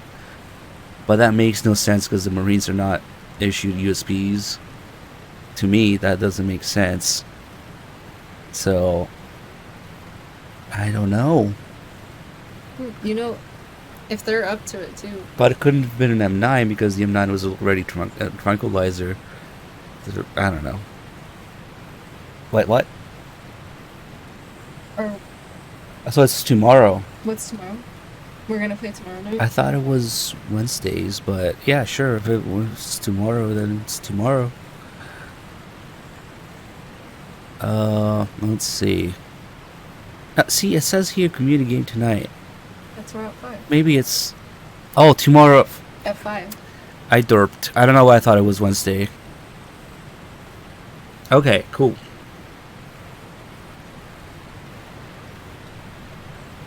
It's Thursday. Oh wait, what's she saying about the ninja twist? I really want to know.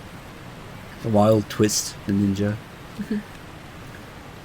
I love the ninja. I was talking about how originally they weren't gonna reveal the ninja's identity. Yeah, that's what we were talking about. So maybe they would have had like a different voice for it if they went with that, or at least not have the Russian accent. But I mean, it doesn't matter in Japanese because Japanese it doesn't have the ninja has no accent. So I don't know, I'm kind of curious.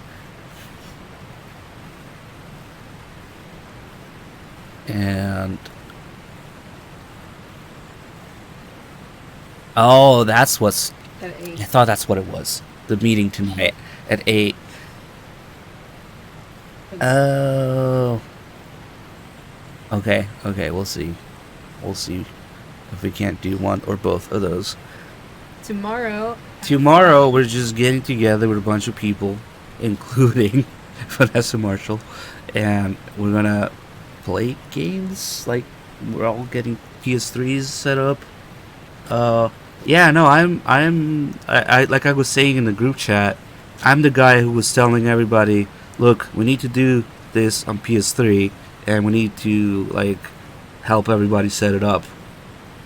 So. Even if it's now, yeah, sure. I mean, it's kind of a not something you do every day. It'd be fun to hop in a Discord. Yeah, we could get on Discord and do it. and I forgot. Changes. Oh, I was gonna mention, like, if I understand this correctly, correct me if I'm wrong, but you also want to stream it, and like, how exciting is that? That, like, if you want to stream, then we can send people your way. So, hold on. Should we just get on a call right now? If you really need my help right now, then I guess We could save the rest for part 2, and then. I mean, this is gonna be multiple sittings anyway, so. To the next part of the stream. I think it's a good plan. I don't know. Let's just see what happens. Oh, okay. Oof. Okay. So, do I understand this correctly? That you also want to stream? Like, you want to get started in Twitch and stuff?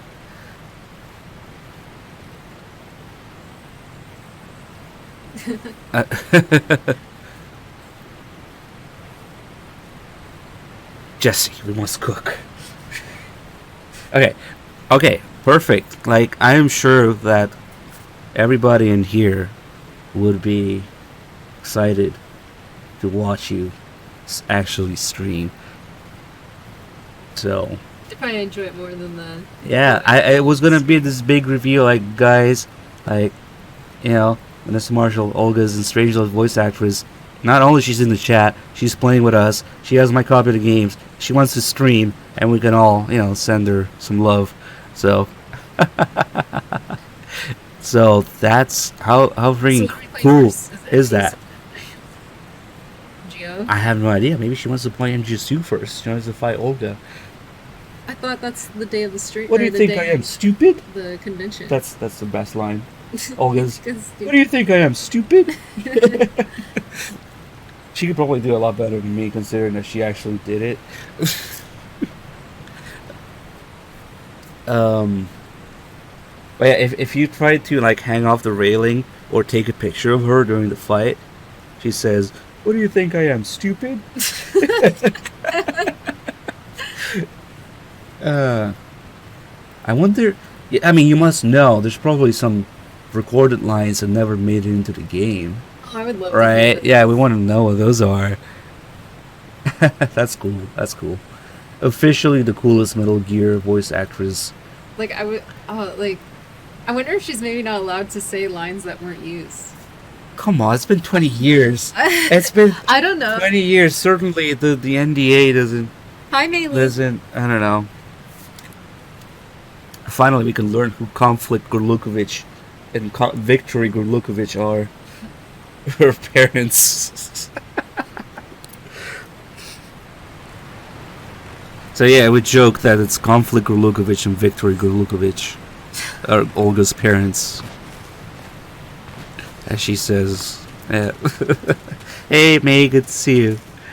God, that just completely distracted me. But okay, let's just move on for a while. Sorry guys, it's not every day that we get somebody like that in here. Let me eat something.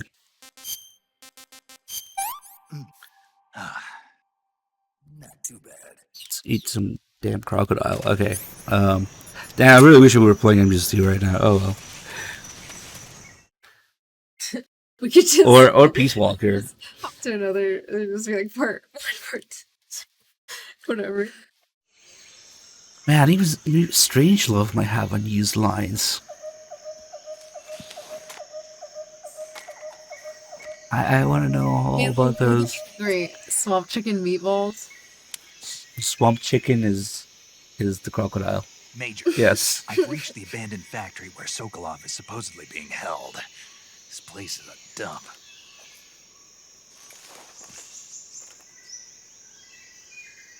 I can't see Sokolov from here. The security is pretty tight. There are sentries posted around the perimeter. I wonder how many are inside. Actually, we have to put on the mask to get Sokolov's reaction or Zira's reaction. Your objective, Sokolov, is inside the factory. They should be holding him in a room in the northeast section. Northeast section. Got it. Be careful. Your mission is to bring Sokolov back alive. He must not be exposed to any kind of danger. Do not approach Sokolov So while the in boss the alert disappears here, but there's one more phase. call. And one more thing, Snake. You mean there's more? No, it's just that when you get to Sokolov, I want you to tell him something from me. And that is? Sorry for being so late. Is that all? Yes. Understood. Beginning my approach to the Yeah, target. this might take a couple of times actually, because we're not just gonna get past this area. We have to clear it of all enemies. And it's been a minute since I don't remember how I usually do that. We're just gonna improvise. Wait, this one? Yeah, we have to clear this area, go back, get a checkpoint. You wanna try? Yeah. Okay. Okay. This is now a Peach stream.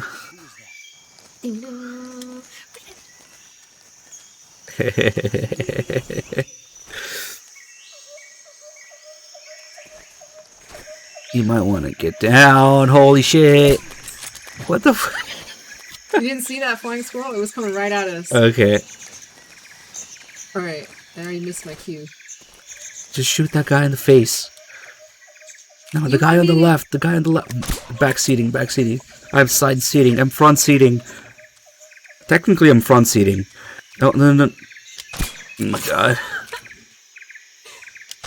Alright. Holy shit. Okay, she's giving the controller back to me. Now you messed me up. What? You messed me up. I I wanted messed- to start, like, back by the gate.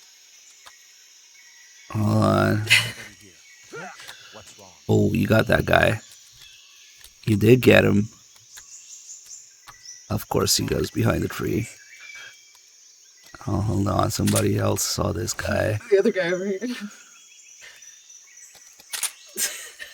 Told you you'd mess me up. I'm sorry. I set you up for failure on purpose. That's okay. I'm joking. I really didn't. You think I have that much brain power? Never. The problem is, the first guy that I took down might be about to wake up now. But, okay, we gotta hurry.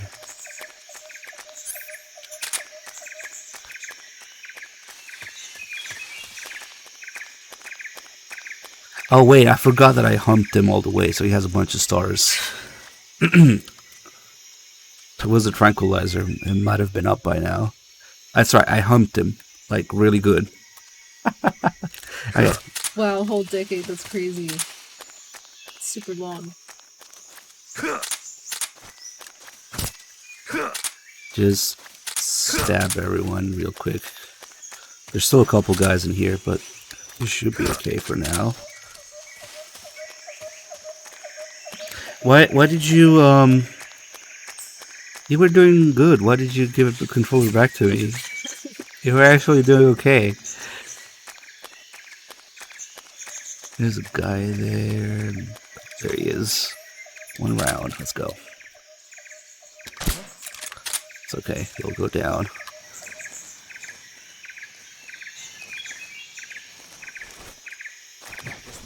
Oh shit. It was too much. What's wrong? Ooh, he did wake up. Which means this guy is about to wake up. That's fine.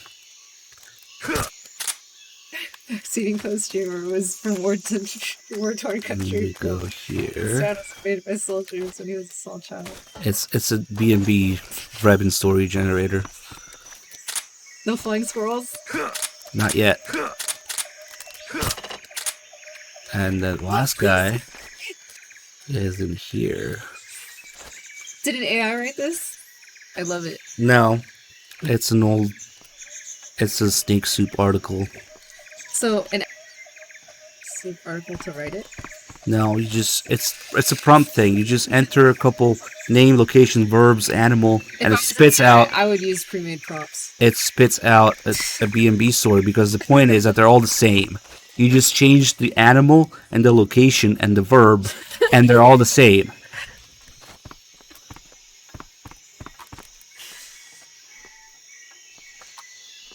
Drebin story. Ooh, we have a Drebin madness. suppressor? No, we do not have a suppressor. This guy can eat shit then. I think I know, he's what not would my even animal be dead. Is he if I dead? was, Peach? What would my Drebin animal Beauty and the Beast story be?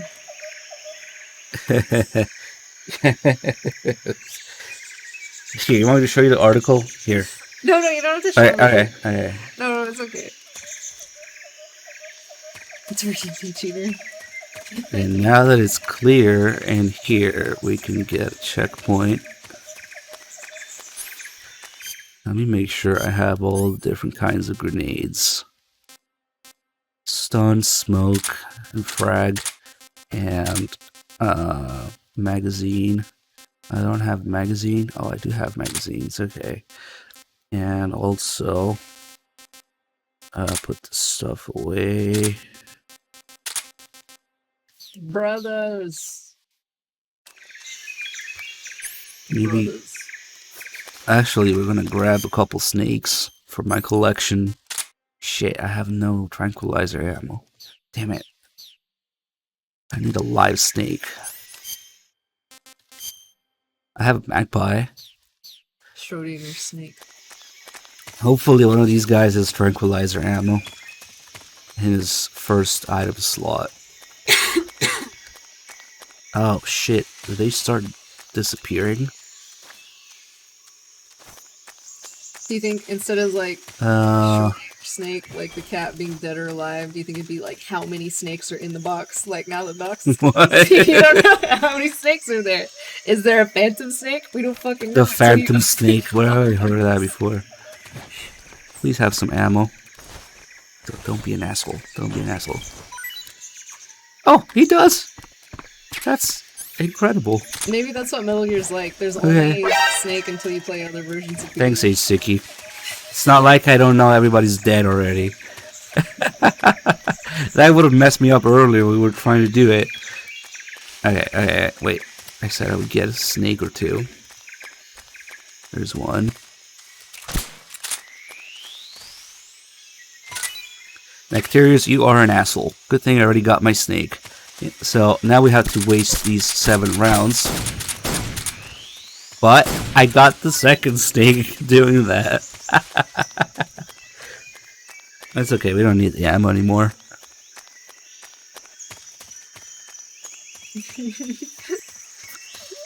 See, they made me burn all the ammo, but that's okay.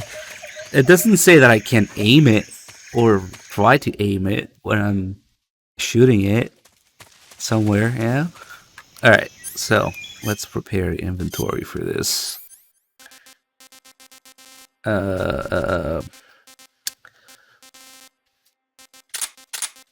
Shit. Okay, a bird and 2 snakes.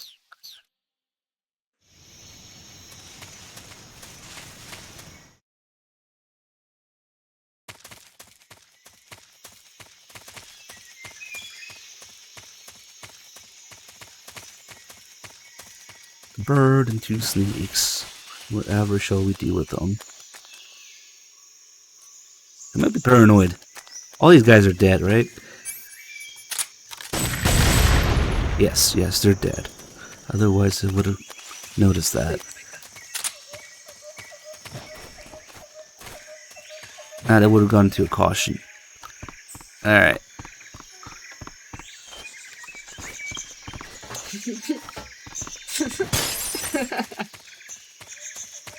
So, Sokolov's in here.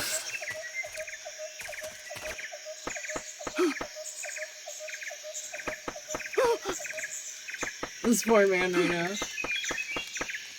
See, the thing is, originally when the game came out, this was the camera. So, you couldn't really see inside there. Hey, Beat Lip, thank you for the $10 to fight the old fool. Eat this parrot. Oh, you'll have to the parrots remind me of that. Yeah. Thank you. My God. Hopefully I don't forget. Yeah, you can eat the parrot, digest it, and then vomit it back on him. If it had like What? green feathers in it, that'd be so fucked up. It doesn't, unfortunately. All the You know what I puke mean? looks Like, the same. Vomit was But you can vomit the bird back on him. Anyway, I was talking about the camera. This is the camera, right? So you can't really see in there on the original camera. Now with the cheating camera, we can see that there's actually nobody in there. There's no Sokolov model. It's just the sound, the voice lines are there, and we can mess with him a little bit. Please stop.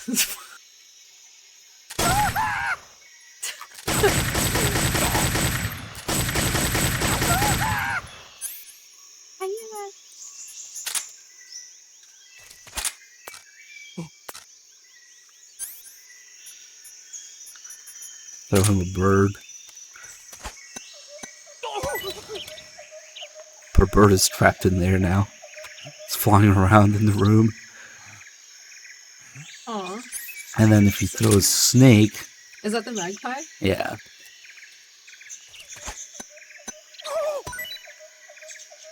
Get off me, get it off me. Apparently this snake got on him. But again, the camera shows us that the snake is... Where is the snake? Oh shit, the snake didn't even come out of the cage because it landed on the desk. See that? Oh. Usually if they land on the floor, they just chill around there. There it is. It's not actually on Sokolov. But okay.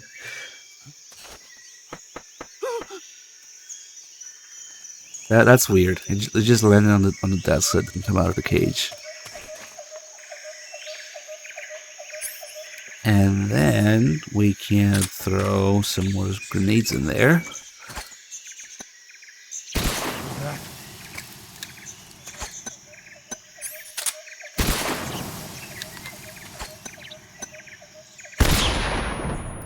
I didn't say anything about that. Oh, I just killed every animal in there. Oops. The bird and the snake. Oh, the snake in the desk is alive though, because it didn't come out. And then... Well, you see the other type of grenade is this one, but it's not very healthy for you.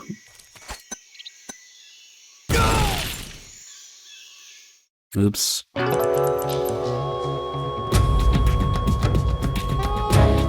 Snake, you can't do that. The future will change. You'll create a time paradox.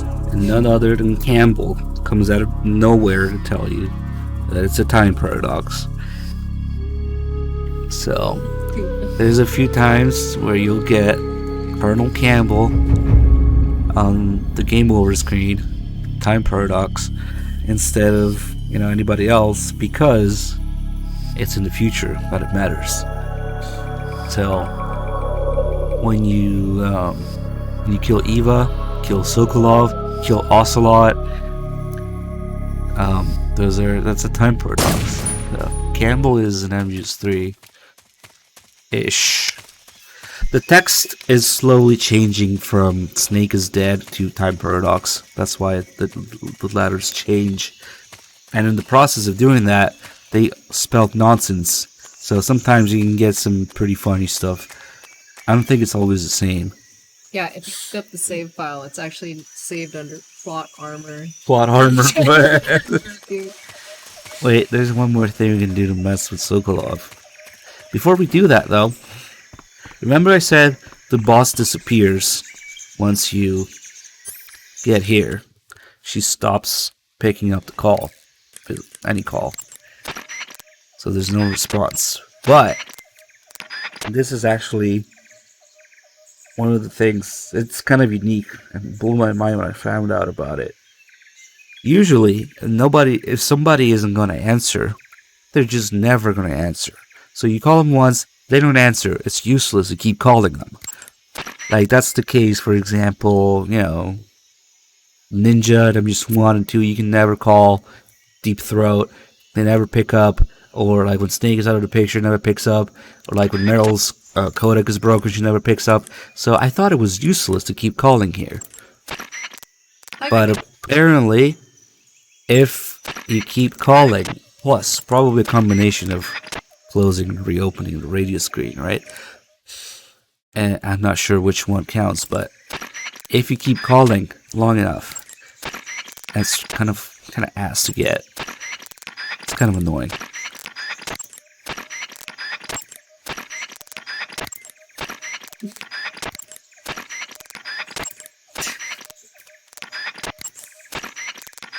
Alright, let me just close it again just in case.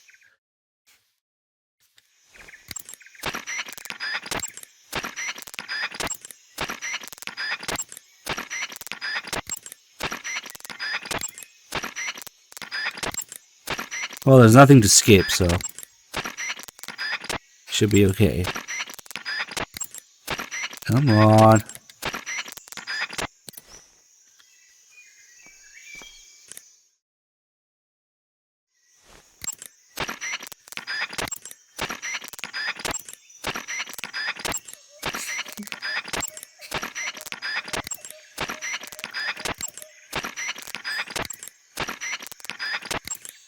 I don't know why it's being so annoying today.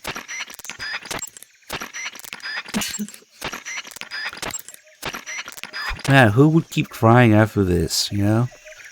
I don't know. But it's there.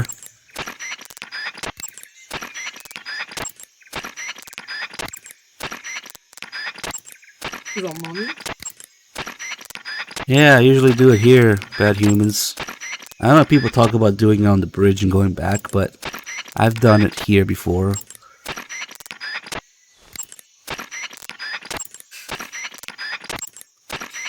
Come on, you asshole.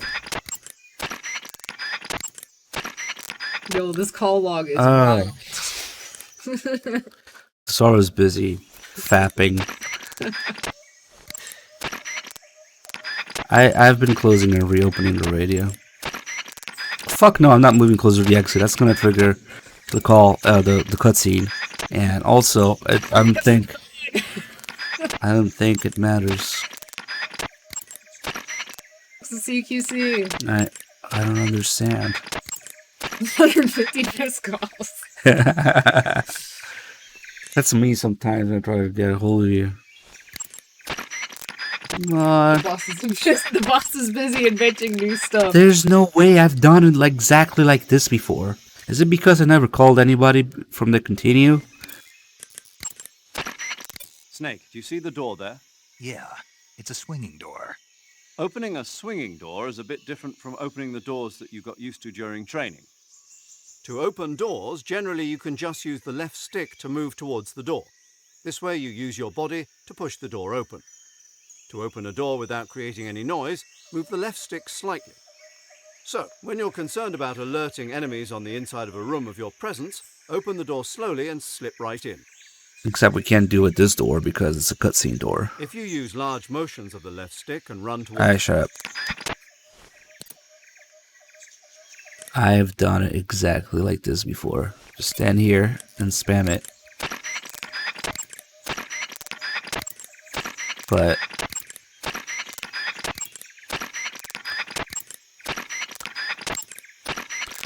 what does it have to do with standing in front of the door? I don't think it even matters. Like, I don't want to take an extra step and trigger a cutscene, you know? Hey, it shouldn't matter. There you go. What? So maybe it is supposed to be by the door. Supposedly you're able to hear the sorrow there. I can't hear shit, but people say that it's like it's the sorrow picking up, and I don't know. I just hear static, but that's what it's supposed to be, and it's really crazy. Because like I said, usually when there's no response, there's no response. It's useless to keep trying. But, oh my god, Command Golf before. The boss invented video games as well. Yes, of course she did. I love it. That's this. Write that down. Write that down. Tea kettle. Okay. Am I missing anything? Oof. Okay, so I don't know why it took a while. Maybe we did need to call Zero first. Okay, other thing to do here, mess with Sokolov. Of course, Sokolov isn't a fan of MGS2 either, so if you go in there with the mask on,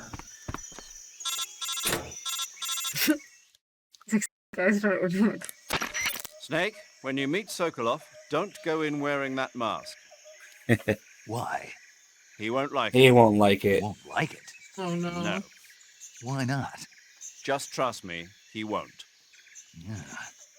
You'll need Sokolov's full cooperation to complete this mission successfully.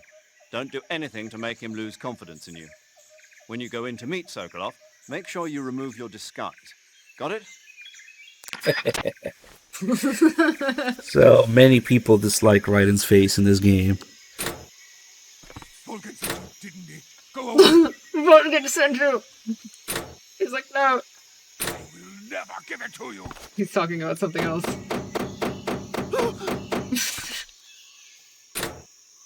Vulcan didn't he? Go away. Sokolov, he's just a victim at this point. Won't let you whatever. How does he know? How does he know that I have the mask on? Oh. He's stream sniping us. He's watching the stream in there.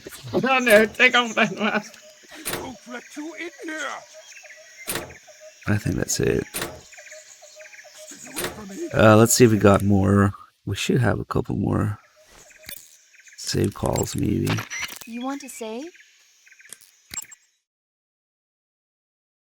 We could also do one after the scene here.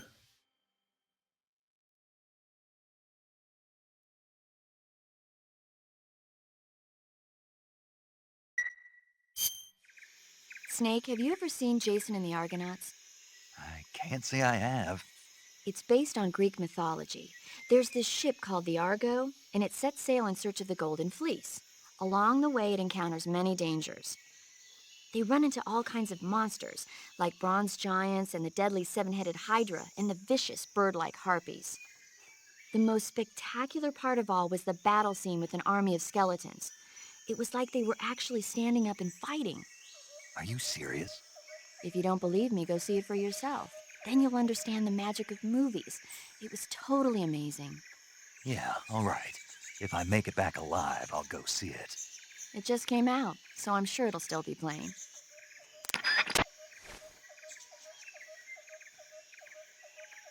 There's something about doing save calls in the Versus mission that influences how many save calls are in Snake Eater mission or something.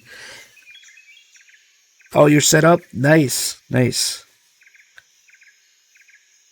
So with the stream and everything, and I mean the console and the stream and the channel and Discord and everything, that's cool. Then we're gonna make it happen tomorrow, I guess. That's really cool. That's really cool. So that's why I've been telling people, you know, get Peace Walker on PS3 ready if you have it. And so I'll be streaming it here, I guess. And I'm really happy that we can all play on PS3, we can all join, and it will be like first come, first serve, I guess. Who can make it in and single-handedly reviving Peace Walker co-op.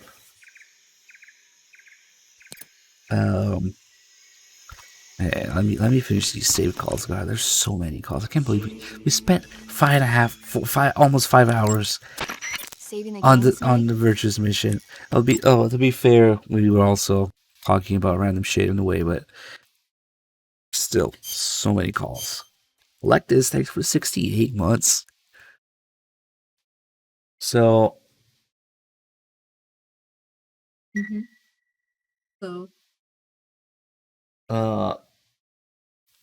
Okay, good luck, Snake. that was the last one here. Okay, nice.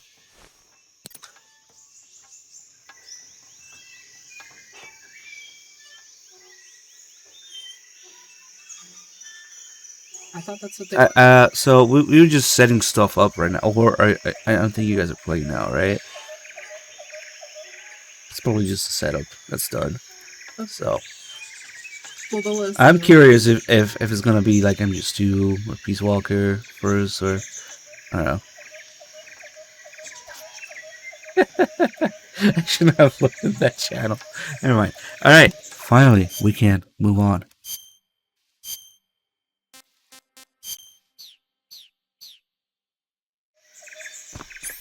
I did miss the personal data page for the boss, but whatever. It's not the end of the world.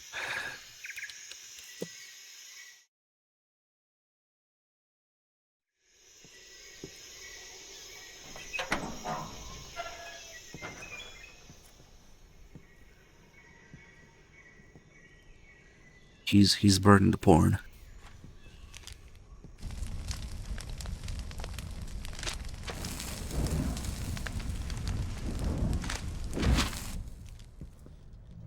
You must be Sokolov. Are you one of Volgin's men? You'll never get it from me. No. I'm a CIA agent. I've come to escort you back to the other side of the Iron Curtain. You're CIA? Yeah. I was sent by Major Zero, the man who got you out 2 years ago. Zero? I have a message from him. What is it? He said to tell you sorry for being so late. Did he now? What does it mean? It means he's a man of his word. But we've got no time for this. You have to get me out of here before they arrive. Who's they? Colonel Volgin of GRU. You in the West know him as Thunderbolt. Thunderbolt? Never heard of him. He's a member of the Army's extremist faction, a man who seeks to seize control of the motherland.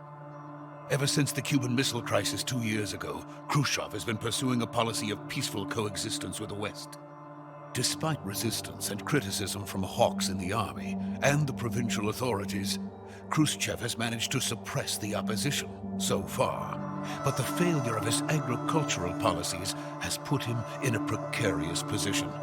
And on top of that, the tragedy last November. President Kennedy's assassination. Precisely. In a sense, Khrushchev has lost his biggest partner, and his power base is rapidly crumbling away. A certain group is plotting to use this opportunity to seize power by rallying the anti-government forces, overthrowing Khrushchev, and installing Brezhnev and Kosygin in his place. The mastermind behind this plot is Colonel Volgin of the GRU. He has control over another secret weapons research facility much like this one, OKB-812, known as the Granin Design Bureau, and is using it to further his plans. But that is not enough to satisfy him. Now he's plotting to seize the secret weapon I have been developing here and use it as leverage in his bid for power.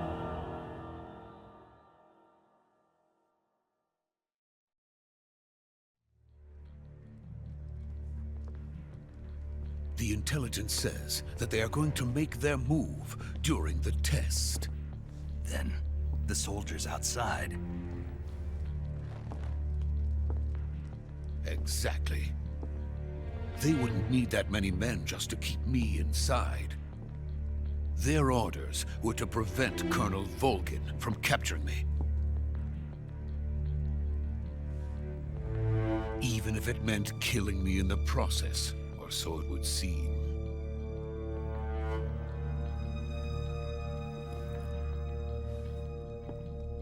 Volgin will come. I'm sure of it. You must get me out of here before then.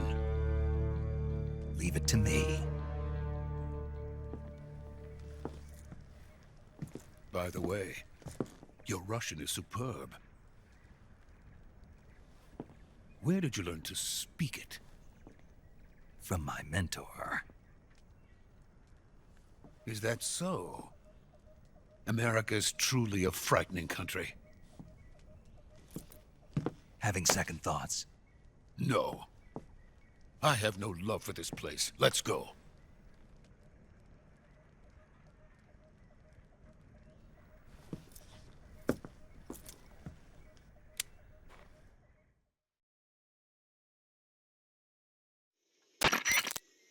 Major, this is Snake. Sokolov is safe with me. He's doing fine. No injuries. Good work, Snake. Now hurry up and get Sokolov to the recovery point. We'll rendezvous with you there. Roger. What about the sentries? I had to kill them. There was no other way. But no one will know we were involved. I see. What about the boss? We lost contact with the boss some time ago. What happened? It's probably just a weak signal. Just hurry and get Sokolov out of there.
Freeze!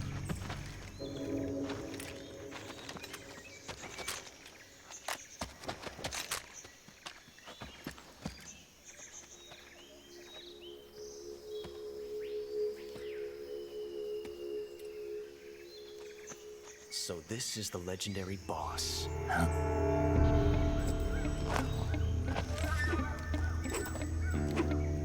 Huh? We meet at last.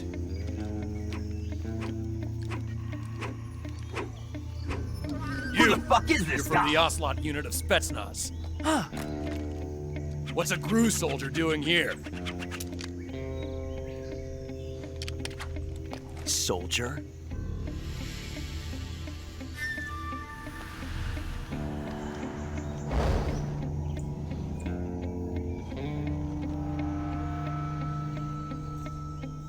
He's the Ocelot commander. Ha! That's Major Ocelot to you. And don't you forget it.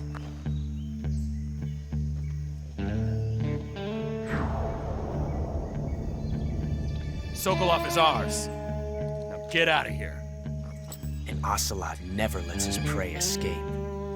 What?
I can't say it feels good to kill a comrade, even if it is for the GRU. Sokolov, take cover.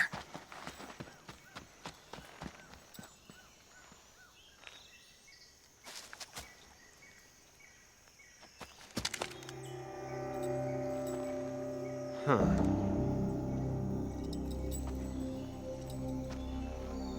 You're not the boss, are you?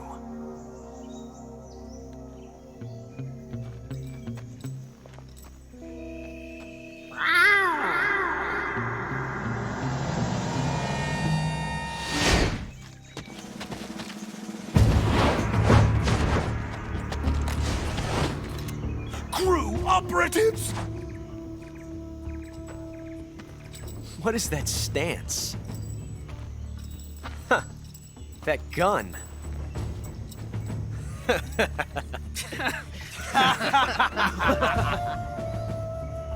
If you're not the boss, then die.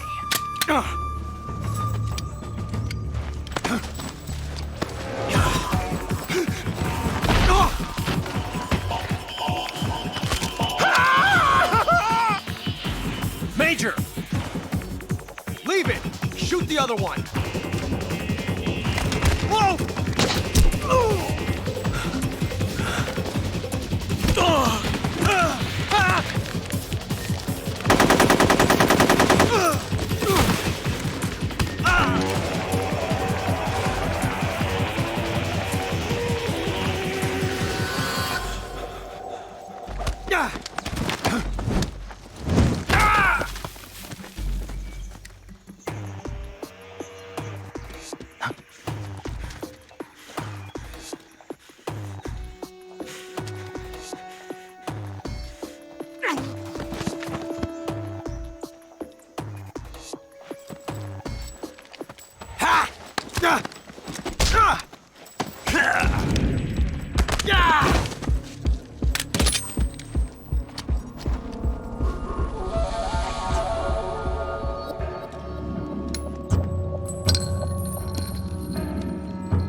You ejected the first bullet by hand, didn't you? I see what you were trying to do, but testing a technique you've only heard about in the middle of battle wasn't very smart. You were asking to have your gun jam on you. Besides, I don't think you're cut out for an automatic in the first place. You tend to twist your elbow to absorb the recoil. That's more of a revolver technique. You filthy American dog!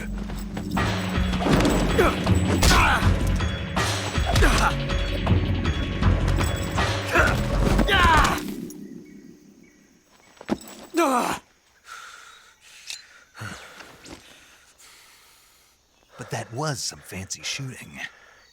You're pretty good. Pretty good.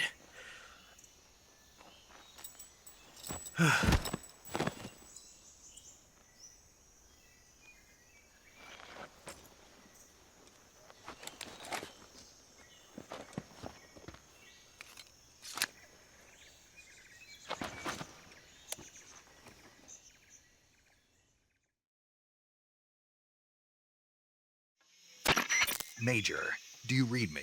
I read you. Snake, you all right? I've run into a few snags. These guys were after Sokolov too. Apparently they were taking orders from a GRU colonel named Volgin. A GRU colonel? Part of an internal Soviet power struggle, according to Sokolov. Something between the KGB and GRU. Between Khrushchev's supporters and Volgin's. Sokolov was being guarded by the KGB and hunted by GRU? Snake, it sounds like this could be even hotter than Cuba. I don't like it. Something about the whole thing stinks. I agree. You'd better hurry. Sokolov ran off by himself, but I'll catch up to him. We're counting on you.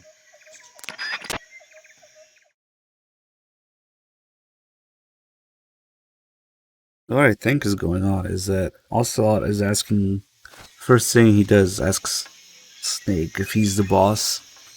Because I would imagine that maybe Ocelot was sent to make contact with the boss.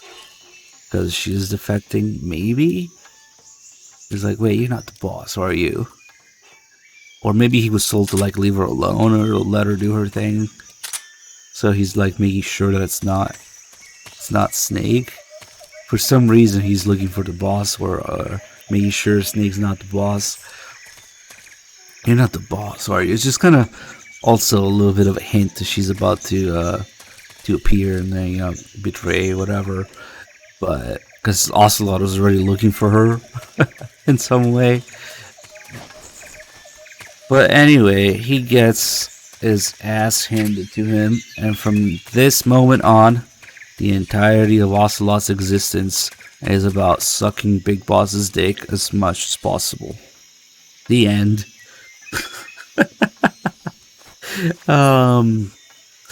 Well, he got his ass handed to him, and it's very Japanese, the kind of relationship that they have. Now he wants to prove himself. Ocelot wants to prove himself, a Snake, be recognized, that he's cool too, yeah, that he's learning, that he can hold his own, and he can do cool tricks too. He wants to be recognized by Snake ever since Snake handed his ass to him. I liked Ocelot a lot more before his entire existence was about sucking Big Boss's dick as much as possible, but whatever. It is what it is. No, not yet. I haven't moved him yet. See, the other thing that I'm just 3 retcons about Ocelot is that the reason Ocelot uses revolvers in the first place from MGS1 is that he likes spaghetti western movies. But it's kind of a mixed bag here because he has a Makarov and he's spinning it already. Even though, like, he hasn't thought about using a revolver yet, but he already has spurs here, like his cowboy spurs. And there's absolutely no reason why he would be spinning the Makarov around. So now the reason that Ocelot uses a revolver is Big Boss, because Big Boss told him to. But then why would he have spurs? If he already has the spurs, it means he already is a Western movie fan, so he would already have a revolver. I don't know, whatever. Just things. Now Big Boss did it. Big Boss told him to use a revolver. Okay. But yeah, now he just wants to prove himself to Big Boss, and he wants to be recognized. Even though, you know what's curious, the boss kicks his ass in front of Ocelot a couple times. Ocelot doesn't seem to care about proving himself to the boss. He only wants to prove himself to Snake. But yeah, throughout the game, they have this kind of not exactly trying to kill each other kind of relationship. Like I said, Ocelot just wants to prove himself.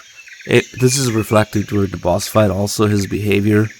If you don't take it seriously, if you start messing around, he also will stop shooting you. And so throughout the game, they're not really trying to kill each other, but it looks like they are, because they are basically throwing things at each other. Especially Ocelot is throwing things at Snake, but knowing that he can handle it. Cowboy otaku. So, Westaboo, I think the term is. So, like, it might look like Ocelot is trying to kill Snake, but he knows that he can deal with whatever he throws at him. So, he kind of doesn't hold back very much. Meanwhile, Snake spares him a couple times, and you know, by the end, they're kind of just fighting for the hell of it. Sinister Shadow with a 48 mods. Good to see you, man. Thank you. 4 years. May, thank you for gifting this sub to Grouchhead. Also, thank you. And then both Snake and the boss, I guess the boss, since she invented everything, she also has the magical ability to know which chamber is loaded when somebody's playing Russian roulette every time. And she taught that to Snake. So every time Ocelot is doing his Russian roulette bullshit, both Snake and the boss seem to know when it's actually gonna fire. Every time. So some of the what? Maybe they're like counting how many blank chambers you can see. Well, I showed it to you. Remember, you can actually see the gap from behind the cylinder. It's pretty big. You can see. Because if you can count 4 empty minutes. But no, it's not that. It's not that. I don't know. They just know. Especially when Ocelot's doing it with 3 guns. The boss knows anyway, so it's... But yeah, that's the entirety of Ocelot's like character now. He wants to be recognized. Like, look, I can do cool shit too. Yeah. And if we search him, he has Mousetrap, because ocelots are cats. Get it? But it could also be a reference to just his sneaky nature, I guess. Being a triple agent and all. More about the Mousetrap. The Mousetrap. It's either because ocelots are wild cats or because he's like, sneaky. It's a trap. Like, so we talked to the guys behind the scenes that we had the meeting about the Mousetrap. We wanted to actually, before we do anything, I'm just gonna kill him real quick because that's another time paradox, of course. And we get Campbell again. Snake, what have you done? You changed the future. You created a time paradox. I created a slot is a Sadead. Siot Asadead. Simo Asadea. So it just changes into garbage. A Kitmo Asadoa. It's Taimo Parado. Wait, it's getting there. Time paradox, and then screen flashes. And this, if you used serious characters. Cardosa. And if you use a fake death pill, that text slowly changing is your time countdown to use a revival pill. If you wait too long, you can't use a revival pill anymore. So that's what that is also. Hold on. So now we're gonna put him to the side real quick, so he doesn't get hurt.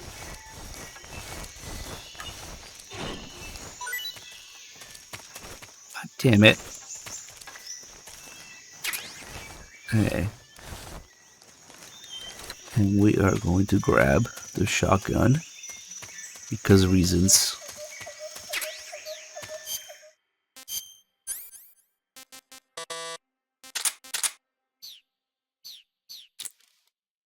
Yeah, the face paint is later.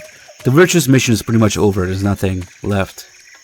We could have picked up the shotgun before, I guess, the cutscene and used it in here, but The cool thing about the shotgun is this.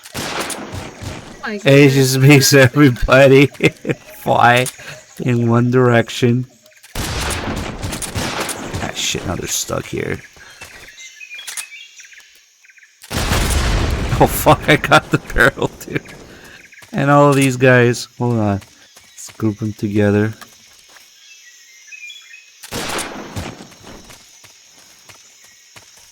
Alright. In the corner. Okay, I think that's everybody. Wait, there's this guy here as well. Yeah. Damn! Now they're... Look at that. Because that guy is turned the other way. Oh, there you go. Now they're all facing the same way. And we created some sort of multi-leg monster. I've never seen it like this. Out of ammo now. Okay. I don't know, it's just satisfying.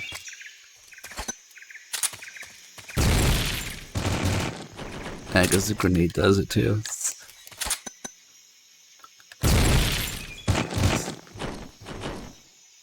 There's something oddly satisfying about that. I don't know. Okay, so... Oh, I forgot this guy here. Oh well. So... I thought they were all over there. One cute little detail is that if we put this mousetrap down here, when we come back for the Snake Eater mission. It will still be here, and we can pick it up. We can use it. I wonder if there's any special spots. That maybe like Probably not. Okay, so now we want to do a couple calls about the cutscene, and then they mentioned Volgin. So there's a call about him. Snake, stay alert. The KGB and GRU both have their sights. It's probably going to catch a bird. GRU is a military. It's usually like a magpie. The intelligence wing of the Soviet Defense Ministry's General Staff Office. It competes with the KGB, which is under the Ministry of Internal Affairs, and the two are always watching each other. Never let the left hand know what the right hand is doing. Exactly. Now, added to that rivalry, there's a vicious power struggle going on between the Khrushchev faction and the anti-Khrushchev faction. What might be wrong? And Volgin and the anti-Khrushchev forces are using the GRU? That's the idea. The two factions are fighting over Sokolov. We're in an extremely dangerous situation here. Yeah, I'm aware of that. Get Sokolov out of there safely. He must not be turned over to the KGB or to the GRU. Sokolov took off in the direction of the rope bridge. Get after him. Hurry! Sorry, Zero, no can do. I gotta help Vanessa Marshall with her setup. So okay. So what's happening? What should we do?